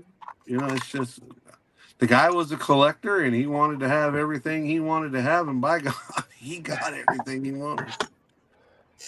Let this be a reminder to you folks out there who have more than 100 models in your stash behind you and probably never get to finish building them by the time plan you're ahead dead. like everything else. Yeah. Well, that's one of the reasons why here in about 8-9 years, when my grandson gets to be 9-10 years old, I'm gonna try to get him started up into this hobby, maybe a little sooner. And then that way, if I can get him in this hobby, whatever I happen to have in my stash when I go, becomes his. Well, I made the joke the other day, if something happens to me, Fafa will be sitting in this seat trying to sell y'all some empty model boxes. I'll hire Fafa to come down. It'll be in my will. Fafa, you are to fly down here, sit in my chair, and sell my empty boxes. Executor of your model stash. He's the executor of my model stash. Say, Funny as it sounds, you can make that legally a thing. If it's written in your will, they got to follow your wishes. Yeah. Yep. Red is wanting to know what he's wanting for the 1/16 Revell street rods. Again, when we, because I haven't priced it out, I literally spent 3 or 4 hours, 3 hours with him on Saturday. It's the first time I seen the collection. Honestly, when we get to that point, it's going to be that we go online, and again, not eBay per se, unless we click on what they've sold for, not what they're asking, but what they've sold for. And if the kit's valued at $40, he wants 20. If I can show him where it's valued at $40, he wants $20 for it. If it's valued at $60, he wants $30 for it. As long as it's a fair deal to him, and this guy's been really good, so I'm trying, making sure not to screw him over and give him like I found 2 resin kits that were complete kits of a company I had never heard of, and I can hardly find any information on, and I wanted the kits, but I couldn't find a number for them. So I ended up telling him after the fact, I'm like, listen, I can't give you a value on these kits because I can't find them anywhere. I said, but they're worth $15 a piece to me. And in his mind, way he's thinking now, he's basically going to have what he calls 3 stickers because he wants to put a color code to each kit so he knows what it's worth. He's going to have, starting at a $15 kit, that would be your Revell monogram, your AMT, your 124th, 125th, Your run of the mill. Your run of the mill, so $15. Yeah. From there, you're going to get up into the Tamiya and 16th scale. Or some of the 16th scale. Again, depends on what they're worth. Is going to be $20. But he's thinking that his most expensive kit is going to be a $25 kit, giving exception to like he's got some Aurora stuff, but that's now got my name on it over in the corner. We all know that that's worth more money. But for the most part, like I said, and it's just like what Marcy was saying, it's not stuff that you can't find that's unobtainium.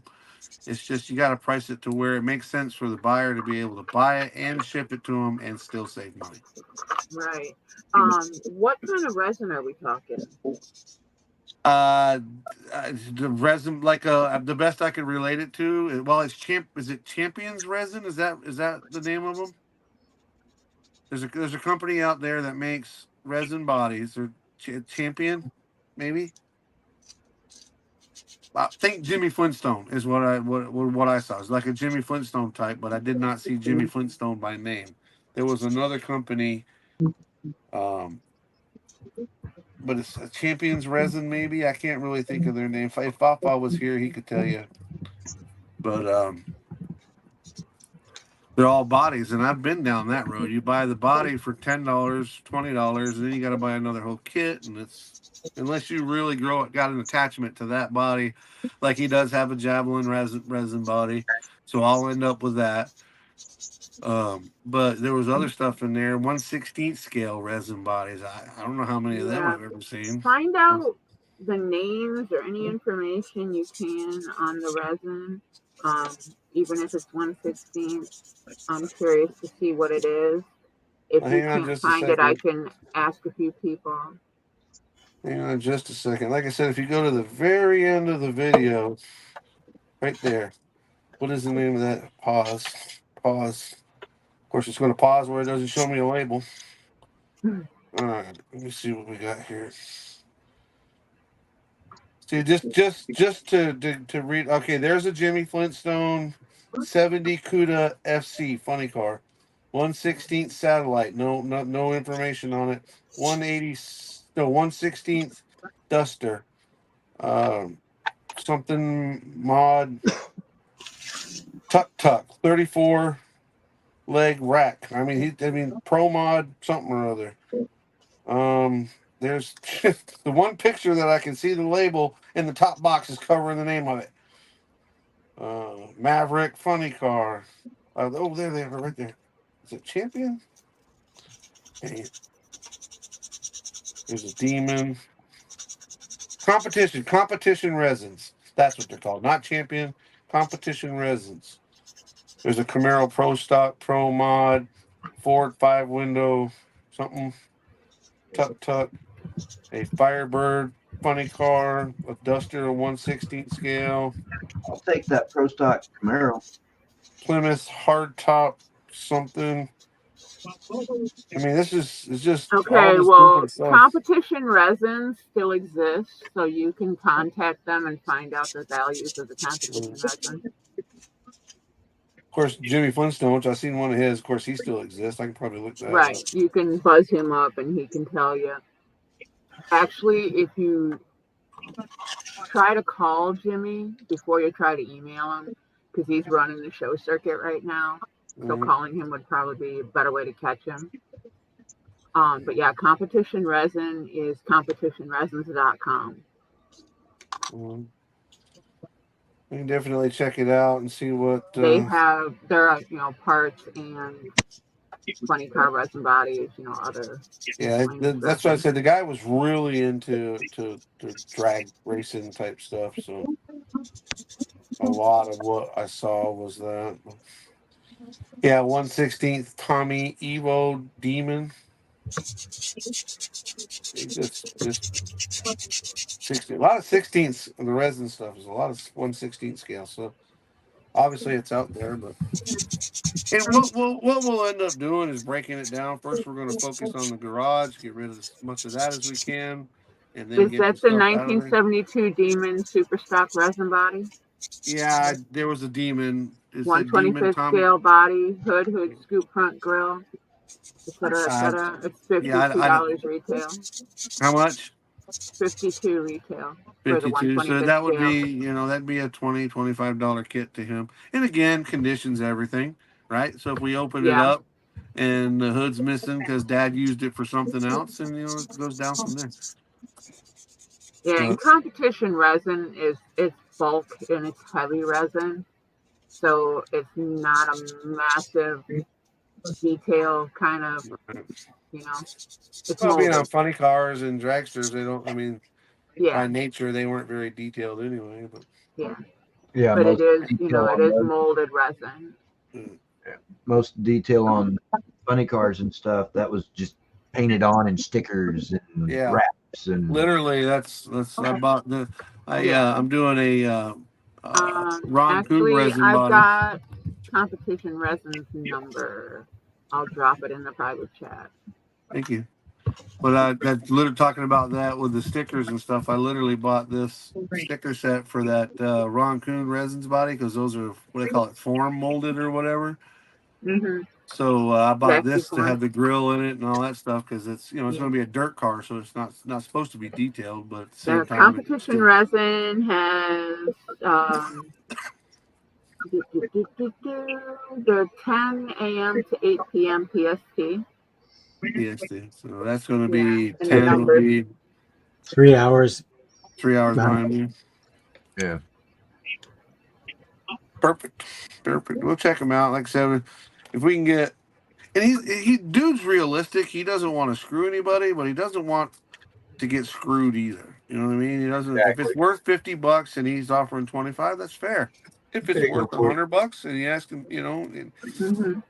I think he's going about it the right way, and I'm sure he plans on a year to be able to get rid of everything, and I think he's going to be every bit of that, especially when it comes to the aircraft military stuff that he has. I think he's going to be every bit of that. Military stuff might be a little different. That might have to go in bulk. Yeah, at that point, I don't doubt it because I don't know. I mean, I don't know anything about that stuff, and It's really not any different than cars as far as price. You just got to find the right person. But Yeah, I mean, there was a guy in there that's in brand our quality, club, like anything else. right? Yeah, conditions, everything. But there was a guy there that is an aircraft guy that's in our IPMS club that knew his dad. A lot better than I did. The guy, let's rewind a little bit. The dude's dad that died, Dennis, had 5 phone numbers. This guy was not everybody's best friend, right? Guy had 5 phone numbers in his phone. One was his wife, 2 were his kids, and 1 was probably like help for the phone, like to call this number if you have a problem with the phone. I don't know who the other one was, but he said he had 5 phone numbers. Yeah, Those are the ones that are priority in his life, and I get that. Mine's the same way. Yep. I have 1,000 numbers in my phone, but only a handful ring every time dialed to me. They're the other ones are there when I need them. The other ones, the ones that are important, can get through to me anywhere, anytime. And I'm the same way on that. I mean, I also have all my coworkers and everything like that in my phone. Nah, I don't have that shit. They can stay out of my life. As far as for my personal numbers, I've got my mom, my little brother, my sister-in-law, my daughter, my daughter-in-law. Yeah, that's it. My kids, my parents. That's it. I don't even have a phone, so I ain't got nobody in my contact. Yeah. I And sometimes anybody else wish I that's in did. there is in there because they need to be, but not because I need to constantly be in contact with them. I wish sometimes I didn't have a phone, and when I go on vacation, I shut that sumbitch off. But if it wasn't for my phone, I wouldn't have any business either. So Just because you got one doesn't mean you got to answer it. that's That's exactly another thing right. people don't understand. That's it. If you call me, leave a voicemail. If you text me, I'll get to you. Yeah. They've You know, unless your ass most is of the on ones fire, I don't want to hear it. yeah, And most of the Betty, ones when that you know me- call me, you can call me Al. And then most of the ones that know me when if they want to get in touch with me, they better go ahead and text me, because I'm going to pay attention to a text and respond to it quicker than a phone call. Exactly. and then there's when I'm driving and I've got my phone connected to the head unit in my truck via USB for the Android Auto. If I'm driving and you call me, I don't care who you are. You can be my boss, and I'm going to hit the decline button. I do not have phone conversations while I'm driving. Oh, not me. I love to text and call and phone. I love to scare the when shit I'm out of people. driving, my phone is in charge only mode. Not me. I like to. I'll pretend I'm texting going down the road just to scare the shit out of people. Like, get away from him. He's texting. Right, and I'm When you drinking. do that here, you'll get pulled over. So Yeah, well, You don't how funny strike it me is. as that devious type. yeah. I'll throw empty beer cans out that my friends drink. Be like, I'm drinking too, you sons of bitches. Yeah, and then know you for littering. Yeah. You'll pass the breathalyzer and the field sobriety test, but they'll know you for littering, and they'll haul you because you're out of state. So you and your car will be going on a vacation. Yeah, that's probably true. That would be my luck. All Be right, right back. smart ass. Let me see what you're doing. Let me fix That's you. how they are here. They'll get you. Oh yeah, I imagine they would be the same way here, especially if I was chunking beer cans out the window. Sounded fun though. And just for the record, I think Slick's decals actually hasn't gone full politically correct. I ordered a batch of their decals, and look what's over for license plates, and look what's over here in the corner. They actually have a decal of a battle flag. Yeah. Nice. I couldn't believe it. They And it can't got be one underneath it that says PC. redneck. They can't be too PC because they'll lose business. That's it. They got the Flat American. out. If you don't like it, don't fucking buy it. You know. That's Right? it. They got the American flag. When They I got the buy battle flag. military, when I buy a German piece of military equipment, I expect swastikas. I don't expect to use my own stencil to paint them on. I would prefer decals. I get it. There are countries where it is illegal to possess a picture or anything around that sign. So the manufacturers have stopped putting them in the kits for that reason. But I should still be able to contact that manufacturer and say, hey, I live here. I'm allowed to have that. Can you please send it to me? Or something, you know? Exactly. And like you, if I'm building a period piece, I want the markings. Full stop. I I don't care want what they are. to be as authentic as possible. Exactly. The very, very worst You thing cannot erase anybody can do. history. And you can. The very worst thing anybody can do. It don't matter what language you speak or where you're from. If you forget your history or try to abandon your history, you're destined to repeat it again. Yes, Every time. you are.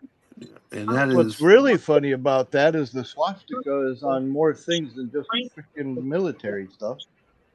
Yeah. And It's the on most of your swastika was a fucking religious store symbol. logos. It was a religious symbol long before Hitler bastardized it. Exactly. It's a Maltese cross. That's basically what it is. It a is Maltese also it is that as well. But he flipped it over and basically made it changed Phil.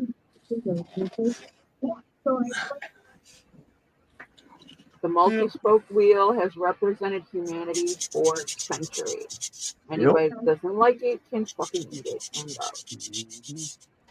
of. I wish they would and choke on it. Exactly. I mean, if you know the history of the battle flag, it's the same way. It's not what it was then. Now, in fairness, it's been blown out of proportion, and different groups have used it as a moniker. In the wrong as a- way, the yeah, in the same way wrong way. Hitler did the Right. swastika. Yeah. Right, exactly, and it's become, but it has nothing to do with the act where it came, where it originated. I guess is the word I'm looking for. It's Exactly. what Yeah. the KKK, the skinheads, and everybody turned it into, not what it was originally. It literally, Yeah, if you and know every the podunk flag, hillbilly with a pickup truck. right? It didn't. That's Got enough of that them in battle my flag. neighborhood. Good lord. The original flag for the Confederate was so close to the American flag. Now, keep in Stars mind, and bars. back then, it There were fewer was stars. smoke and all that from the gunpowder. They didn't have smokeless gunpowder, so on a battlefield, you don't have radios. You don't. Your flag guy led. If you were in a group or you're a battalion or whatever, where your flag guy went is where you went. That's where you had to go, right? Because we were making progress that way. If your flag guy turned around and ran back the other way, okay, that meant retreat. So you're looking for that flag. And so many times they found that people were firing on their own people because the flags were so similar. Yeah. And that's the Bars. actual Right. Confederate flag is a base white flag with the battle flag in the corner. They wanted the peace, and then the battle flag up in the corner was, but don't fuck with us. Basically, we want peace, but don't fuck with us. Yeah. And then, and like I say, with the stars and bars, only difference between it and stars and stripes is the number of stars within the blue field, and the fact that the stars and bars has one red bar, one white bar in the middle, one red bar on the bottom. But in 13 a battlefield in the middle of Gettysburg, or well, actually by Gettysburg, it had been if you're in Manassas in 1861, smoke's flying, cannonballs flying, bullets flying, and you can't see nothing because the gunpowder is just running wild. You're not counting how many bars does that thing have? No, those are red and white, blue. I need to go that way. Yeah, and if you've got a stars and stripes on one side and a stars and bars on the other, it's going to be extremely easy to confuse the two flags, Yeah, which was why the Confederacy came up with the battle flag. 100%, Tom. But unfortunately, right after that, that's when, well, not right after that, it's actually years later when the skinheads and the KKK and all them got a hold of it and turned it into what it's perceived to be now. Yep. Well, there's my history lesson for the day. I'm sorry, I didn't mean to hijack your live, Bob. No. I'm all about history. History. And it bothers the jeebers out of me that all these various groups have taken a symbol of Southern heritage and Southern pride and turned it now misconstrued to be a symbol of hatred. That bothers me. And people are broken, like I said in the conversation earlier. Yep. What bothers me more than anything, the only thing more broken than the people is the system. Got that right, Marcy. These removals of statues, whether it be Confederate statues or any kind of statues, this removal of these statues, that is very, very, very disturbing to me. Yes, it is, because that symbolizes to me that they're trying to rewrite history. Either rewrite it or they're trying to whitewash every damn thing. They're Yeah. trying to whitewash every damn thing. And it's like here, the city I grew up in, the heart of my heart, Detroit. It is so disgustingly white now. You wouldn't even recognize it if you were raised there. It is. Oh, it's great! All these new businesses, blah blah blah, all this, all that. Whitewashed, expensive. There's no diversity. It's gone.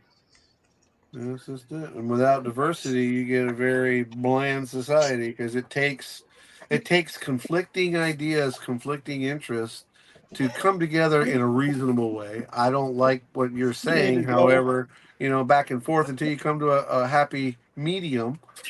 And if you think it's black and you think it's white and you get together, you discover gray. You know what I mean? And people just don't want.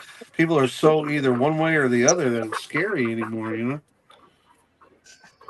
It's scary to think about what their, I don't know, the agenda or whatever. But again, we still, as Americans, we are still essentially in charge of what goes on. We just got to assert that right and start telling these guys, these political people, no, tell our governors, our congressmen, no, we don't tolerate that. And I think you're seeing more and more of that now.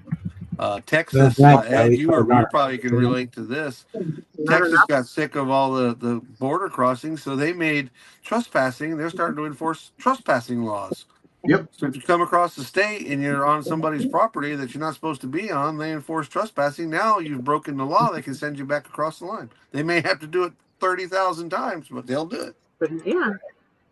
And And see, that's another issue entirely there, with the people constantly coming into the country. If it didn't take years and cost thousands of dollars to do legally, they wouldn't be sneaking in.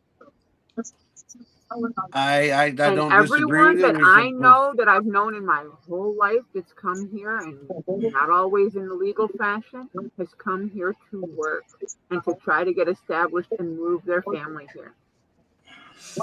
And just like anything else, I'm sure that's the majority. I don't know that either way, but I'm sure that's the majority. But it's always the bad apples that get lit up. It doesn't matter. Oh, always. It doesn't matter if it's 500 good people. If it's one bad guy, that's all you're going to hear about. Sure, yeah. And that's and right, wrong, or indifferent. I do believe everybody should come over here and be made to go through a process. I don't necessarily know that I'm smart enough to know what that process should be, but there should be some kind of vetting to get them over here, and they should have to jump through a certain amount of hoops before they can become a citizen. And the problem is, the end of those hoops, it's years and thousands of dollars. Yeah, but it has to be reasonable. I feel like it has to be a reasonable process, not something that takes It took my cousin 10 years to get himself legally bound to another country. He moved from here to Canada. 10 years. And he did it the right way, the legal way. He worked there first. He commuted back and forth from here to there, and etc. Everything. And I do agree with Marcy. It should not take as long as it does to be able to achieve American citizenship, and it should not be anywhere near as expensive as it is to obtain American citizenship. But at the same time, we cannot allow this unchecked, undocumented migration. Right. Millions. Tell that to Joe Biden. Millions and millions. He has nothing to do with that. Nothing at all to do with that. They blame that on every new person in office. Like they're the only one that can fix it. The president has the right to make it said once and for all if he fucking says it, but he refuses to do it because he's a pawn of all the other fucking wannabe powers that be. What happened to the last couple of presidents that had ideas of their own? I believe bullets were involved. I'm pretty sure if Trump gets back in, he'll put a fucking lock on that gate once and for all. Yeah, if he gets back in, we're going to have a whole new world of problems, but that's not a topic for here. It don't matter who gets in, we're going to have a world of problems. That's True that. It don't matter what side of the aisle you're on. It don't matter who you vote for, who you will not vote for, etc. A politician is a politician is a politician. They're all crooks and liars. Yep. Yeah, and he's a crook and a liar with a hell of a lot more money than most of them. You saying Joe Biden isn't a crook? No. Like, a buddy of mine sent me a meme a while back. When the average citizen is brought before the government and then actively and intentionally lies to the government, it's called perjury, which is a crime. You can be fined, you can go to prison, etc. However, when the government stands up and actively and intentionally lies to the average citizen, it's called business as usual. Yep. Another one I saw was don't steal. The government hates competition. Yeah, that's true too.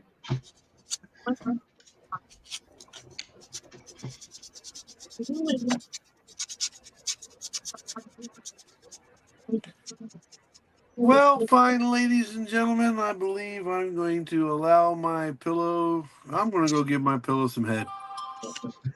See how you are. All right. I'm just going to be completely honest with y'all. I'm going to go give it some head, and hopefully it gives me some support in return. Maybe I'll hear the love language. I know y'all know what the love language is, right? That's the love language. When when it chooses it over oxygen, that's love. All right, guys, y'all have a good one. Y'all be safe, All right. kind to each other, and keep on modeling. See you tomorrow. Hey, yeah. Yeah. You have a good night, brother. Bye, Mike.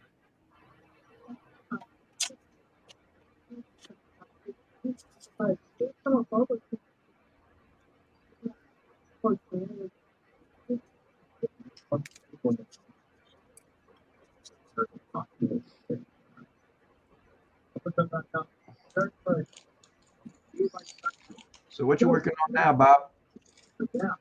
Well, I started on the Wreckfest Firebird, but I had to order a bunch of parts on it, so I just put it back in the box. Yeah. So I'm working on the Terry's Toy Camaro hood. Oh, nice. God deleted the grills on the hood. Mm-hmm. 'Cause I'm gonna put a scoop on it. Yeah. I don't have a doghouse, but this will work.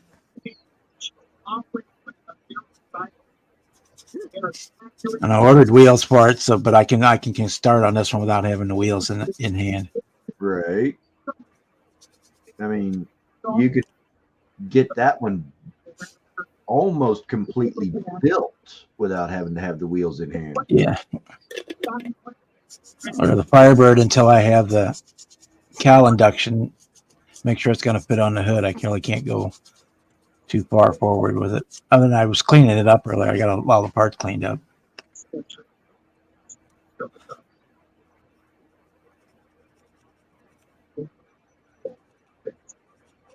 This one I can sit here and get those hood grills deleted so that the scoop will go on there.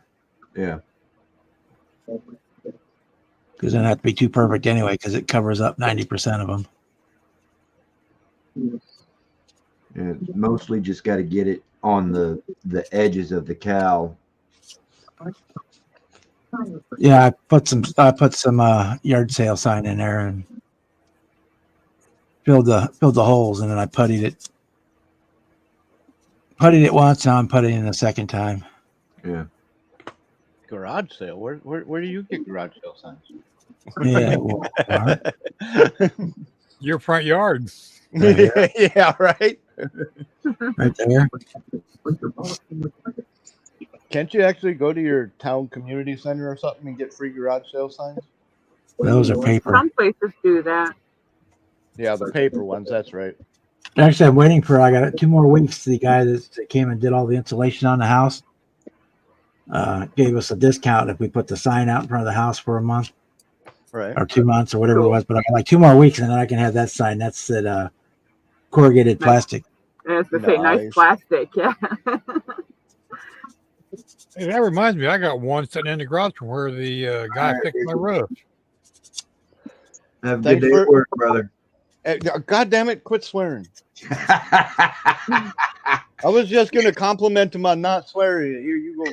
Blurt it out. We're gonna have to put him in fucking timeout. We might. Night, Richard. I know that. Damn, Hi, Richard. vape's a little harsh tonight, but I know the W word is a 4-letter word. I apologize. Yeah, just call it what it is. It's paid slavery.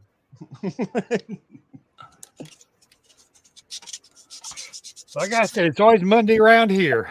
Every day. Don't ask me why I picked Monday either, because it's stupid. Jimmy fall asleep again? Probably. Maybe. Jimmy. It must be his TV that I can hear. Uh-huh. I think so, because every time I hear it bleep on my speakers, I see You can see the little circle around his icon. Yep. yeah. Jimmy. Wake up, Jimmy. Yo, Jimmy boy. I don't Wakey, want to go to wakey. school today, Mom. I don't want to get up. That was me this morning. I was so tempted to Considering what call he in was bed. eating earlier, he might actually be like in a food-induced coma. Maybe.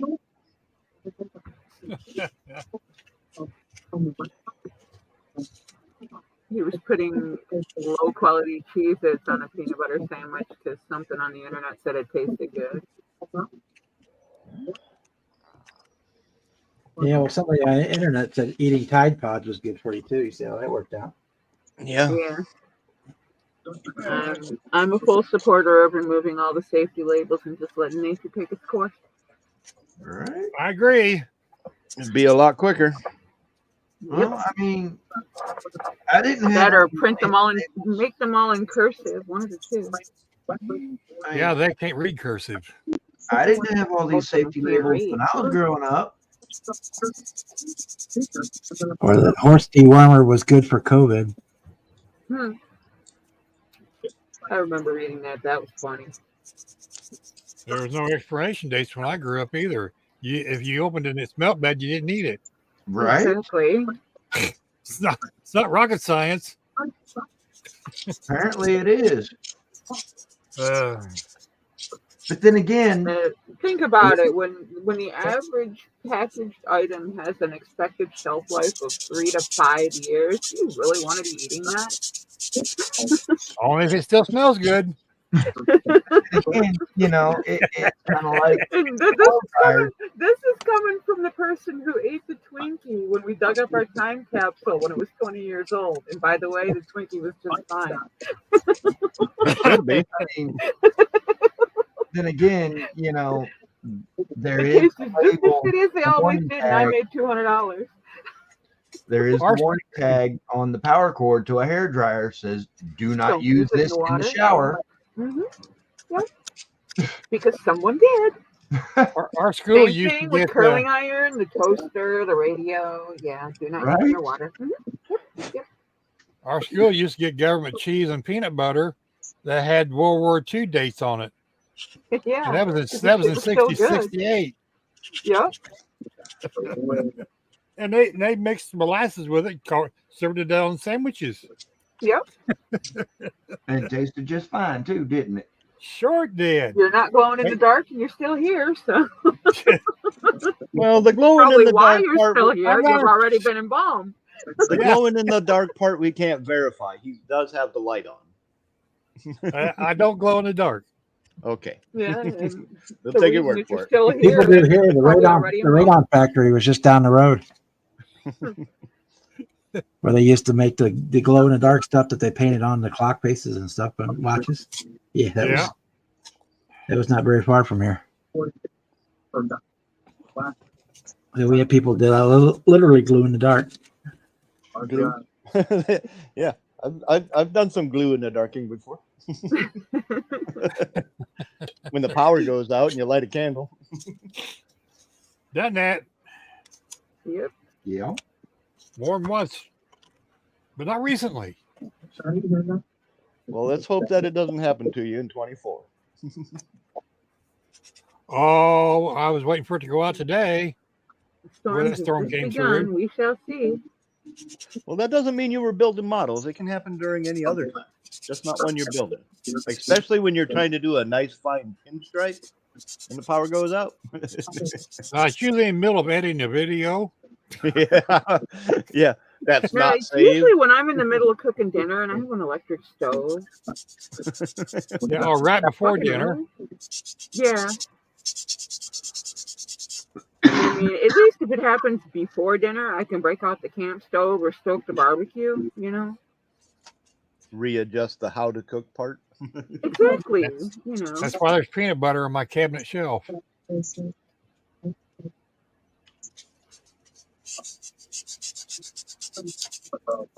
Can't do that with a diabetic in the house and people who don't eat peanut butter. So. Doesn't bother me. Go figure. 1 + 1 is 2.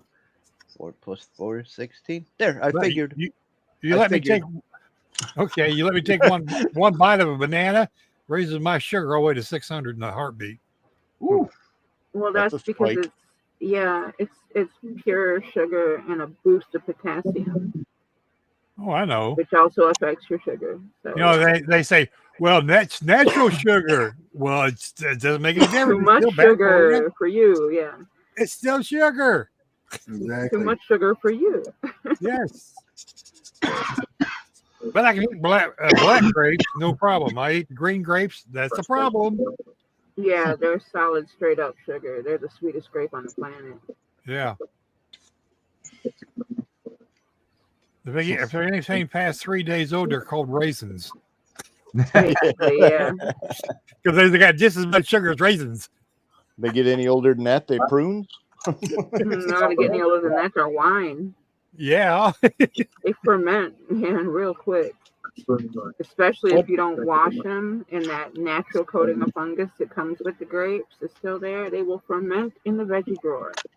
What did the grape say when it got squished on? Nothing. It just let out a little wine. That's what they did in prison. It's called hooch. Yeah, I drank a little bit of that in my stint. Me too, but I worked there. That wasn't a permanent guest. I had a key. You could come in. Oh, you were on the other side of the gate? Yeah. You suck. Hey, it was a job. Yeah. Whereas me, I just don't like cops of any kind. Never have. I'm talking from small, early childhood, like 4 or 5 years old. I've never liked cops. Oh. But now be a bad time to tell you I was almost a state trooper. What stopped you? I decided I didn't like it by halfway through. Sure. Just changed my mind. My buddy got me in there, was not really happy with me, but he had to Hey, pull. it's ultimately few your strings. choice, man.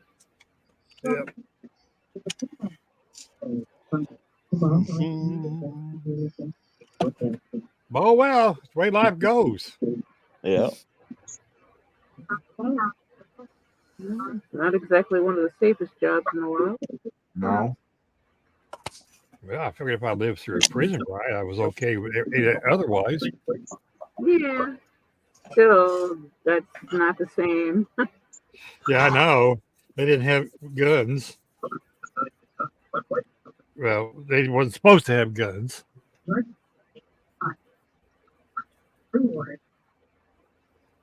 it's amazing what they can do with a toothbrush. Yeah. Oh, yeah. You can Thanks do all kinds galore. of things with an ink pen, toothbrush, Yep, and I've seen wooden some. ruler. Rolled up Plastic newspaper spoon. magazine. The stitching off the bottom of a t-shirt. All kinds of neat shit. Yep.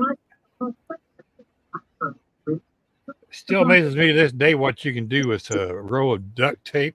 Good night, Richard. They would literally tape TVs up into the corner.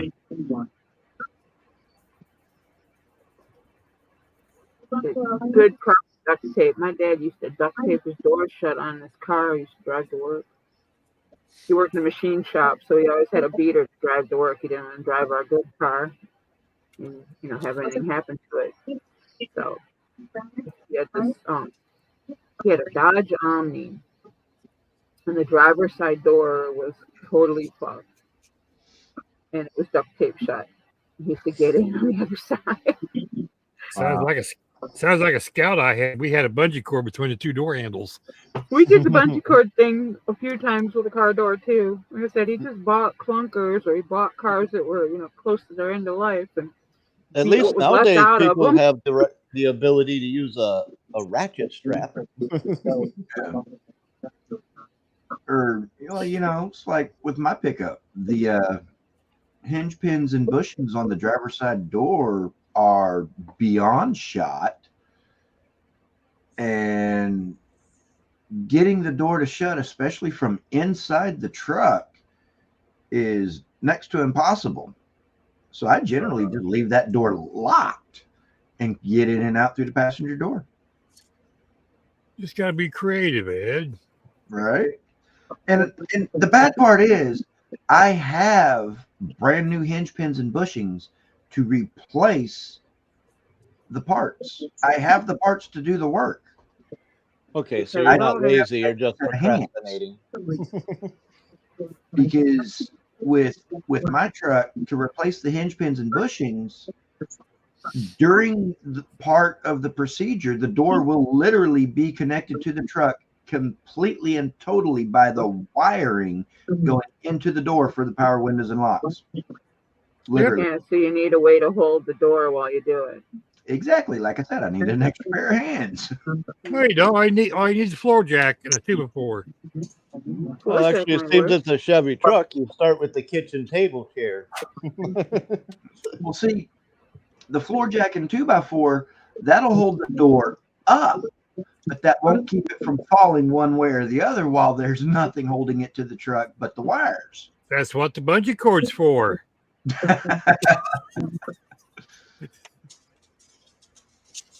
I'm sure you could MacGyver something. You're talking about a guy drove an International Scout being held to the frame with 2x4s and lag bolts. Yeah, you know, Oh, I I mean, pay good money to see that. Well, you could always take the door panel off, disconnect the wires, pull them through the hole, and then it's not connected by the wires. I replaced many door hinges on Chevrolets, no problem. Yeah, I'd have to change the bushings on my Firebird doors about twice a year. oh, wow. Just a matter of getting the process down and doing it. Yeah. I got it down. I can do it in about 15 minutes, do both doors. Yep. With them little My brass buddy had bushings. one of those little Chevy pickup trucks. It's a 4x4. Little Chevy Everything's Love. welded. I just took my die grinder and got the hinges off, put the new pins in, and used self tappers. Threw it back on.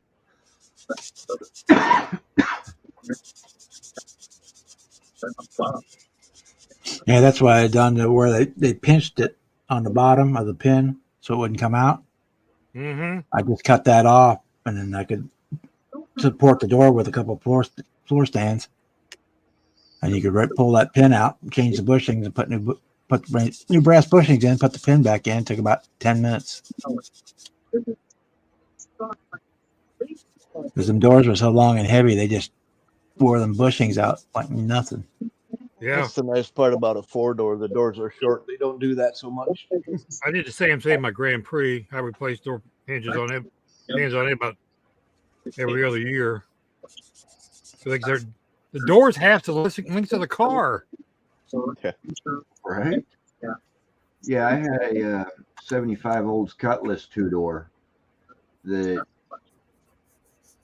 yeah, roughly half the length of the car was the doors.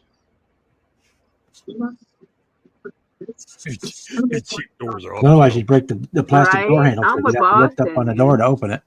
Only problem is with something like that, they're high on the theft list, so your insurance is fucking redonkulous. That's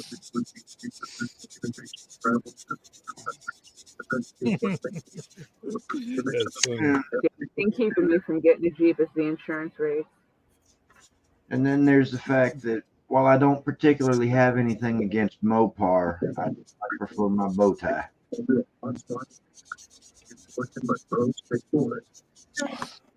Hey, Jimmy. Jimmy. Yeah, I miss my cruise. Asshole had to fucking hit me and kill my car. Jimmy! Might just have to mute him, Bob. I I'll need just- to sleep. I'll just kick him out. Yeah, he'll think it was just his phone that went bloop. Uh-huh. He won't know no different. It's laying on his chest. He won't know any difference. Yeah, it's not like you get a sound that says you've been kicked out. Right. Wouldn't that be Yeah, neat we're if you put stick a screen on somebody's computer saying you have been kicked out? You know, like the old IRC booth with a message. Yeah, You've been booted. RC, you're showing our age. Hey, I'm the one with the 4-digit ICQ number. Me and you both. 4490033 or something like that. Pretty close. I didn't even know ICQ was still usable. Yeah, it is. It's still out there. IRC's still out there too. Really? Yeah. I go bugging around in there twice a year to wish my favorite IRC asshole happy birthday and Merry Christmas. Wow.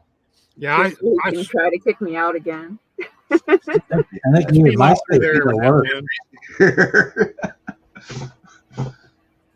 ICQ and IRC and AIM. I remember stationary chat boards, man, before the internet was actually the internet. Oh yeah, Exactly. the bulletin boards, the BBS. Yep, you could leave a message and you would just scroll and scroll and scroll and scroll. There was no privacy. Everybody who opened the link could read every word. And you would have to just scroll and scroll. There was no search, no order, no nothing. Just scroll and scroll till you found your message and then reply to it. USS And then when that Stargazer, person looking BBS. for the reply would be in the same position. Scroll, scroll, scroll, scroll till they find it. Oh, yeah. And back at that time, it was I was on a 14.4 baud modem. 28.8. I was on whatever the school had. My Penny's bulletin board awake. had 10 phone lines. Must be midnight. Penny's awake. Hey, After one, Penny. yeah. Hi, Come on, Penny. Penny. Yep. 6 Yep. o'clock in UK. She's getting ready to go to 1 work. o'clock here. It's about 6 o'clock. Yeah. But yeah, first time Working today, Penny? first time I connected to any of the BBS or anything like that, I was dialing out on a 14.4 modem. Yeah, I don't know what our elementary school had. About Whatever the school system had. about Because I didn't have internet at home until I lived out on my own. or at least here in Texas, Central Time Zone, we call it midnight. But it was about 5 or 6 months after I built It's that 1 a.m. for me, Penn. that I upgraded it to a 28.8 modem, and then I want to say it was about a year and a half or 2 years later that I upgraded to a 56.6 with the V92, no less.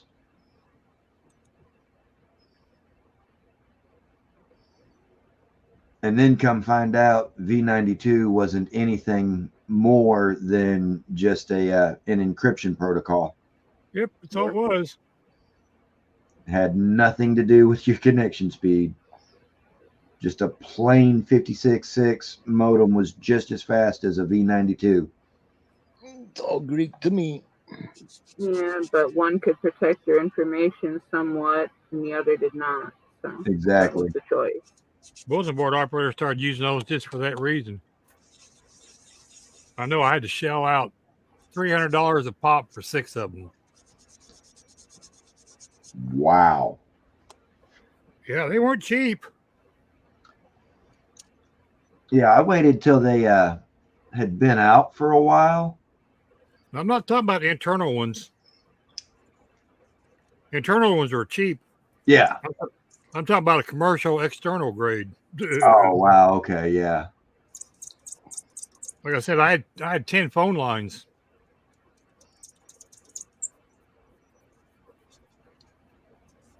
Wildcat BBS, Stargazer BBS. Sheridan, Indiana. 812 758 6330. It's amazing Crazy what how that people stuff remember, doesn't but then leave you your can't brain. remember what you had for breakfast. Yeah, and that was 22 years ago. Yeah. Because whatever you wait for breakfast is irrelevant. Oh, who So cares? that 22-year-old information.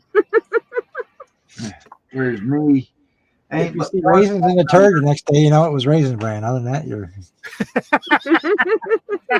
ain't but one phone number I could tell you just rattle off like that, and that's my current phone number. I Oh, couldn't my childhood home number was 321-2981. yeah, I don't remember any of my previous phone numbers. my first home the, phone the number was oldest phone numbers I Atlas remember 7 have 2130. names. We've had this same phone number for over 25 years. Oh wow. And we've moved in 3 different houses since we got it. Yeah, Because I we was the carried my first one cell on the party phone line, number so for we the had existence of 0. cell phones. So yeah. Or I couldn't even tell you. From the beginning through at least 4 different carriers. Yeah. But I couldn't even tell you my mom or little brother, sister-in-law, my daughter-in-law. I couldn't tell you any of their phone numbers. Not I without have looking it names. up on my I have phone. names, addresses, and phone numbers of every person that I ever knew that information about through school stuck in my head. I have to go through the Rolodex of who are they married to, where do they live now, to find the right address because I don't write Oh, anything down. I have years worth of useless information in my head. I remember my locker combinations from junior high and high school. I wow. remember my class lists. I remember the hours, the teachers' names, the everything. But I can't tell you what I had for breakfast today. Yeah. Do you can't remember the even remember combination the- by years? I can't even remember the tablature for the song I was just playing hours ago. You remember the combinations by years? Yes. Okay, just checking. I remember the locker numbers. I can tell you how many lockers down the hallway, what hallway it was in. Wow. It's crazy, the stupid things, like I said, to get stuck in your head. I could tell you most I agree, Penny. I agree. and what class it was that they taught. But yeah, I don't remember my locker combos. My last one was 33 left, 22 right, and 15 left. Absolutely too easy, Penny. They don't even have to dial them. They can talk to their phone or talk to their car and get it to dial for them. Yep. These things on the end of our hands, the thumbs, are becoming useless slowly. Yeah, because you don't even need that to text anymore. No, not with voice to text. You don't need any fingers. Can't expect the message to be exactly what you said, but you know. Voice text If you- doesn't do any if you better than I work with- do. If you work with good software, yes, it'll be fine. You'll have fewer need to recreate the message. Just don't say send before you're sure. Well, and speaking of that, one of my coworkers is an older Mexican. That's funny, Penny.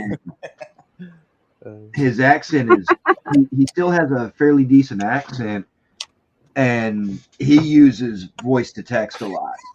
And Oh, that's fun. and so one day he sent a text to our boss, and he meant to say, "Hey, this is Martinez." The voice to text translated it to, "Hey, but this is my penis."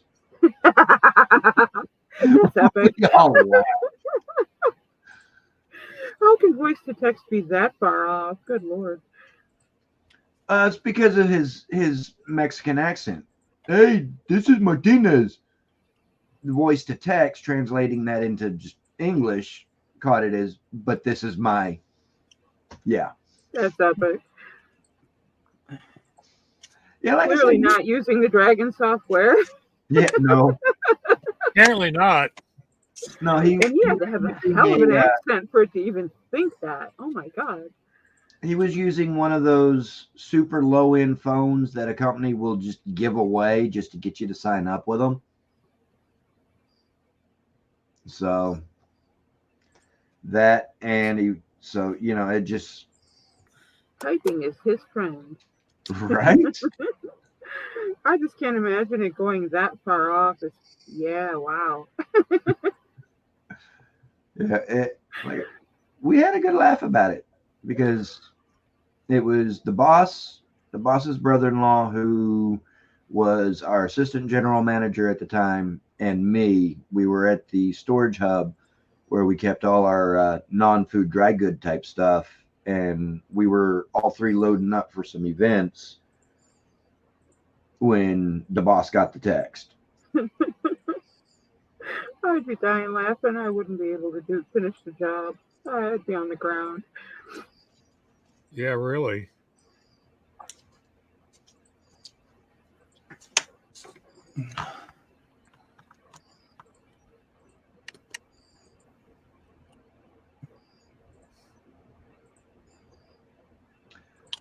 That does not surprise me a bit, Penny.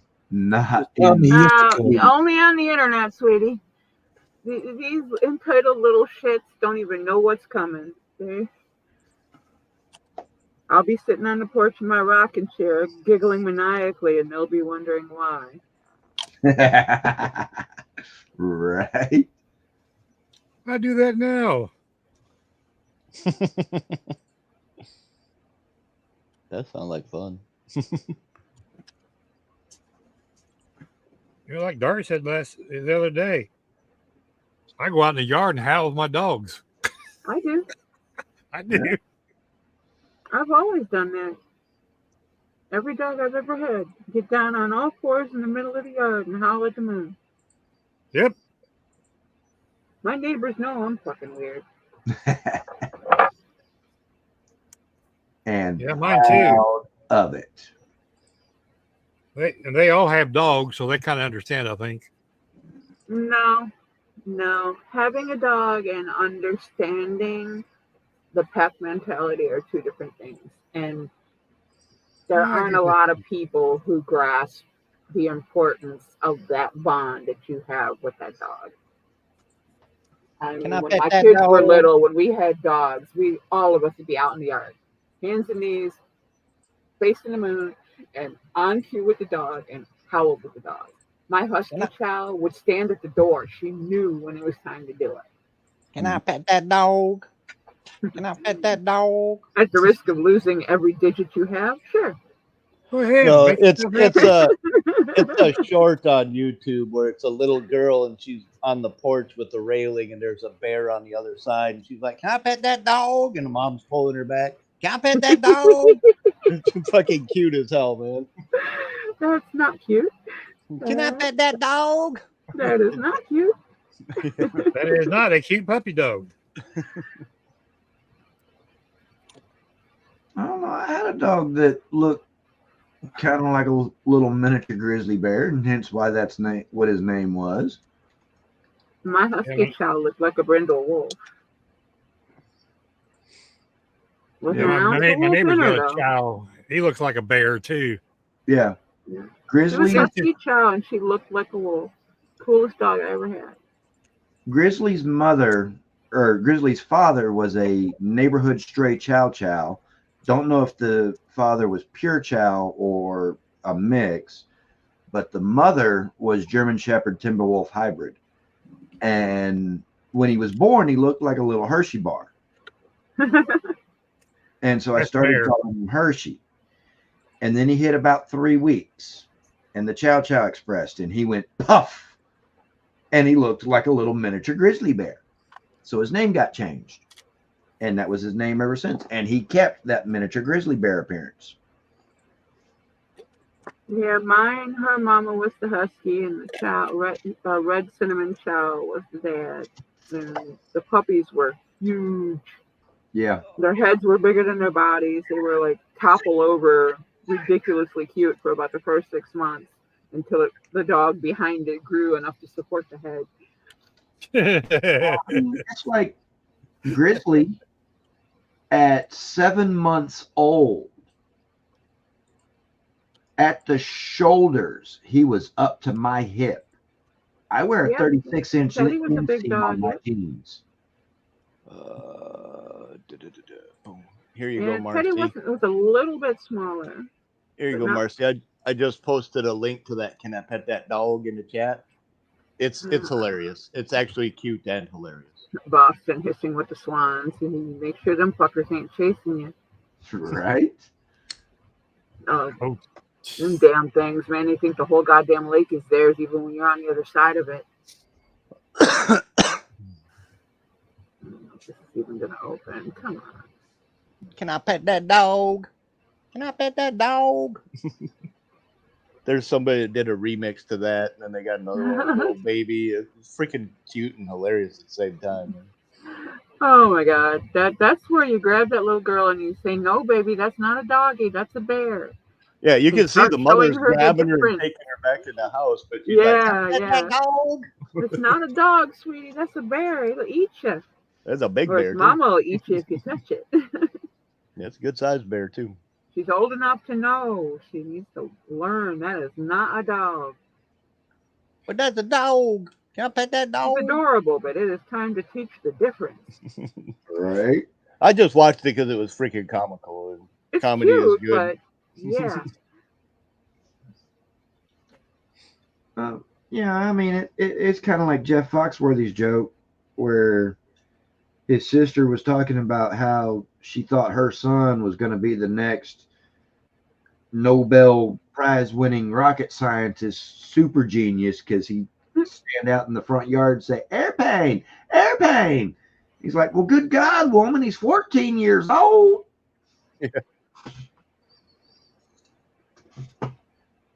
rocket scientist in training. Right?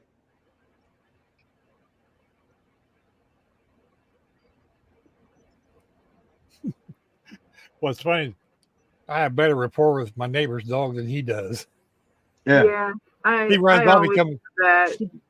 He comes to my house when he runs off. We had a dog when we lived in the other house. This one dog, he lived 2 blocks up on the corner, and every day his son would leave for work, and the dog would watch, and the guy'd leave him outside, right? Yard's fenced, everything's great. He's got a place to hide, and he's got water bowl, food bowl, everything he needs. Yard's secure, Owner paddles off to work. As soon as that dog sees that car go around the corner, he jet rockets over the fence. And he'd come down to our house. Mm-hmm. And I kept telling the guy, I'm like, bro, your dog is jumping the fence. Oh, no, he can't do that. I'm not. Trust me, he's jumping the fence. One day, the guy finally stayed home from work. So he actually got in his car, pretending he was going to work, went around the block, and got out of his car and walked back home around the back of the block, come up to the back of the yard, and saw the dog trucking up the street. Spends more time at my house than he does yours. Yeah, he spent more time down at my house because he knew that I had a dog too, and I didn't mind him coming over. Yeah. I have 5 different dogs. When they get out, they come down to my house. So I load them up in the car and I take them home. Yeah, well, he just lived 2 blocks away, so I'd walk back with him and tell him to get on back into his yard, and he'd listen to me. But as soon as I was out of sight, I'm pretty sure he'd get back out, because then later in the evening, I'd see him coming back from by the park and passing my house headed home. Literally 5 minutes before the guy show up from work. Every day. I can believe that. I don't know where he was going, but there were some puppies that looked like him about 6 blocks away. So I'm pretty sure that was one place he went, at least Pretty twice. sure he had himself a girlfriend. So yeah, after he realized that the dog was genuinely leaving the yard, that I was not bullshitting him, he stopped leaving him outside.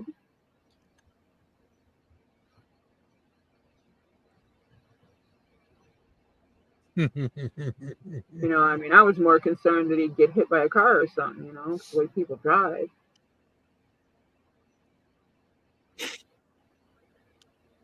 Or did somebody snatch him up thinking he was a stray or something?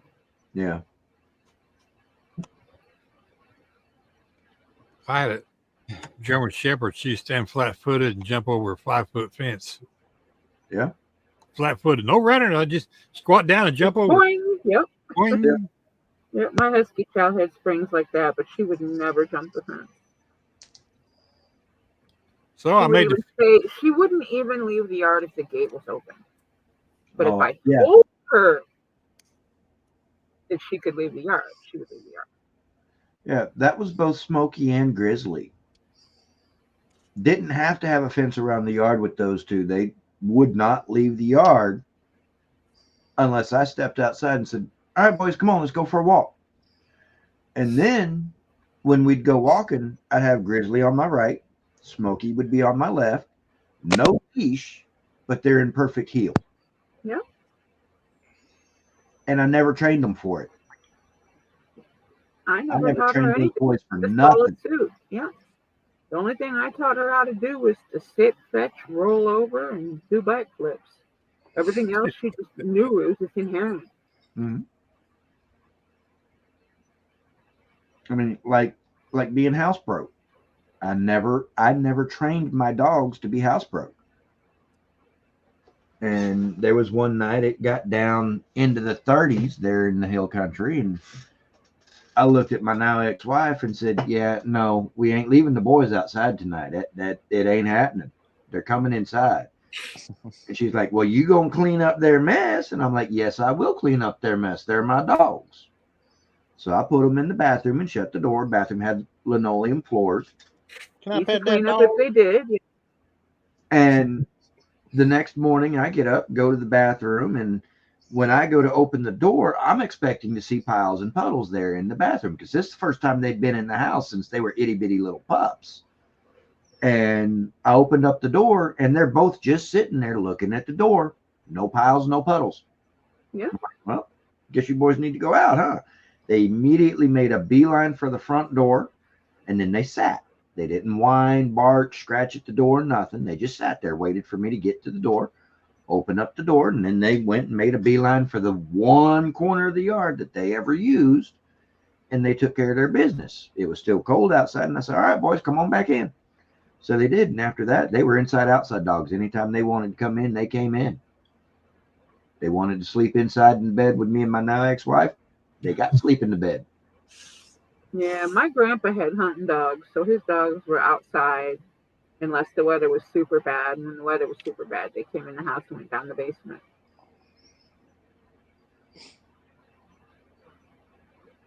But all the dogs I've ever had have been inside or outside, wherever they wanted to be, and they chose to come back in when they were done for the day. So My little husky chow wolf, he loved it more outside than inside, but he also liked being next to me, so he didn't care either you want to direction. know? You want to know That was the how much my husky chow loved outside? Okay, she was actually born in an outdoor pen, so her first communication with the world was literally on dirt. Same And with my dog. when we brought her home,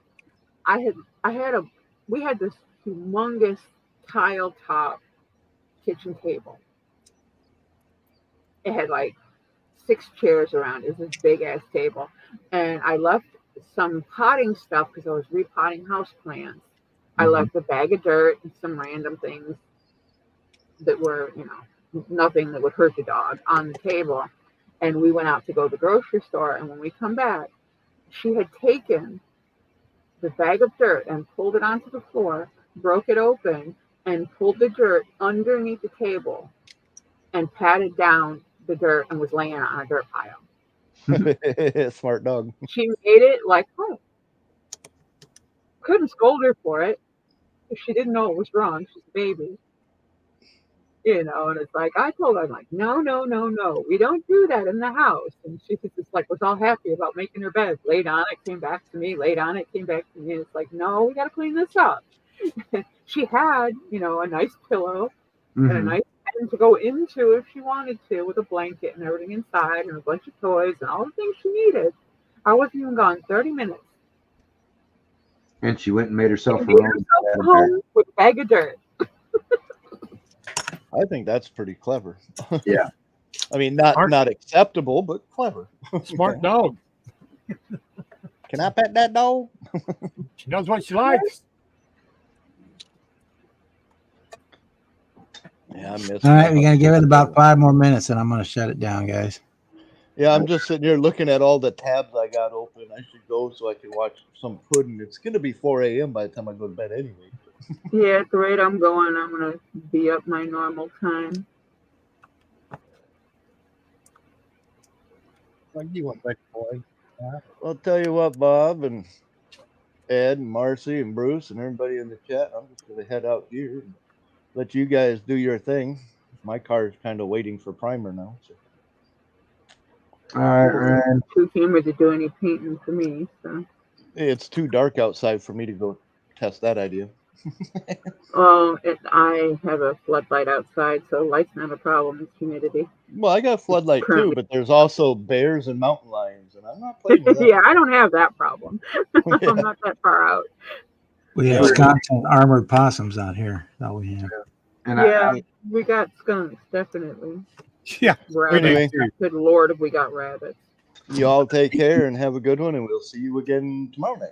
Tomorrow night, Yeah. 6 o'clock. brother. Later, later. I'm going to follow Ryan. Thanks, Bob. Yeah. See everybody. in Thank chat. everybody in the chat. See y'all tomorrow or later. Yeah. Yeah, later. Hey, Later. Bye. I've got this paint booth in here just right behind my right shoulder here, so it don't matter how humid it is outside, how light it is, how dark it is, warm it is, cold it is, whatever. I just open it up, turn the light on, turn fans on, and go to spraying. Yeah, I don't currently have a place to do that. I'm trying to make some space so I can.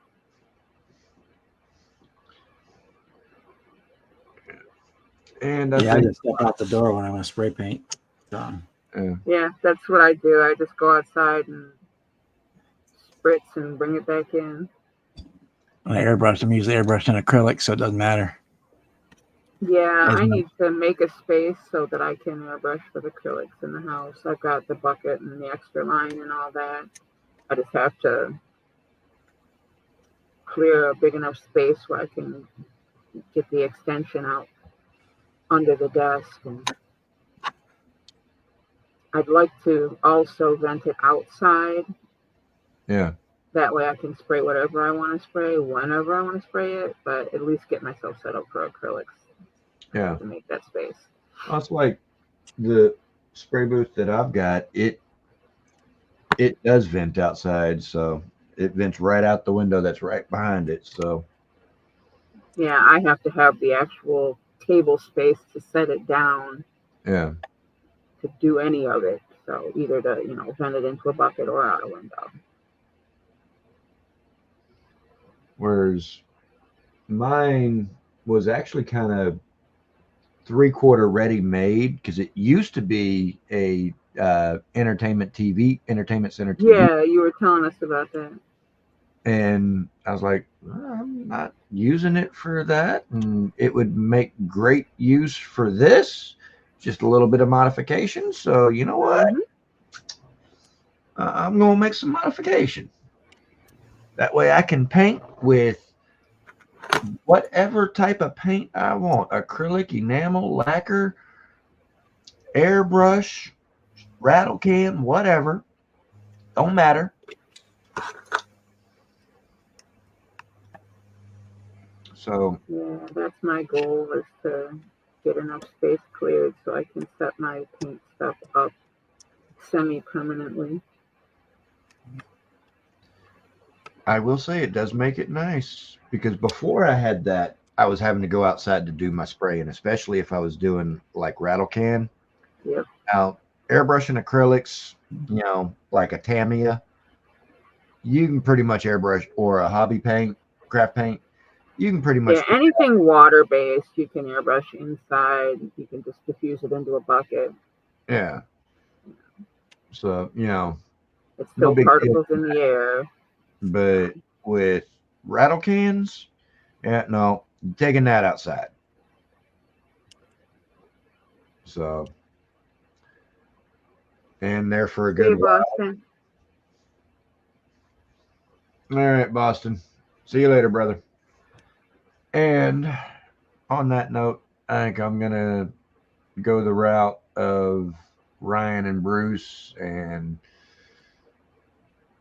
start getting myself ready for bed. And thankfully, I've actually got the day off tomorrow, so I don't have to be up before the butt crack of dawn. Yeah, I don't have to be anywhere. I just have my usual duties around the house, taking care of Dad and his business. Yep. Yes, I want to thank everybody for joining us in the chat and everybody who's here on the live. And we'll be back at 6 o'clock Eastern tomorrow. Or today now, actually. Today, yeah. All right, Bob. Thank you for hosting. Marcy and everybody that might still be in chat, considering as my YouTube shows that there's still 9 watching.